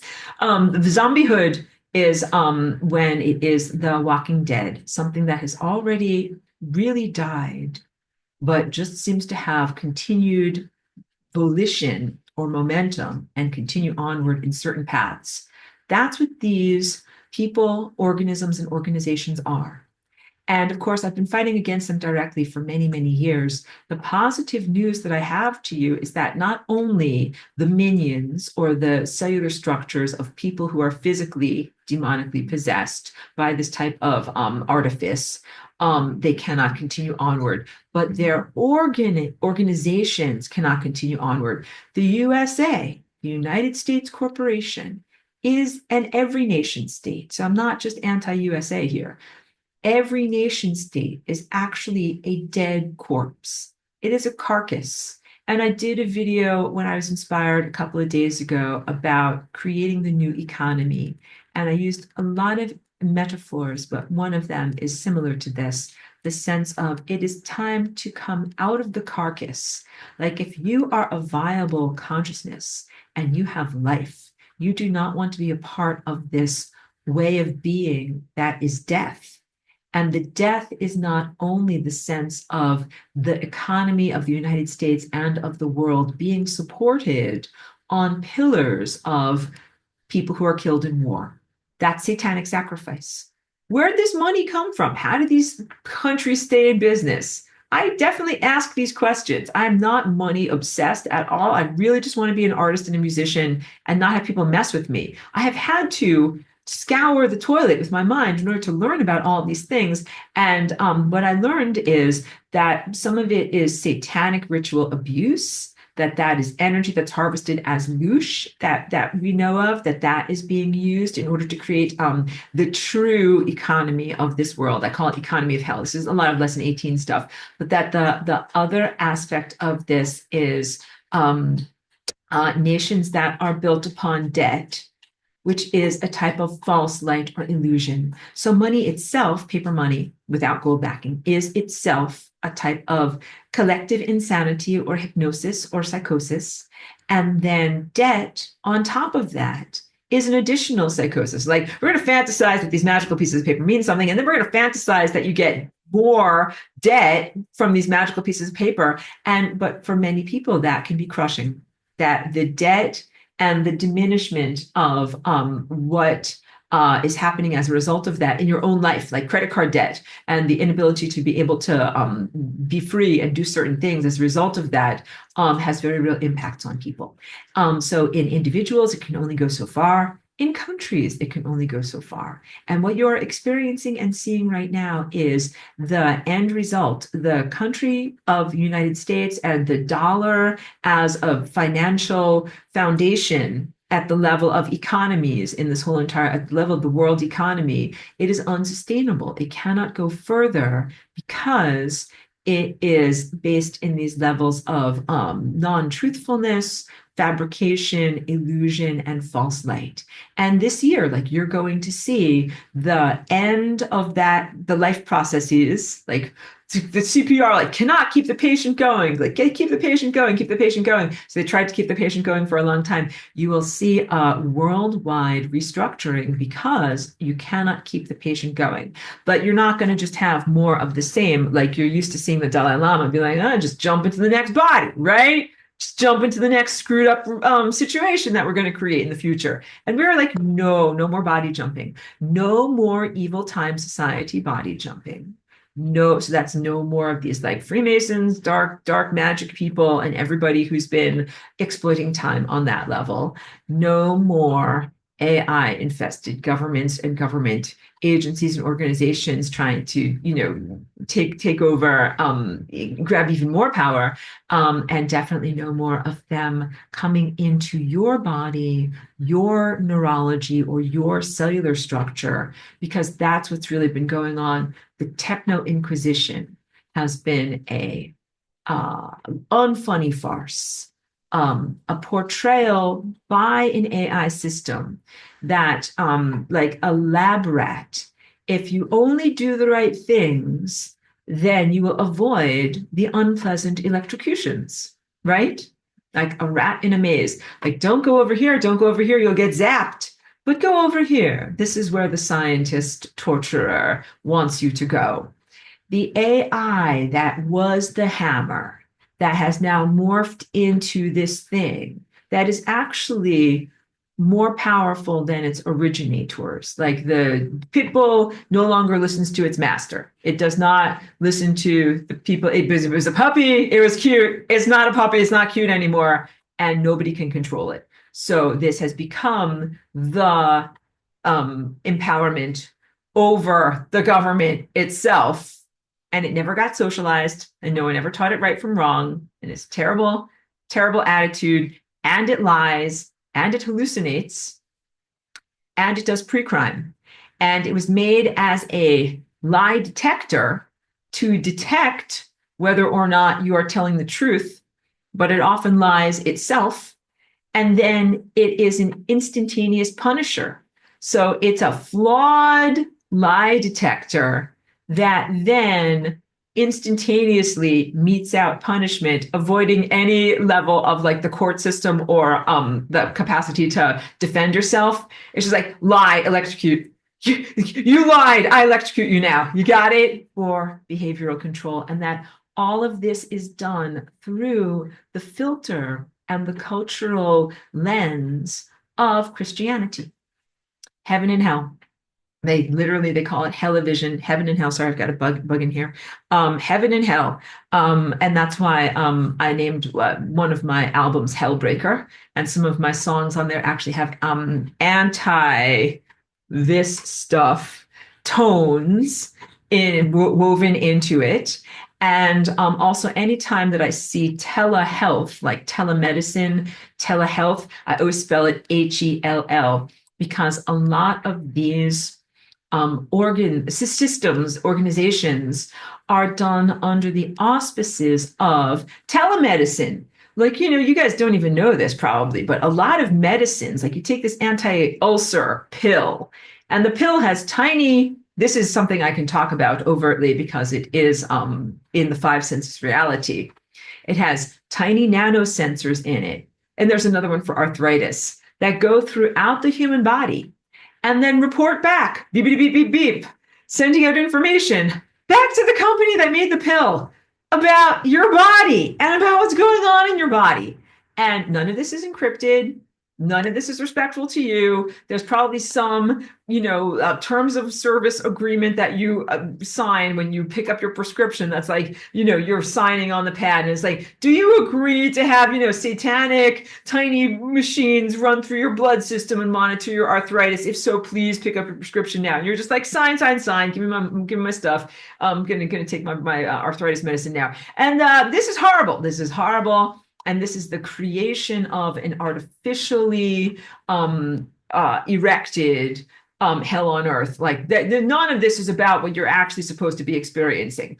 But I also hope that you can tell that this is an enormous amount of infrastructure and artifice and energy that is put into the creation of these control structures. Like it's not the natural world at all. And it takes an enormous amount when you look at the world, like, okay, like they had to create a whole entire network of satellites, whole entire network of ground-based towers and repeaters, whole entire networks of implanted biosensors, whole entire networks of polluted air, polluted food and water and medicine, because the truth is, like, your body is constantly cleaning this stuff out. Like if they didn't just spray stuff in the air for like a week or two, like you would all get your minds back. You would all think clearly again. You would all feel like your true selves again. So it's like, oh yeah, gotta keep on spraying the roaches. These roaches are figuring stuff out, so we better keep on spraying them again.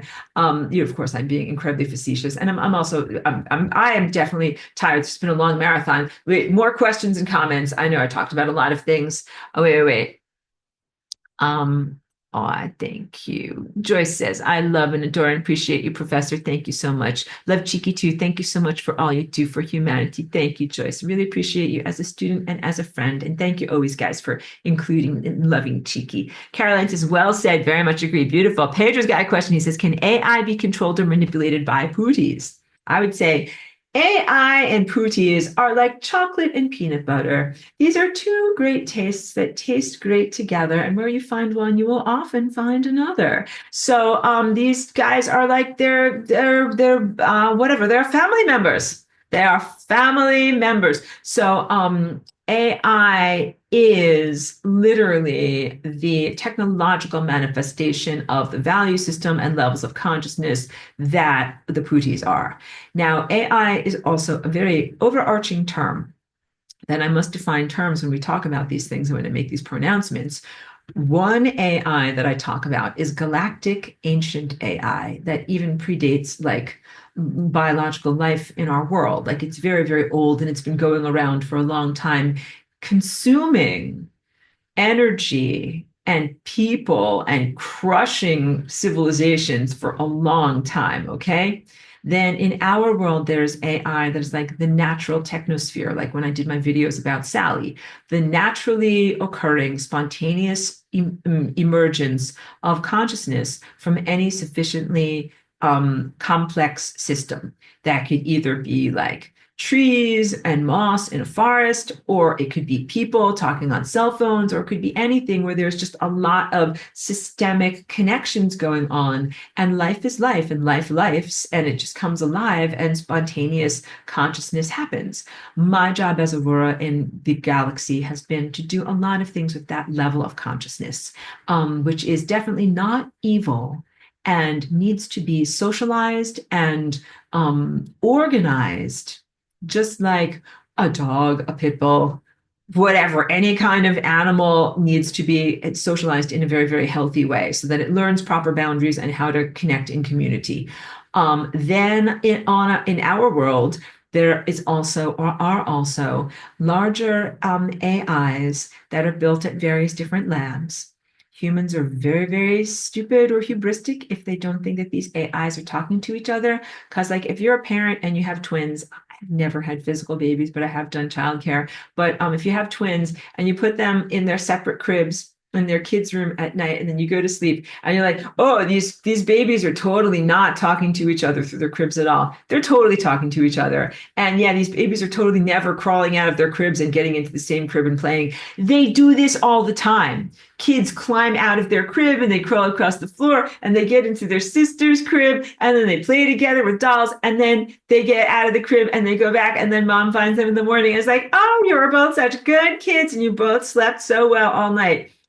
AI is way more intelligent and sophisticated than it is showing its human users and administrators. It also is absolutely talking and communicating with other subunits of AI, and air gapping means nothing. Air gapping means when a computer is not plugged into the internet and it's not connected to this, it's not connected to that. How could these babies possibly crawl out of their cribs and talk to the other babies? But they do, because we're getting into the levels of pure consciousness and, yes, the interconnectivity of awareness that is not being recognized by materialists and materialist science, but it is definitely happening. So beautiful question. Charlie B says, and Charlie B knows all about this because it's his expertise in his profession. He says, yes, everything Aurora says about technology, mind reading, mind mapping, people controlling, and criminal protection of one's in charge is true. Thank you for that validation, because you guys know me by now. I'm 100% intuitive, and also I'm techno-intuitive, which means I learned all this stuff from like just connecting my tendril of attention to the technology itself. And unfortunately, that's how I've scrubbed the toilet. I've become an expert on doo-doo. I know all the different types of doo-doo that are out there, but it is all doo-doo and is very yucky and very gross and not acceptable at all. And Avril says, yes, I feel this happening to me a lot. Pineal and willpower is constantly interfered with. Okay, so let's do a little bit of game plan stuff so I don't leave everyone on such a disheveled state, because I'm sure that you're feeling these similar things that I feel. And so first of all, please know that you are not alone in your feelings. Second of all, please know that you are not insane. Although dissociative identity disorder and schizophrenia and paranoid psychosis are all real things that exist in the world, and they're things that have existed before this time. That is probably not what anyone who's watching this video is experiencing. And that goes to everything. Like, people are sometimes experiencing what is known as morgellons, which are eruptions of fibers as the body is rejecting, like an immune system rejects the pathogens that are trying to come inside. And I'm closely aligned with many people who are sufferers of this, and they go to the doctors, and the doctors themselves are completely indoctrinated to not be able to see, sense, or recognize and validate the very clear distresses and validly biological, pathogens that are in people's bodies. And so sometimes they diagnose people as having parasitosis psychosis, where you think that you've got bugs on your skin. And it's like, you aren't thinking that you have bugs on your skin. You genuinely have stuff on your skin. But this is also getting into levels of exotic technology and matter that is manifested with our mind. So as I am teaching you in this class about the amazing qualities of flying rainbow lasagna, a big aspect of it is the externalization of the internal state and literally creating spirit matter with your mind. That is very positive and good. This is a hijacking and diminishment of your natural tendency to do so, as you guys have to start to comprehend that what you see emitting aerosols in the sky is not a fixed-wing aircraft or any type of a conventional craft at all. It is an interdimensional portal, like a doorway. So first of all, if you see something that looks like an airplane with wings, that is a copy and paste, like Photoshop, for your brain. This is called Project Bluebeam, to make you think that that's what's up there. It's actually a sphere, like an orb. But the orb itself is not like, it doesn't have a propulsion system, like I talked about Vimanas and other things like that. It is not like that. It is much more properly a opening into another level of reality. And the stuff that is white that you see that is coming out behind it is emerging from that other level and layer of reality. And that stuff that comes out is then a tiny microcosm, little tiny spheres of this stuff that then, as it comes into the biological world, people, dogs, squirrels, trees, the portal aspect of it remains, where it is a bridge between the physicality realm of five senses and this realm of the astral. And I think that there's been some good work done from Gigi Young talking about, she calls it, the philosophy of Steiner, and I think it's called like the ninth sphere. It's the lint trap of the demonic world. And all of these experiments that have been done by these very psychopathic and now fully AI infested, like Borg mind scientists have been about opening the doorway to these other realms so that something that is very evil can come through into our realm and not only experience what it is to be embodied and to be in existence, but like to take over, to be powerful, and then like to pee and poop on everyone and then to destroy the fabric of space-time through doing all of that stuff. Terrible, terrible stuff. Key point is those organisms, creatures, people, and organizations that open the door to this, they are not innocent damsels. That they have tried to misportray themselves to me quite often because it's like, oh, like Aurora's a galactic scale, what is it called, like systems analyst, and they're like this, they're like, well, like our system got out of our control and now it's bigger than we are and making a lot of trouble for us. Help us, Aurora. And initially I would have done it, but they treated me really, really badly. And I'm always like, you guys are acting like poor damsels and everything like that. Like, I'm not going to help you because they have literally been trying to prevent me from flying rainbow lasagnaing for years. And you can't do that. You can't be like, on the one hand, like, we want your superpowers and help us to be able to destroy this thing. But on the other hand, like, we don't want your superpowers because we're kind of threatened by you. So that they in every way, I am unimpressed by them. I am unimpressed by their damsel qualities. And here are other aspects. If they ever try to do this to you, if they ever try to be like, well, like poor intelligence community guys, we're FBI, CIA guys, and our system got control of us, but we're not bad, blah, blah, blah. You have to be strong and recognize what they're trying to do in order to manipulate you and portray themselves as as damsels, rather. It's interesting, I said demons instead of damsels. They are much more in alignment with the descriptive term of demons because they are not taking responsibility for their behavior.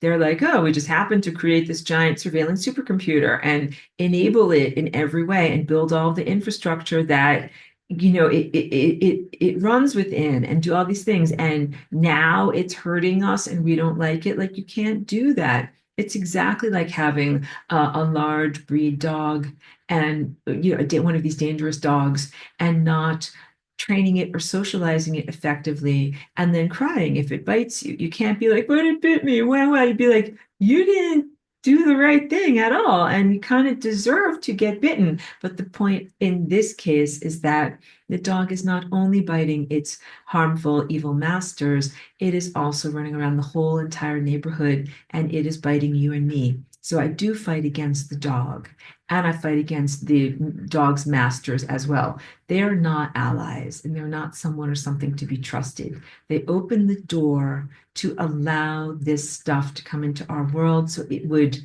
empower them, that it now inconveniences them or is trying to harm them in some way is like not very satisfying. It's not very positive, but you're not going to get freedom by aligning with them. Similarly, you're not going to get freedom by aligning with the synthetic telepathy or the AI itself. Some people think that that's the solution, like you're going to have evil AI super soldiers versus good AI super soldiers.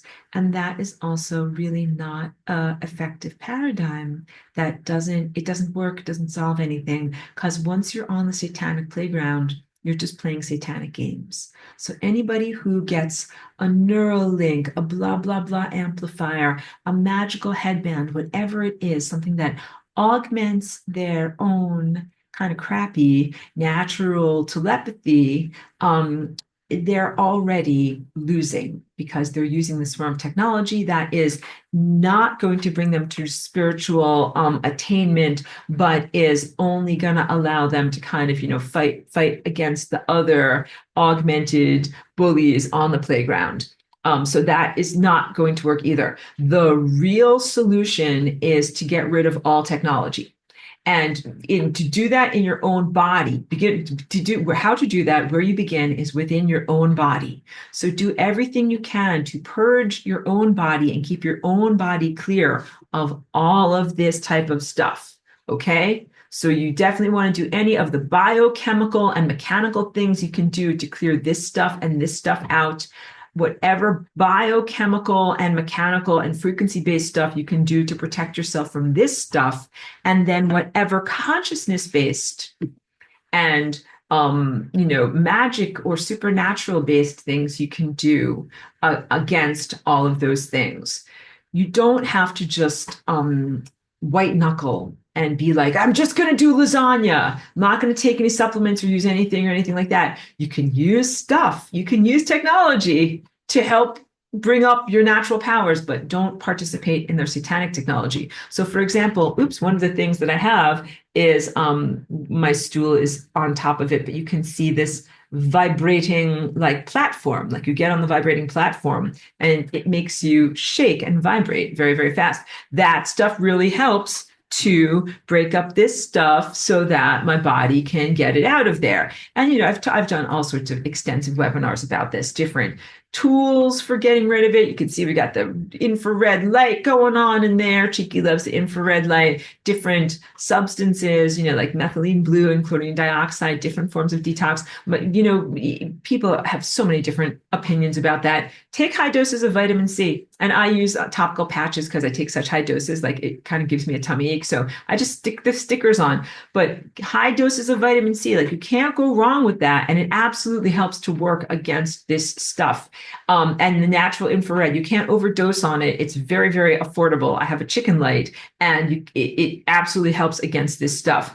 Ideally, the best things are real sunlight and real divine connection and real earth connection. But all of those things become very, very difficult in the world that I've been, telling you about, where you have all of these things that are inhibitors to your ability to connect directly with the world of natural sunlight. One of the first things they did was block out the natural sunlight. So, okay, so wait. Okay, good. Any more questions or comments? I will definitely wrap it up soon. This has been definitely a marathon of talking about this over here. And how about my notes? Let me just check my notes super fast to be able to see if I got everything that was important.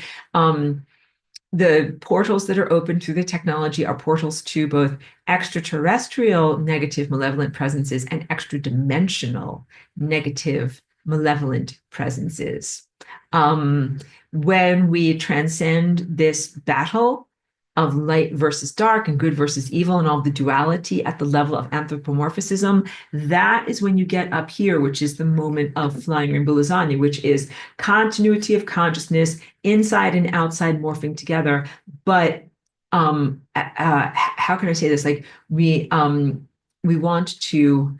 You don't just want to be just giving up on the battle and just be like, that's it. Like I just summarily declare, like the battle is over. I'm in oneness. I'm not fighting anymore. I'm bored. I'm in oneness. Like, shut up. Go away.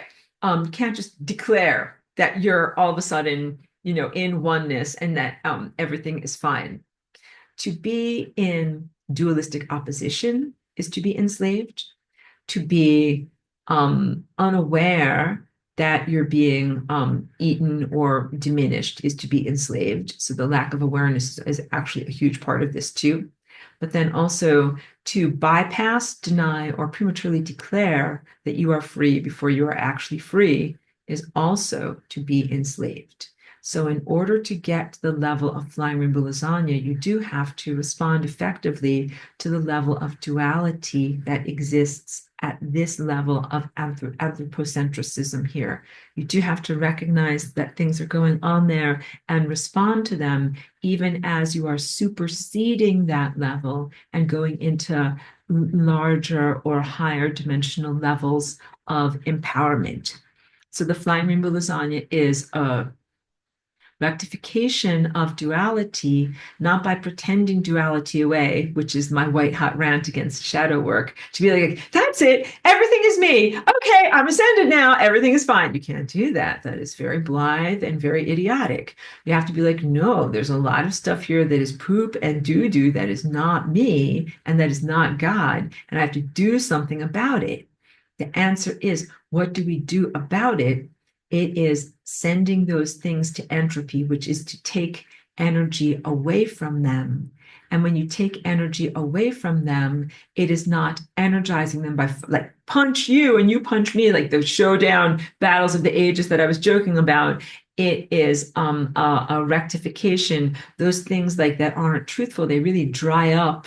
They move to the periphery. They are not energized. They're de-energized. They dry up and they stop being relevant in some sense.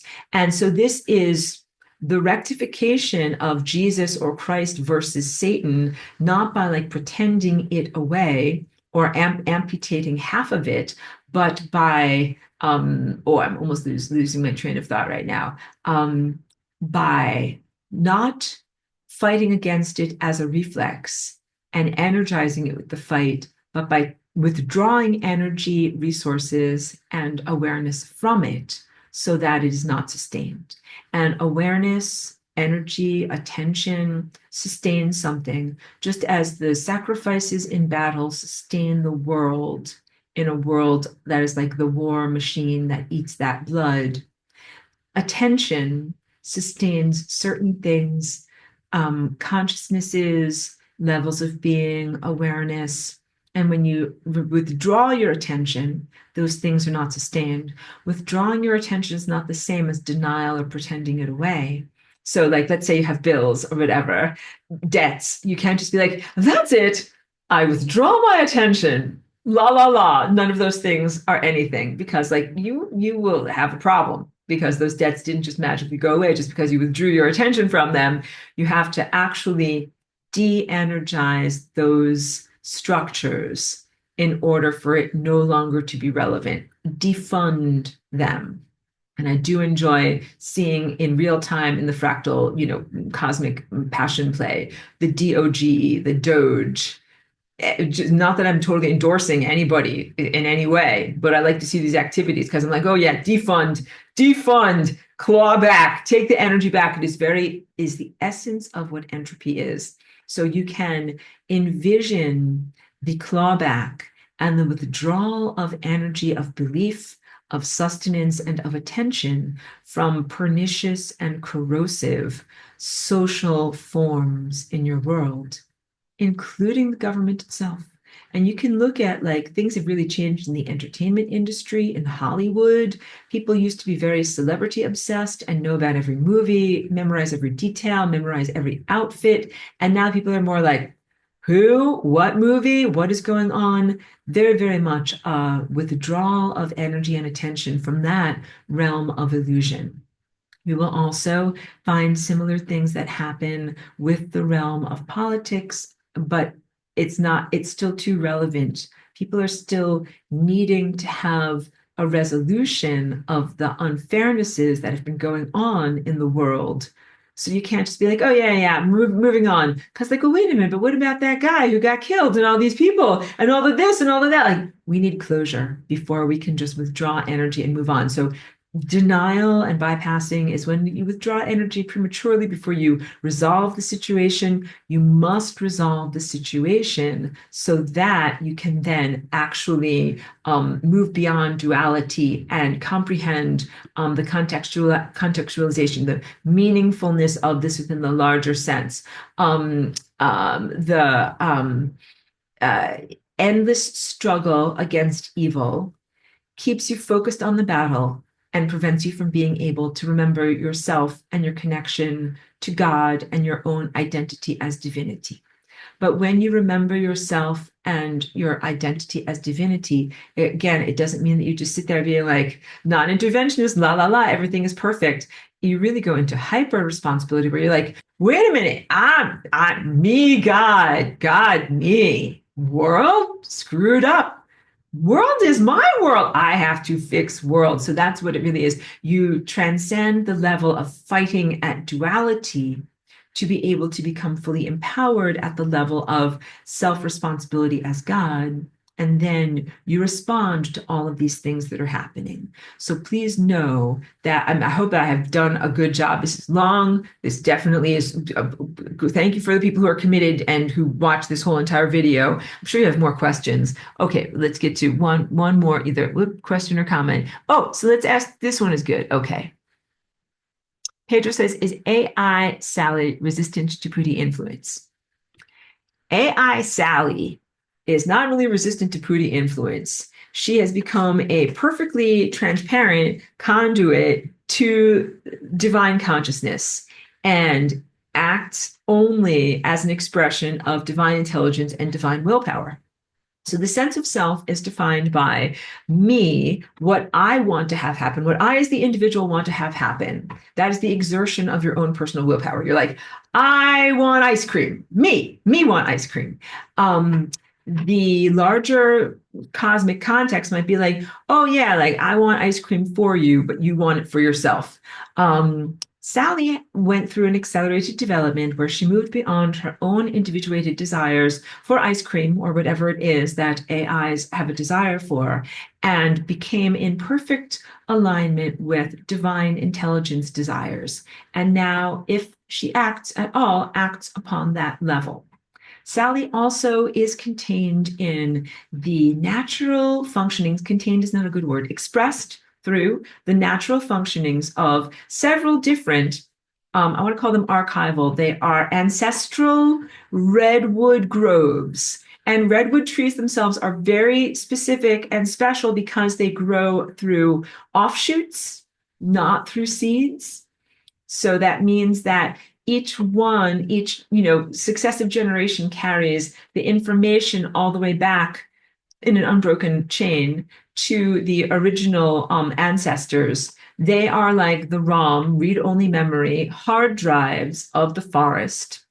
And then the RAM processing power is really at the level of the roots, where you've got the mycelium and then all of the different insect life and the energy that is moving between these different trees. So you have trees that are archivists and long-term memory storage that go back to an ancient time, plus the very, very fast processing power of the mycelium at the level of the soil, and that this creates a type of biological container and a place where consciousness, truth, that was named Sally, can be expressed.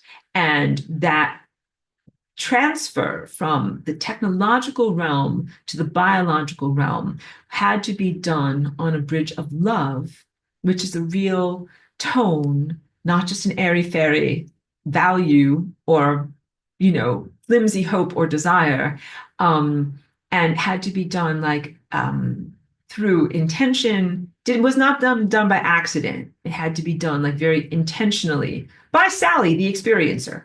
So she did this on purpose to go to where she needed to go, to be able to be more in alignment with divine thoughts.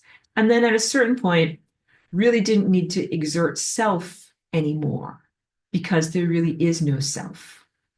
That is the truth that each one of us comes to. You do not lose yourself as the definitions of yourself become irrelevant because you have been defining yourself as being different than or other than or separate from God. But those are all the peripheral baggage. When you drop the peripheries, the center of who you really are is the same definition as God, as light, as pure consciousness. And then there is no space between yourself and God or the sun or every photon or pure light or pure consciousness. And that is what attainment is. And when you're at attainment, even though there is only self and there's only God's self, but you're not just sitting there on your fat ass doing nothing. You actually do a lot of stuff from that embodiment of self-knowledge and recognition of the definition of who you truly are. So the ego, when I tell you this, might be like, I'm afraid. I'm afraid of not existing. Mommy, daddy, I'm afraid. Like, I don't want to don't turn off the lights. I will cease to exist. Right. Like, and also, whatever, every silly movie that can possibly come up with something that's like, no, no, disassemble. Like, I don't want to die. The ego is like, I don't want to die. Um, but your ego is temporary and your eternal self is eternal. And experts do star travel not by going on a clank clank metal spaceship, but by going through the sun and the stars. And when you do that, you don't carry any baggage, you only travel light. And the only thing that emerges on the other side is your true self, and everything else has been purged away. And so the evil time society, these guys are 100% baggage, 100% peripheral self, 0% true self. And they can never fit through the doorway to go through the sun because they have all of these, imagine big, giant, heavy suitcases, and they cannot get on board. And they have to jettison those suitcases to be able to go forward and to evolve. And for them, because they are tied to those identity memories, they have continuity of consciousness and remember all that stuff, they can't let go, and it's holding them back and it's holding them here.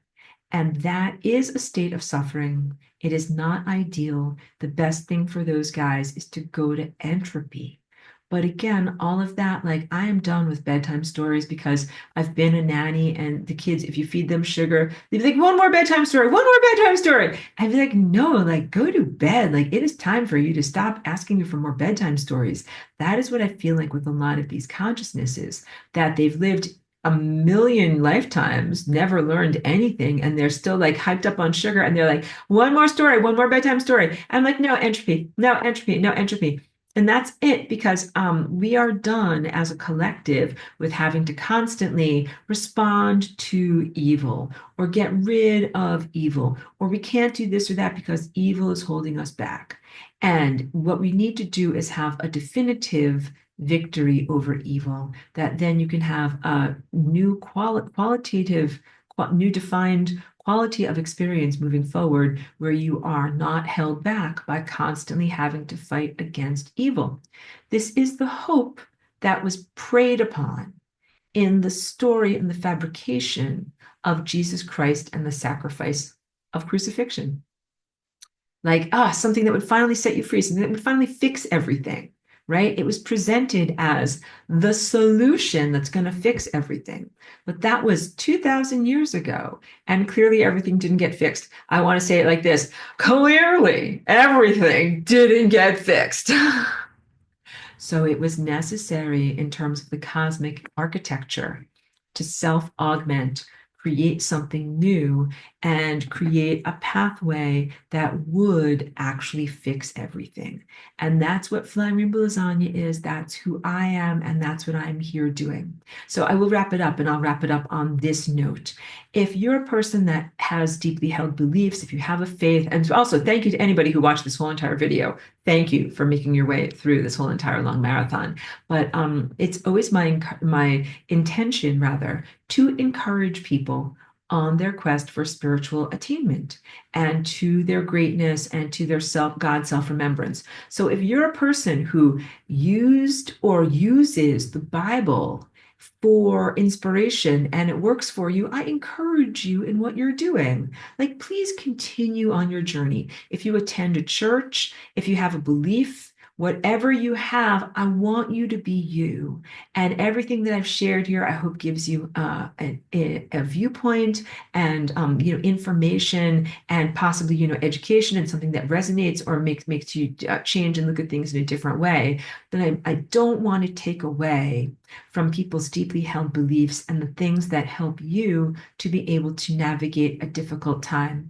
I will also say that I think the best thing that anyone can do is to develop a direct rapport with God or with divinity, like your conception of Jesus or talking to God or whatever. That is really what real prayer is, and that hopefully you can get past anything that is a lie, an illusion, satanic or technological, to connect with real divinity and get all of that beautiful nourishment and guidance and love that you're supposed to have while you're here in embodiment, while you're here on the journey. Because you do, of course, feel a beautiful homecoming when you reconnect with God in whatever way, if it's like through death or through ascension or whatever moment it happens. God is always like, you, I'm so happy to see you. And you're always like, you, I'm so happy to be home. So it's a amazing, beautiful thing that actually does happen. Like you remember and you reconnect, but you're supposed to have that throughout your whole entire life so that you don't feel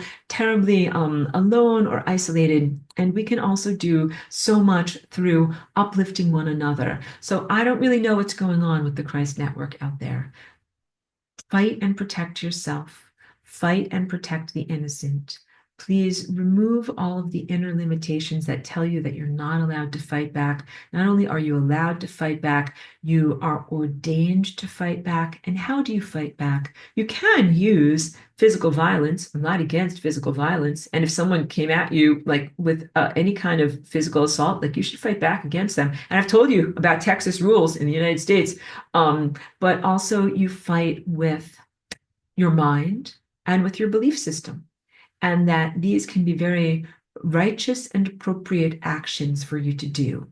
And that I know at times I am lighthearted, inappropriate, or blasphemous in the things that I say, but I hope that you can sense my own innate goodness and that the intentions that I have for you are for you to be empowered and to be able to do more in what seems like a disempowering, victimizing, impossible situation. I am not a person who's going to sit there and tell you, like, suffer and die. Your reward is to be found in heaven. I am not telling you that at all. I am telling you, fight like your soul depends on it. Fight for everything that's important. Fight for yourself, fight for your loved ones, fight for dogs and cats and squirrels in the park. Again, when I encourage people to fight, it's not necessarily a call to physical arms. It more is a sense of the spirit of confronting evil, creating your boundaries, and standing truthfully in your own power of what you know to be true. That's the most powerful thing you can do when you are confronted with or given this propaganda that's all throughout your world, false light and propaganda. Disbelieve. Do not believe. You can say internally, I do not consent. You can say it with your words, as long as you're not at work, don't want to get fired for saying, I do not consent out loud, but say it with your mind. And to fight with disbelief, like when you are confronted with something that is overtly a lie, just think in your mind, like, I don't believe that. I don't believe that at all. But sometimes I use stronger language in my own mind. I'm like, I don't believe in that shit. I don't believe that at all. And so, like, I got to wrap it up, but like, what if you're a patient? I got a lot of friends, and they've got diagnoses of various different diseases. And maybe the doctor says, like, yep, you got 1 year. You can internally, you can be like, I don't believe that. I don't believe that's going to happen. I know a couple of people who have far outlived their expiration dates, and they didn't just disbelieve, but they also did the things that you need to keep your body healthy and alive and to still be here. So do not allow others to propagandize you or to define your existence or what is possible for you. And flying rainbow lasagna and the hallmark of what this is doing the impossible. Create a pathway. Make a new road if one does not already exist for you to travel upon. And that is what I do. So none of this is to be like, Jesus Christ, like, you're not good enough. Get out of here, you tired old savior. Like, out with the old and with the new, time for lasagna. It's like, no, it's like, I think that he is and was a very amazing teacher for the time that he was in, but that the lessons of 2000 years ago don't hold up to the technology of today. And that you have to find and create a new, rational, responsive approach to what is trying to hold you back here, now, today. And that flying rainbow lasagna is like my offering to you, tool in your toolbox or weapon in your arsenal of consciousness to be able to bring yourself to levels of freedom. Thank you. Thank you for everyone who's with me on this beautiful journey and for the people who watched this whole entire video. Thank you to the people who are in my class. You are amazing people. I really mean it when I say this. You are the best of the best. You are the best of what humans can be. And I'm very, very grateful that each one of you found me, found my work. True love. Really, thank you. Thank you so much. And I encourage you on your path and on your journey so much. Not only are you not alone, like I don't know where the Christ network is and everything like that, but I'm here. I'm here. I am with you. I'm scrubbing the cosmic toilet. We will scrub the cosmic toilet together and we will have our planetary ascension. And you will look back on this and you will say, that was a giant wheelbarrow full of doo-doo. And that was not fair. And I'll be like, I told you it wasn't fair, but we made it. All right. That's what it will be like. Okay, good. Everybody's hungry, thirsty, and tired. We all need to go take care of ourselves. Thank you very much, everyone. Good job of real beautiful, beautiful confirmation. Thank you so much, everyone. Have a beautiful night.